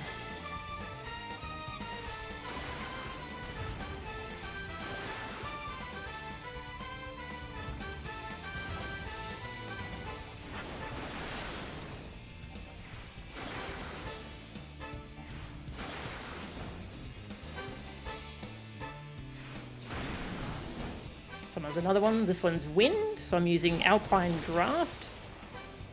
This one's weak to wind, rather. This one does the fire move. Hey. Who needs to see the screen anyway?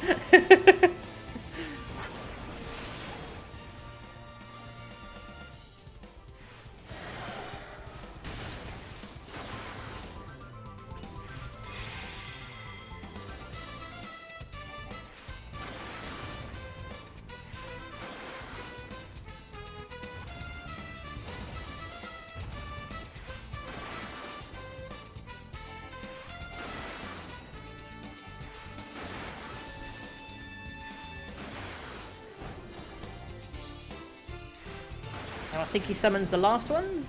Weak to fire. So I brought Bomb Toss. Throw a bomb at him.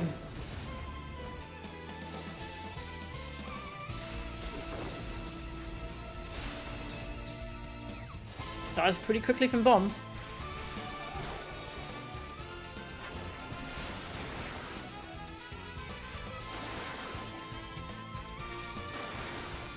I forget how many copies he ended up having, if 3 was all of them, or if there's more.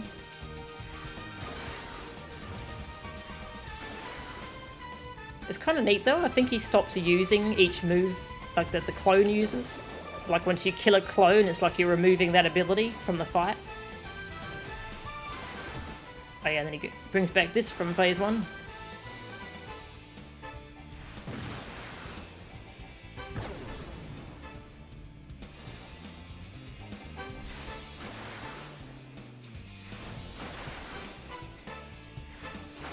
Swish Steel.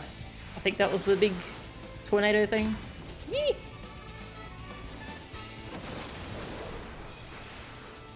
Oh no, I think he does keep using moves, because this is the fire thing. He just stops summoning the clones. They're all once each.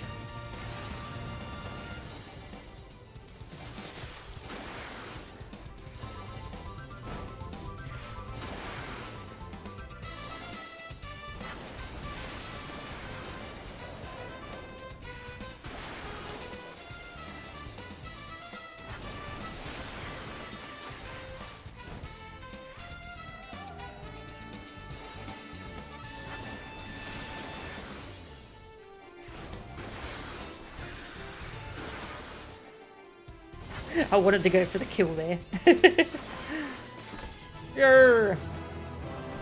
Yeah, that was a cool fight.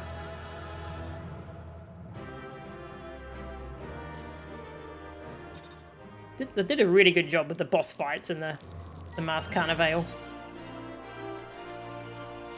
Complete 30 stages. Nice.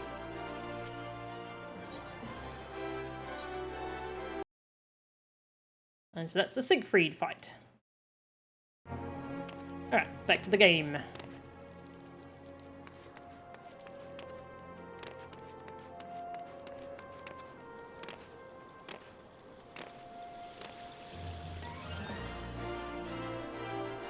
Bunny! Bunny spotted.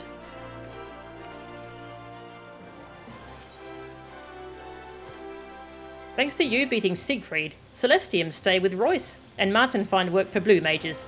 Everyone a winner. Except Siegfried, of course. Gahiljar happy you defeat Siegfried. Maybe Celestium become more popular than Colosseum now, yes? Blue Cheese. Martin presumably wishes to thank you for avenging his defeat at the hands of Siegfried. You did it! The great Azuro has been avenged. Honestly, mate, I can't tell you how satisfying it was, seeing you knock the stuffing out of that pompous bastard.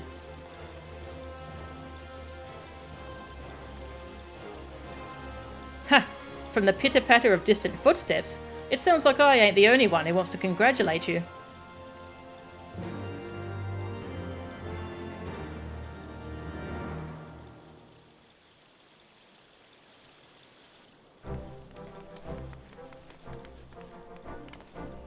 Oh, they got new outfits.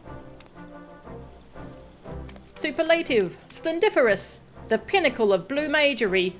Truly, you are everything I aspire to be. I knew Azuro II wouldn't let us down.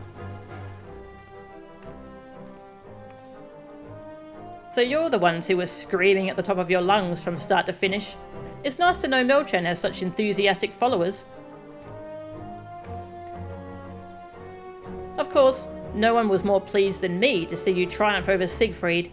The Celestium and its menagerie remain in my possession, and I'll sleep more easily knowing that Fergeist won't be unleashing any void scent, just to clear out those blasted mines of his. You have my thanks.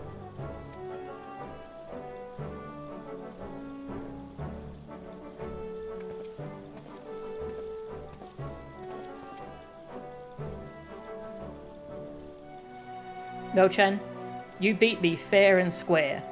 Even with all of that Magitech, I was no match for you.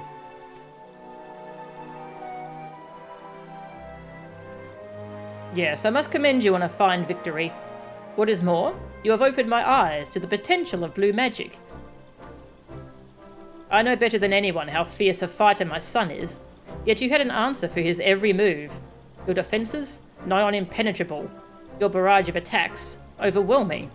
And on the few attacks that his blows struck true, your healing art swiftly mended the wounds. So, the Blue Mages Guild has gained your seal of approval, so to speak? He's desperate to try and secure funding for his guild. More or less. While Melchan here easily surpasses my expectations, and you possess no small amount of ability yourself, I have yet to assess the suitability of the guild as a whole. I shall hire you and your mages on a per-job basis, and have you fulfill whatever roles are deemed necessary. You will not regret this. I shall handpick our very best, according to your requirements, all for a reasonable price. I assume you shall refrain from taking more than your fair share? Well, part of the payment will go to the running costs of the guild. Besides, I think I'm entitled to a bit of a finder's fee, all things considered. You can't expect the guild master to live on table scraps.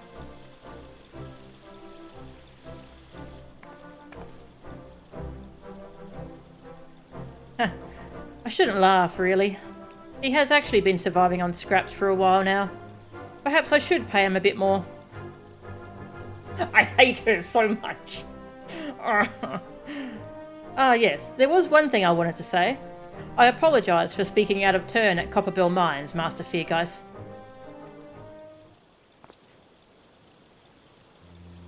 No, you had every right to be angry. And when you suggested that the other members of the Syndicate thought of me as second-rate, it struck a nerve, because deep down, I knew it was true. In the events following Teleji Adeleji's death, Lolorito's influence has been growing steadily, while Godbert's Gold Saucer continues to make Gil hand over fist. As for Prioress Dulala, being head of the Order of Naudthor means her position will always be secure.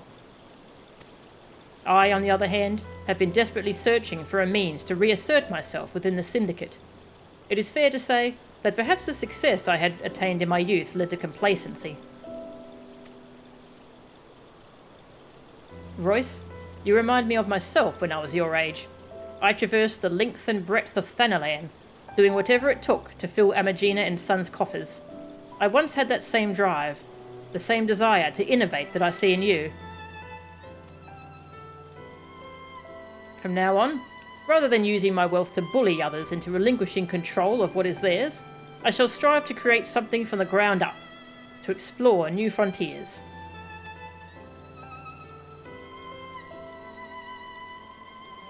And it seems there is no better time to begin than right now.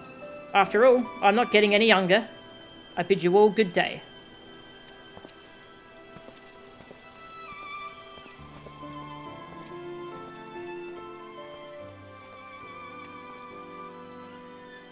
He looks like a puppy when he does that. Oh, when he's begging for the funding. He does. Speaking of exploring frontiers, that's exactly what Natiba and I should be doing.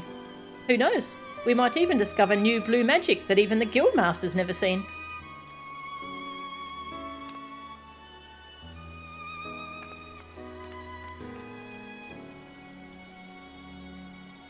No doubt they're feeling inspired after seeing the exploits of Azuro II.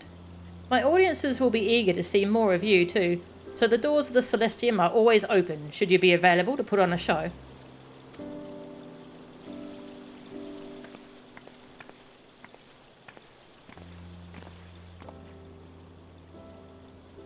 And once again, I'm left feeling about as useful as teats on a ball. I reckon it's time I packed it all in.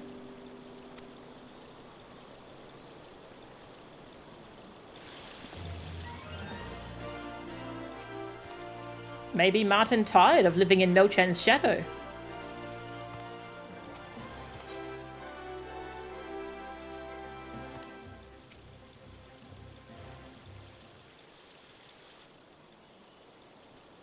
Melchan, there's no point denying it any longer. You've well and truly surpassed me. You've mastered everything I've mastered. triumphed where I've miserably failed. I've enjoyed my moment in the limelight, but I know when it's time to bow out. The day has come for me to hang up my cloak and little eye mask thingy.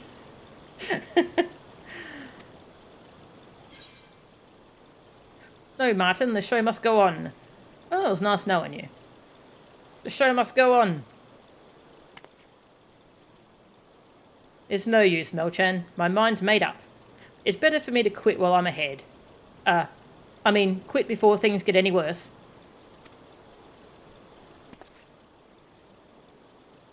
But enough of this.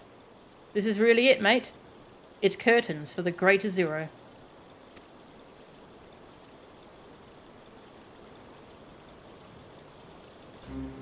But hark!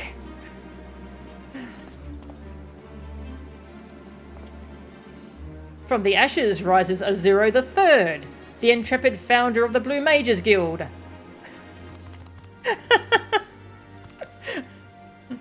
So, what do you think? I'll tell everyone the Great Azuro was just looking after it until Azuro the Third returned from somewhere. I'll think of that later. And that's not all.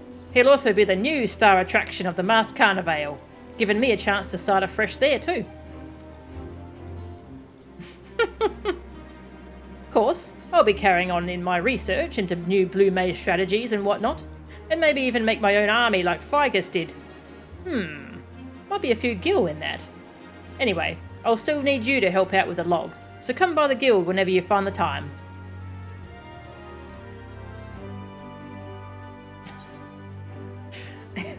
He's just being a drama queen.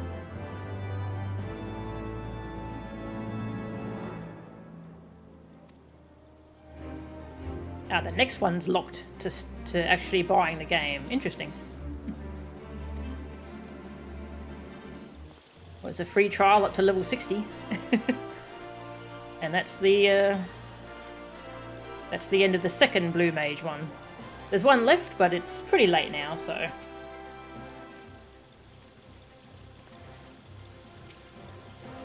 Well, Melchan, you've been chasing down all those untapped wonders we talked about. There's so much blue magic out there still left to learn. I don't know about you, but I'd like to see just how far Azuro II can take this art of ours. Which I think this is dialogue from later on. The Tooljar hear from Siegfried, also known as Zernberg, how you saved entire star from awful fate. Martin act happy, but when he think he is alone, he complain that he had no part to play. But the Tooljar hear that too. I hadn't seen that before.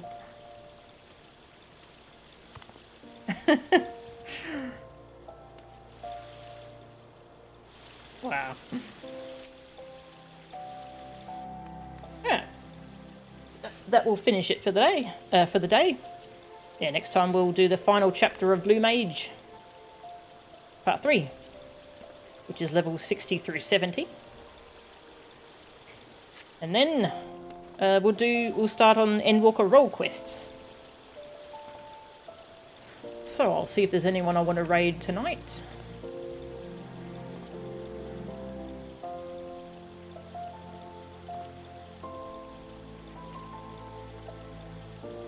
Yeah, thank you all very much for watching. We've got D-God doing some Lego again. I might send you over to him, unless he's finishing. I have to sit through Twitch ads to see if he's finishing his stream or not. Bloody ads. It's the same GTA Remastered Collection ad that I've been seeing for just constantly. Wasn't that Remastered Collection terrible? Okay, yeah, I think he's finishing up. Alright, well, in that case, I don't know anyone to raid. I can send you to Team Liquid. Oh, no, they're not. No, they finished too. Alright, there's no one to raid. I'm just going to end. The remasters were shocking. Yeah, I heard they just threw all the textures through an AI and didn't check any of it, and it's a mess. Yeah, anyway. I'm just going to end the stream. Thank you all for watching. and I'll see you all later. See ya.